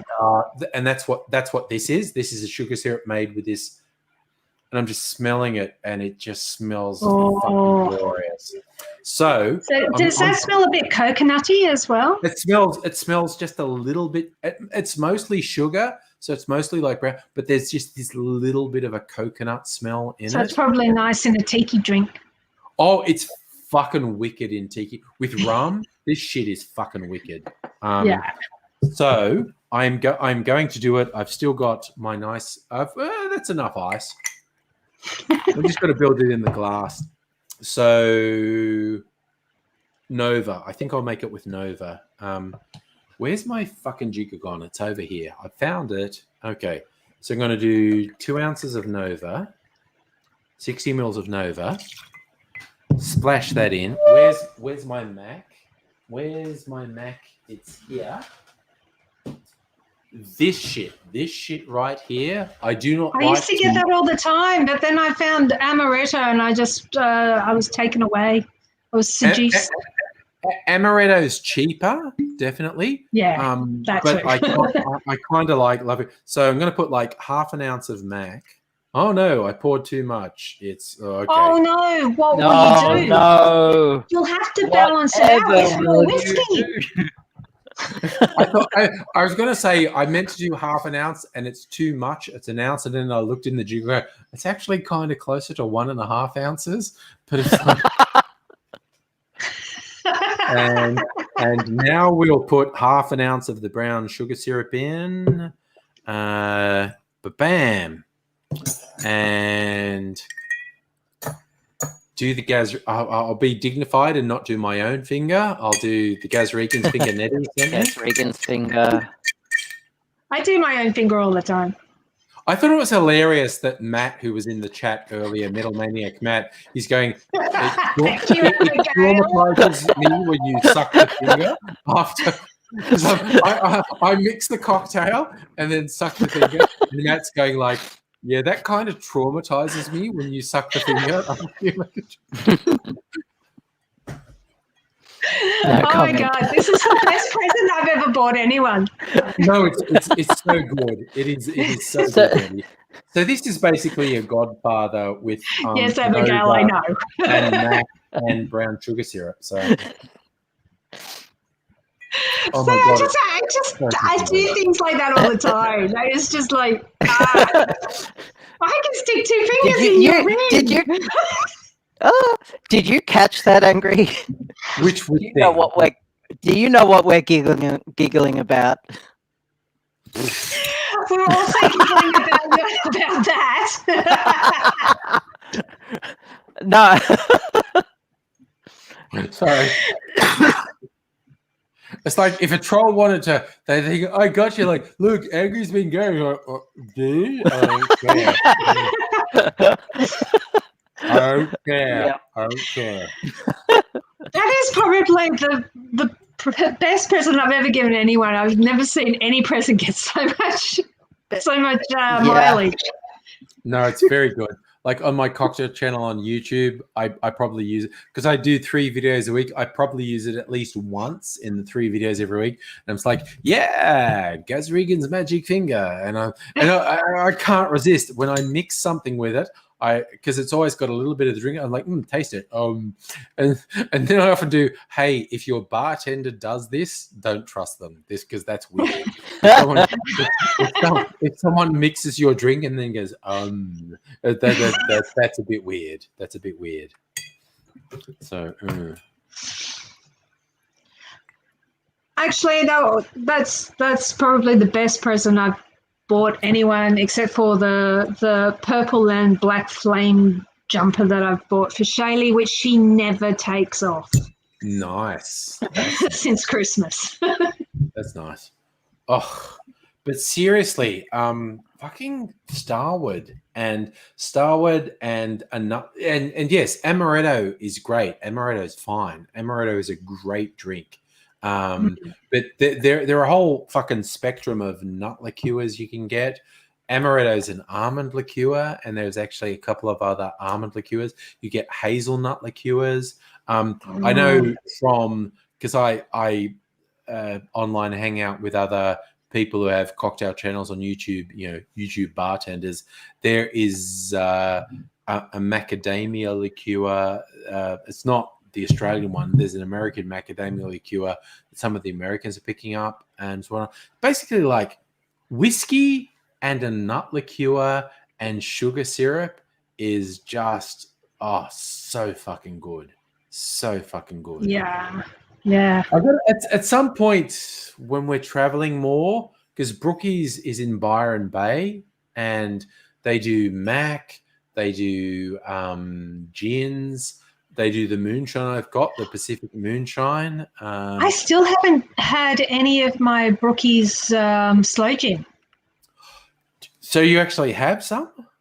I have some. I bought it before I moved, and I still haven't broken it open. No, Brookies. I don't have a Brookies gin. Brookies do a dry gin. I have. Oh, that's the sorry, the slow gin with Davison Plum. Yes. Yes. I've got the Brookies Davison Plum gin. It's their version of, and it's and as a joke they call it SLOW gin, slow gin, right. Yeah. as opposed to SLOE. Yeah, and they make it with the Australian native fruit, the Davison Plum. Yeah, no, it's good. I think it's time for me to have one. Yeah, definitely. What should I mix it with? Do you have any whiskey there? Because you could make a Snosberry Fizz. Oh no, I don't think I'll do a Snosberry Fizz. I have a very sort of teenager kind of palate. the Brookies Davison Plum, even just with soda or lemonade or whatever. Yeah, no. The Brookies slow gin with soda is fucking great. That's what I'll do.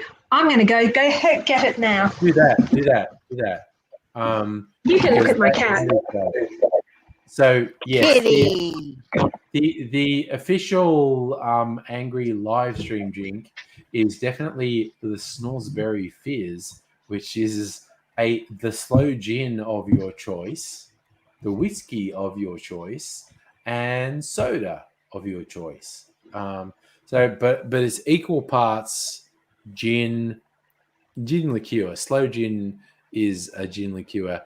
Equal parts of the gin liqueur, the whiskey, and then you top it with that. Oh my god! I went to Dan's yesterday because when you go to I am absolutely of the opinion Cappy make the best sodas and tonic waters. But if you go to their website, you'll have to buy it in packs of 24, and it's kind of like, I don't want 24 of these. But Dan's have a pretty good supply of Cappy sodas and tonics that you can get in 4 packs. And so yesterday or the day before, I went to Dan's and I got Cappy with lemon and basil. And lemon and basil in a soda water. Oh, fuck yeah. And this one, blood orange and sage. Oh, I've had that one. It's really good. Yeah. Lemon and basil was new to me, but on last night's stream, I did a Snosberry Fizz with the Anther Cherry Gin, and I think it was probably a Starward whiskey. So it was equal parts slow gin and whiskey, and then topped with soda. And I topped it with the Cappy lemon soda, and oh my god, because Cappy make sodas that are, you know, like the sugary ones. So there's basically two sorts of sodas Cappy make. There's the sugary ones, and there's the one that are done with fruit and herbs, but have no sugar and not even sugar substitutes in. So it's only these little bottles that are only 1 calorie. And so it's like really lightly flavored sodas that are really good. And the two I picked, there's I think there's 4 of them altogether, but the 2 I picked up from Dan's are blood orange and sage, and what's this one? No, that's blood orange and sage again. What's this one? Lemon and basil. That was a new one to me. Lemon and basil was a new one to me. And so I'd love to go to, you know, the Cappy website, but they only sell them in packs of 24, and it's like, okay, 24 is a lot, but 4 packs. Dan's has a good selection of 4 packs. So how much were they? for the 4-pack? Okay, that's a sober question. Am I trying? Yeah. That's a sober Yeah. question. But if I go on to, because we're on, okay, Abigail, you may not Yeah. realize this, but we're on the internet. So, What? what? Where's my cursor? If I open a new tab and go to the Dan Murphy's website, if I go to the Dan Murphy's website and put fuck you, Dan Murphy's. I will get there eventually. Cappy. I put Cappy into the Dan Murphy's website, so you can get tonic water, pink grapefruit, dry tonic, ginger beer, mineral water, blood orange soda, soda water, cola, lemonade, Melbourne tonic, cucumber and jasmine green tea. Okay, the 4-packs from Dan Murphy's are $7. So it's kind of two. Wow. For a bottle this size is like $2. But that's really good. Yeah, the only other place I've found them is a Foodworks that's like 5 minutes walk away, and like Foodworks is already expensive.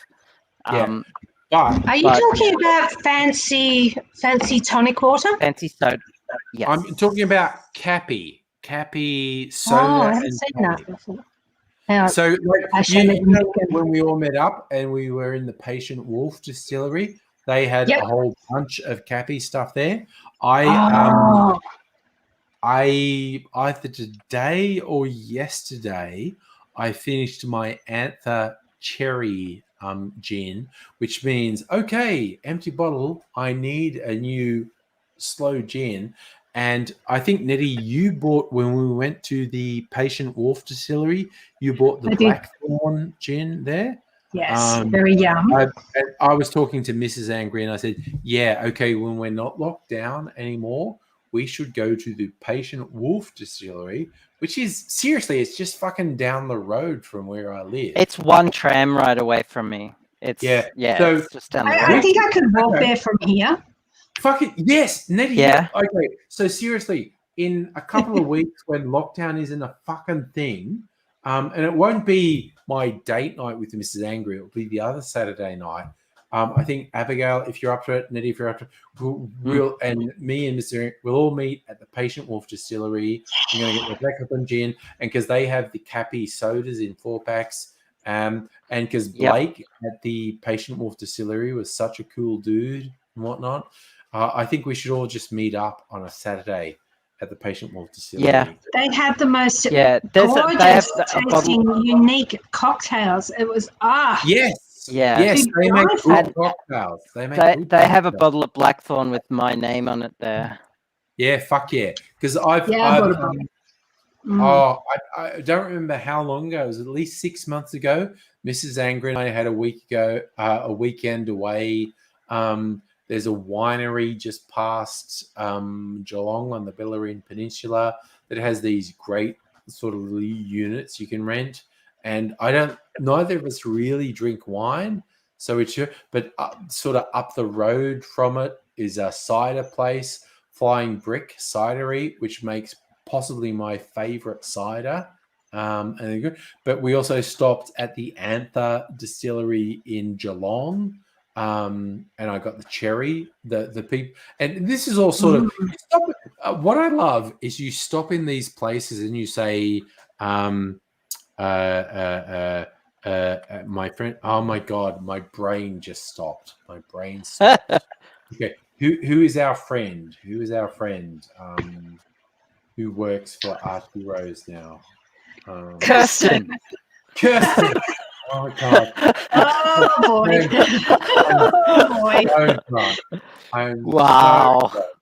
I am so drunk. I forgot. Those two tasting the two whiskeys, I think they just hit. Yeah, no, that. But so I went to the Anther Distillery with Mrs. Angry and said, "Yeah, we're coming for you." Oh, my friend Kirsten said, I should, and they all know Kirsten. They were, "Oh, Kirsten told you to come here. Cool." And we got their cherry gin, and then we went to the Bellarine Distillery, and they have a whole bunch of shit and whatnot. But Kirsten, everyone knows Kirsten. Everyone knows. You She's say very well connected. Yeah, we go to the Wolf Distillery with Kirsten and say, well, we went with Kirsten last time, but I think next time we should make sure that Kirsten, well, perhaps not make sure, but make her aware of this plan of going to Patient Wolf in the neighborhood. Yeah, but I think when we're not in lockdown, Nettie, Abigail, you and us and Mrs. Aaron, we'll go to the Patient Wolf Distillery sometime in the next couple of weeks and just say, we're back. Kirsten told us to come here, and because everyone knows Kirsten, and B, everyone loves Kirsten, and it's just like, yeah, Kirsten's our home girl, yeah. But yeah, no, Patient Wolf, Blake at Patient Wolf was so cool. The way he showed us how the distillation process works and whatnot. Yeah, he was so passionate. He's a very charming young man. Really, yeah, he was, wasn't he? And when he found out, like, I had a YouTube channel where I cooked house, he said, "You should make one here." I was like, "Dude, okay, I'm going to come back. If you're, because your bar staff are super talented. If they want to make a cocktail."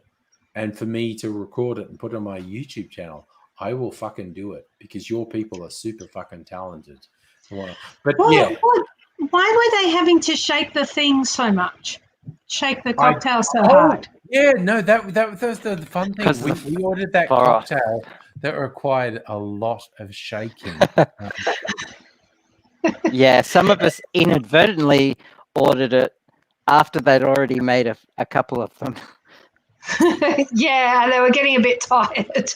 They had that one cocktail that required a lot of shaking to get the foam in, and we were like, "Oh, okay." But the other one was also because the Starwood Distillery is not far away from the Patient Wolf Distillery, and the Starwood Distillery on Fridays and Saturdays they have food trucks pull up into their parking lot now. Apparently, I saw that on the website. Oh yeah. We should absolutely do that. Go up there, get some drinks and some fucking food from the food trucks, and just like, dude, that'd be. Do you know where they're near? I recognised it was the same bloody area that we walked through that night when we were trying to find transport home. Yes. When I went to get my COVID shot, my vaccination. Okay. Hang on. I recognise this. I recognise that house that you can see all the way through. Do you remember? It was on a corner. Yeah. I had to go and get it at South Melbourne Football Club. Yes. Yep. No, I got my COVID vaccine at the Carlton Exhibition Centre. So, because that's not far Exhibition Centre in Carlton. My office, which I've been to like 4 times in the last 15 months.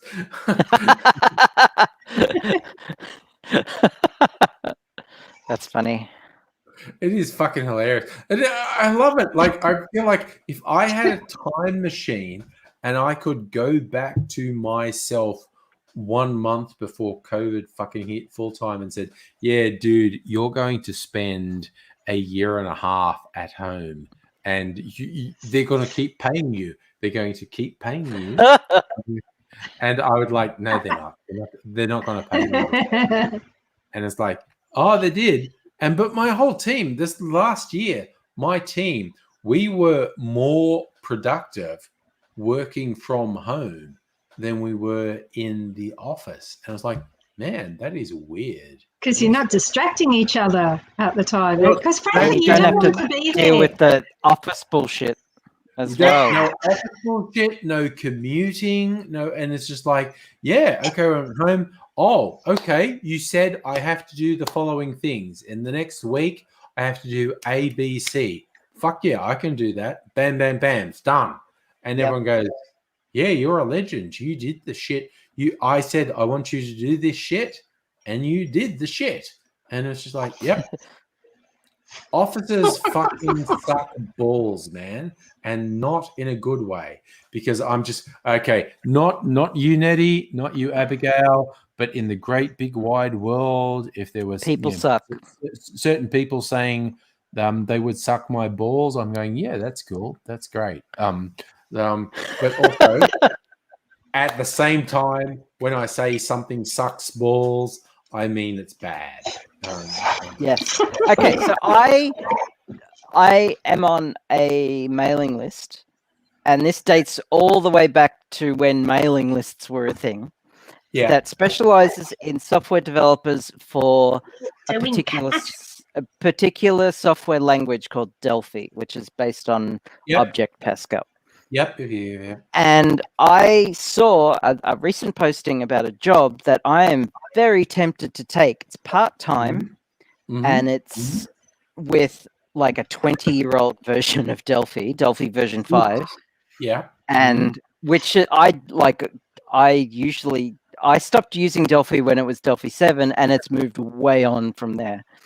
And I'm tempted to take it, but at the same time, I have no idea how much work I can do in a day or a week. That's the challenge when you're dealing with chronic problems. Yeah. Yeah. Yeah. I mean, my depression is managed, so I don't get as much brain fog nearly as much as I used to. But also, chronic fatigue will often kick my ass. Yeah. So is there traveling involved? I don't know what to do.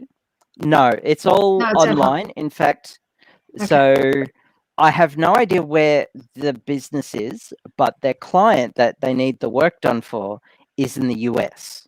So it's all online. Okay. Right. So yeah, I don't know what to do. Should I Yeah, because I am desperate for extra money, like so desperate. I am struggling hardcore. Okay, I did something when I was working as a secretary for engineers, and they wanted to know, are you going to be able to finish this tonight, or how long do you need to finish this particular specification? I really had no fucking idea at all. Yep. So I took one page, typed as fast as I thought I could maintain, typed that out, then did it one more time. That's all it took. And then I decided, it takes me 7 minutes to type, one page. And then added up the pages that they needed me to do. And I said, around about this much. And I think, So software development is a bit different. Yeah. Software development is a little bit different to just typing because, yes, it's all typing, but it's not about estimating how much work it is to do particular tasks. It's how much work I have in me per day or per week. We're talking spoon-wise. Spoon-wise. Yeah. Yes. Right. Yeah. And I don't know, like writing software for me is like breathing. I can just do it. So I'm optimistic, but also like Delphi 5, like that's going way back. Delphi's weird. Yeah. The idea of finding a job that's built around Delphi is fucking weird. Yeah. Hello, Delphi clapping is for really old. I remember hearing it's still around. Like it's still around. So what you could do, what I'm thinking that you could possibly do is, when you're feeling, take a week because, things fluctuate during a week, or perhaps it would be better to take longer than that. I don't know, 10 days. But I'm just sort of thinking, of structures of ways to think about it. Yeah. A decent amount of time that is easily extrapolated, so a week or 10 days or a month, that sort of thing. And see how you go normally when you're enthused. Yeah, and take an average. So case study number one. I wrote some software recently for a raffle drawing software to use on a live stream, and I live streamed writing the software as well, which was cool. Shit. Yeah. Yeah, yeah, that was fun. People were watching me code, and it was great. I was explaining everything as I went along, and yeah, it was lots of fun. But that was like a good 5 hours or so writing the software, and it was fun, and I did it. Today, I wasn't writing software, but I was writing something for my D&D game, and by the end of it, I was kind of just exhausted. Yeah. So, okay. yeah. So that's not coding. That's not coding, though. Yeah, they're not They're not really the same skill. But it's also like the same it's creative. parts of the brain. Exactly. Use like creative energy and something I'm passionate about. Like, are you passionate about money? There are parallels. Are you passionate about money at the moment? I'm passionate about the things that money gets me. I hate money. Yeah. If it wasn't for money, we would all be rich. Like if money, if it wasn't for money, we'd all be rich. I hate money. I need money. I don't have much money. I need the things that money gets me. At what point I get your question. Yes. Do you think that you will get resentful after a certain period? Probably not. Probably not. I think that's really good. What would happen is if I hit a wall, I would just like hit a wall and wouldn't be able to work for a day or two, which may or may not be appropriate for what they need. But they also said it was part-time. So they didn't say in the ad what that meant, how much part-time it was, whether it was 2-3 days a week, 8 hours and for those if 3 they days, want you to work these hours and those hours.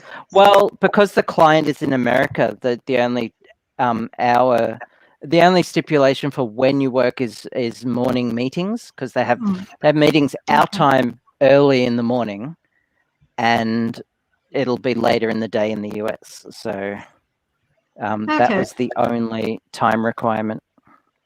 So I'm thinking maybe I might express some interest, send my resume. It's real, like there's a massive black hole in my resume, which thanks chronic illnesses, but I do have a lot of experience with Delphi, including Delphi 5, which is what they're looking for. So I'll do it. See what happens. I'm thinking I might paddle through. At least contact them and express some interest and ask some questions. So thanks for hearing me out. I really needed that. That's all right. Good. Yeah. Excellent. Good. You should absolutely do that. Clapping for chlamydia wants a job built around red wine. Well, I can understand that. Yes. I want a job around drinking expensive alcohol and playing video games. Is that a thing? Sign me up. I'd like a job wearing pretty clothes and drinking new things that have just been made. Okay. Cocktails, gins, I would whiskeys. subscribe to that channel. Honestly, I think if I won Lotto, I would be employing you both on those. You'd be branching out. Yeah. Oh, finally, I have a job. I can tell my mum. Yeah. At least tell me you're buying lotto tickets. Oh yeah, it's just like kind of like. because buying a lotto ticket is raising your odds of winning from absolutely to just marginally above 1 in 3 million or so. Yeah. It's 1 in It's like 36 million or something. mathematically My ex-boyfriend, slightly better who's than zero. I mean, that is technically infinitely more probable when you buy just one ticket. I don't have any Baileys, and I want Baileys now. Bailey's is nice. Baileys. I like I'm it. not a huge- I like not it with a huge butterscotch schnapps in a Oh, shot. I gave that to the movers. I gave my I have- butterscotch snaps to the movers fan. because they were so funny. There's a shot which is half Bailey's, Okay, half move it, butterscotch schnapps, and it's called a cocksucking cowboy. Oh yeah! Oh my god! that A shot. cocksucking cowboy. They're so Yes. nice. And I discovered this shot when I was in my first job. They were such a bad influence. We used to go out for drinks every Friday, and I remember we went to a developers conference in Brisbane, and our boss popped in because he was like that, and took us all out to a bar to drink, and he's gay. He has a partner, and his partner took us to Dreamworld. That was great. But he's gay. It was a gay boss. My first boss was gay, which was fucking cool, by the way. So I remember, like, we used to have this thing where we'd all shout each other shots and we'd do rounds. And it got to, like, I asked him to his face. I went up to him and said, "Would you like a cocksucking cowboy?" And he just looked at me and said, "Say that again." And I said it again, and he just burst out laughing. He thought it was the funniest thing ever. Because, like, I don't think he knew that I knew he was gay. So that, or it was just so. That is Yeah, also, I asked my employee. Yes. Yeah, so I asked my gay boss if he wanted a cocksucking cowboy, and he said yes. The answer is always yes, frankly. Yeah. It always is. Well, do you want the cowboy, or do you want the cowboy that sucks cock? Because that's what it implies. Yes. Yeah. Angry, you look wasted. You look so drunk. I am fucking wasted. But he's happily wasted. Happily wasted. I've still got a bit more to drink. Oh, my glass is empty. I'll have to catch there's up. drinking to be done. I was sure I brought a chocolate up here with me. Where's it go? Oh, I had a massive chocolate craving, and I went and bought some chocolate, and it was so good. Yeah, I buy Atkins chocolates. You know, Atkins diet chocolates. Yeah. Oh, okay. Yeah, they do. They'll get me through a craving. It's awesome. Okay. Where's my pretty glass? My new pretty glass. All right, I'm off to get some more. Cool. Whereas I'm kind of stuck in the I'm gonna go to bed because I showed off. Yeah. I showed off the headgear I have to wear. Yes. Have you seen the headgear, Nettie? Headgear? Oh, yeah, the ood. No, Yes. yes. Well, You look like an ood. Where I'm cosplaying as an ood, basically. So that's my normal thing. But yeah, it's this classic thing where because I did the sleep test, I don't know, 2 months ago now, whereas like, yeah, you have 30 apnea episodes per hour, which means like every 2 minutes I stop breathing. But now I wear this ridiculous headgear and put a thing on, and it's like, yeah, you actually have less than 1 episode per hour if you wear this headgear. So The headgear is a good Do thing. But people it's kind of like, oof. do people ever die from sleep apnea? Well, what the various medical people have said is like what we think happens at the moment. Sleep apnea puts a lot of stress on your heart, and Okay. so they're basically saying like, yeah, no, Hmm. dude, it's a bad thing. It is a bad thing. Well, I mean, not breathing is a bad thing. Yeah, and So- it's not much thought put into like, oh yeah, dude, we found out every 2 minutes you stop breathing, and sometimes it's more than 30 seconds at a time you don't breathe. We think that's bad. We think that's a bad Yeah. thing. And it's like, So, okay. because I imagine lack of oxygen could cause some sort of brain damage, but and there is a thought at the moment it causes heart problems as well. okay. Hmm. So Do you they're ever get basically those? saying not breathing is bad. Do you ever get those squeezy feelings in your heart, like the? Only Depends. every time you're on stream, Nettie. Yeah, and that's when we're doing the what's that old Moby track for? What does my heart feel so bad? What does my heart feel so sad?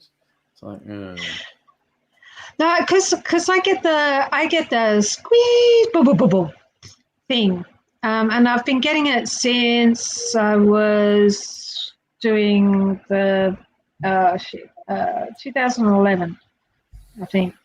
Syria, Operation Syria. That's what I was doing, and so I thought it was stress from doing that, but I still got it. What I found out with sleep apnea thing, like, okay, they put this little thing on my nose, and it varies. If I'm not wearing a thing on my nose and they just monitor me, I have 35 episodes per hour, and if I put this thing on my nose, I have less than 1 episode per hour, and sometimes as low as 0.3 episodes per hour.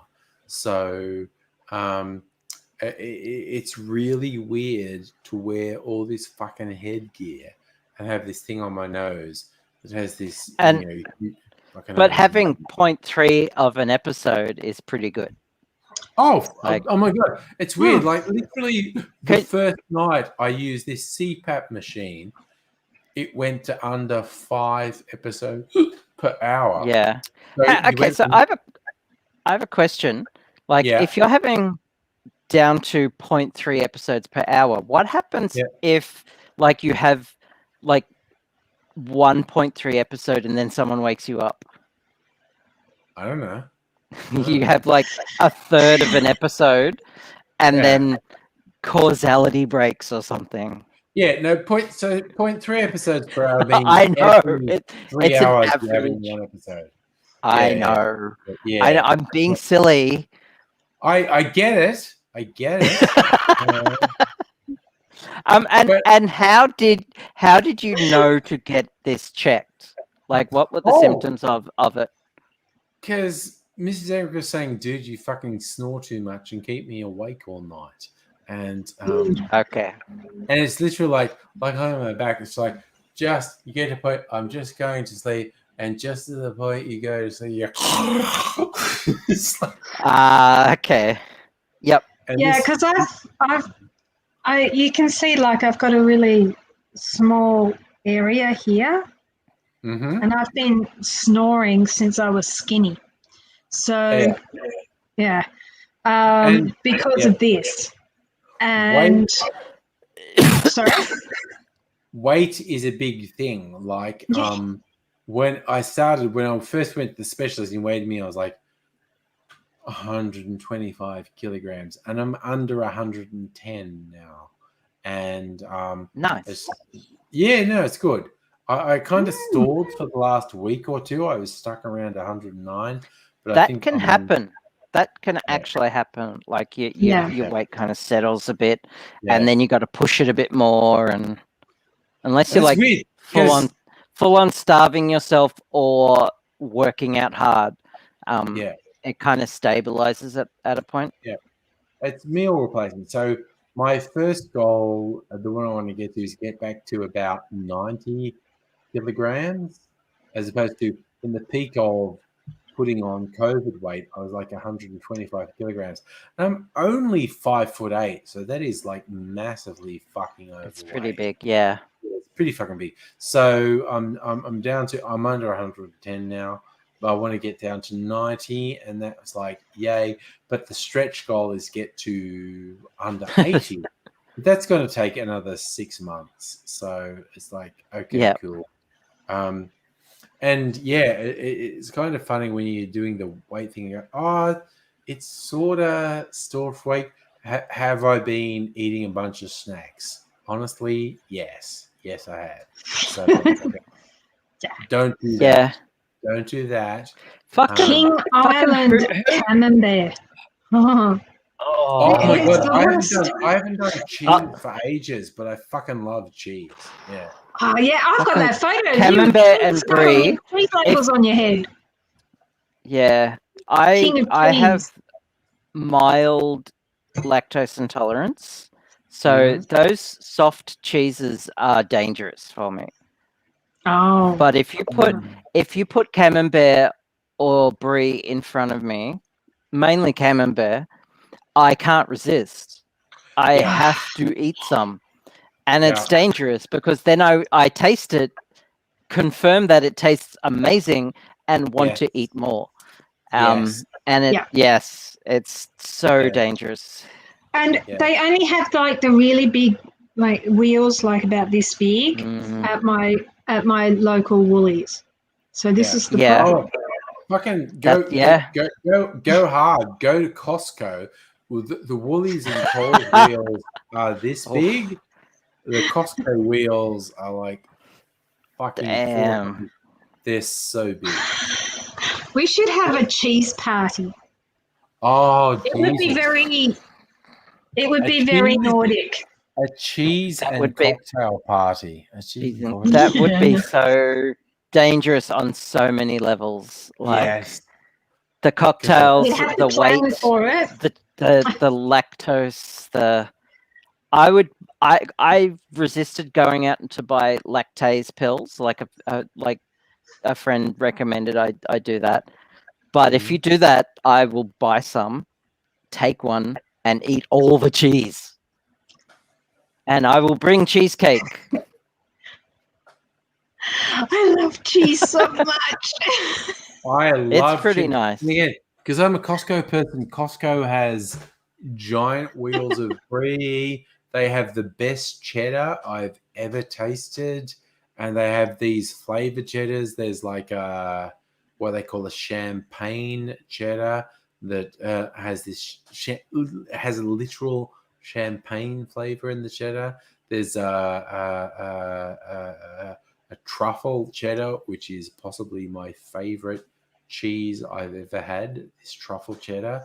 But it's like it's fat. It is pure fat. What the fuck are you doing? But it's delicious fat. It's delicious. It's like, yeah, I'm just going to eat this big fucking plate of cheese, and there's this responsible voice going, "It's just fat that you're eating," and the rest of you is going, "Fuck, man, yeah, it's great. I love it. It's so good."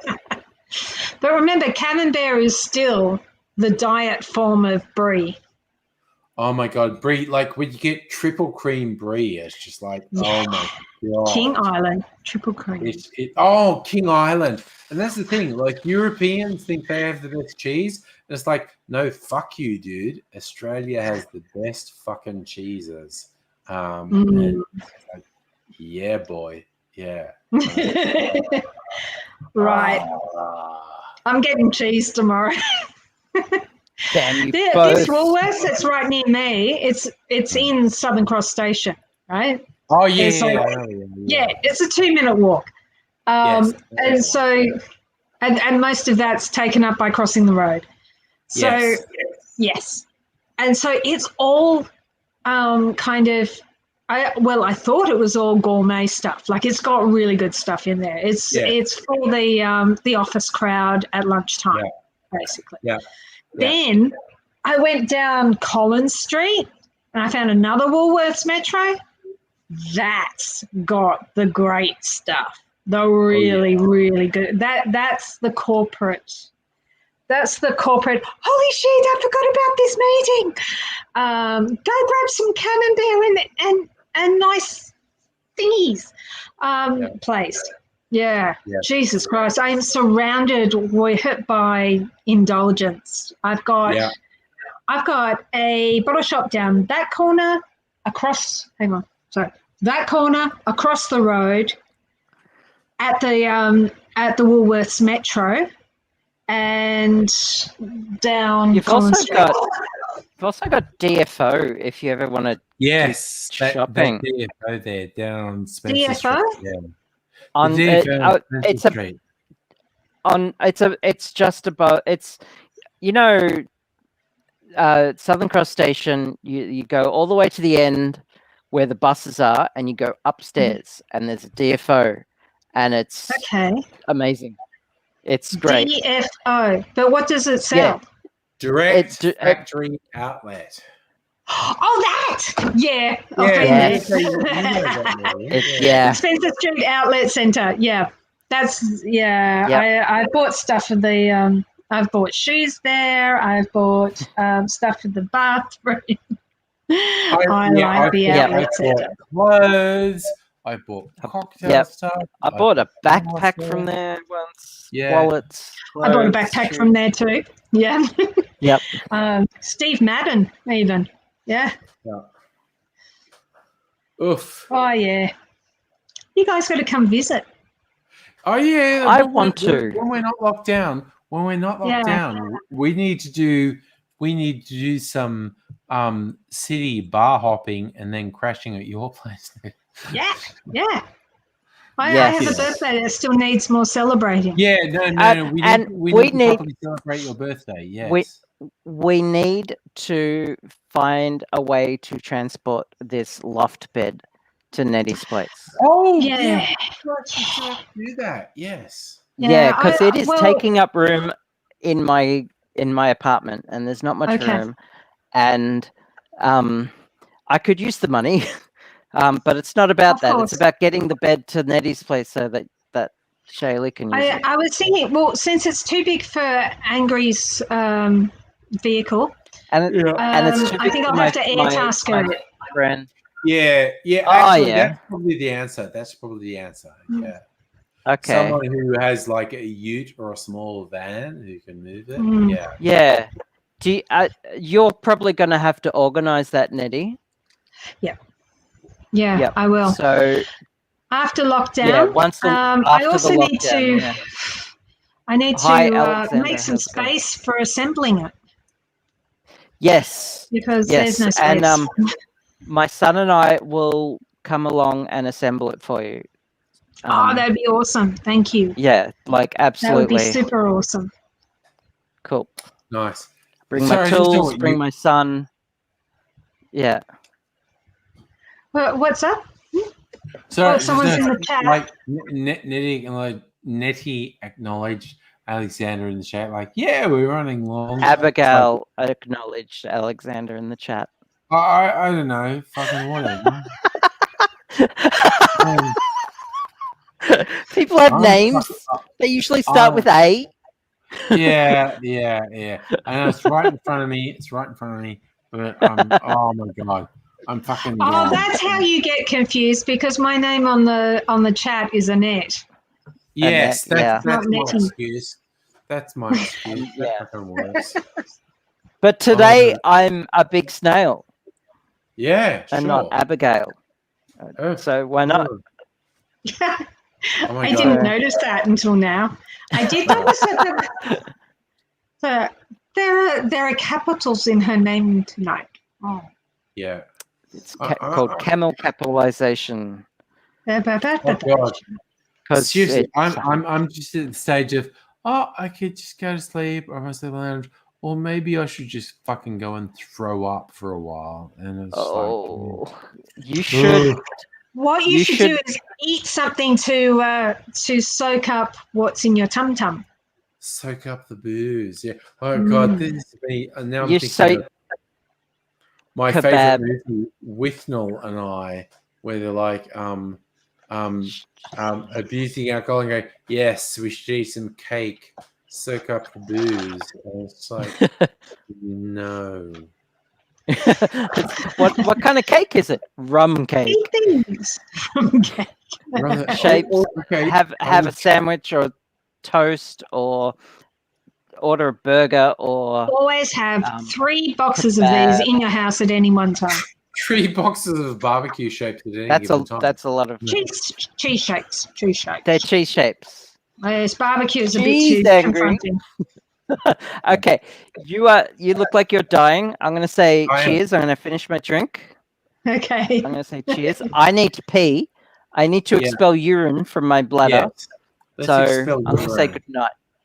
Yes. So I don't know if anyone's even still in the chat, but Alexander's good night. here, and I Well, think Alexander is Megalu's here. here. And Mega Live Leech is long and here. prosper.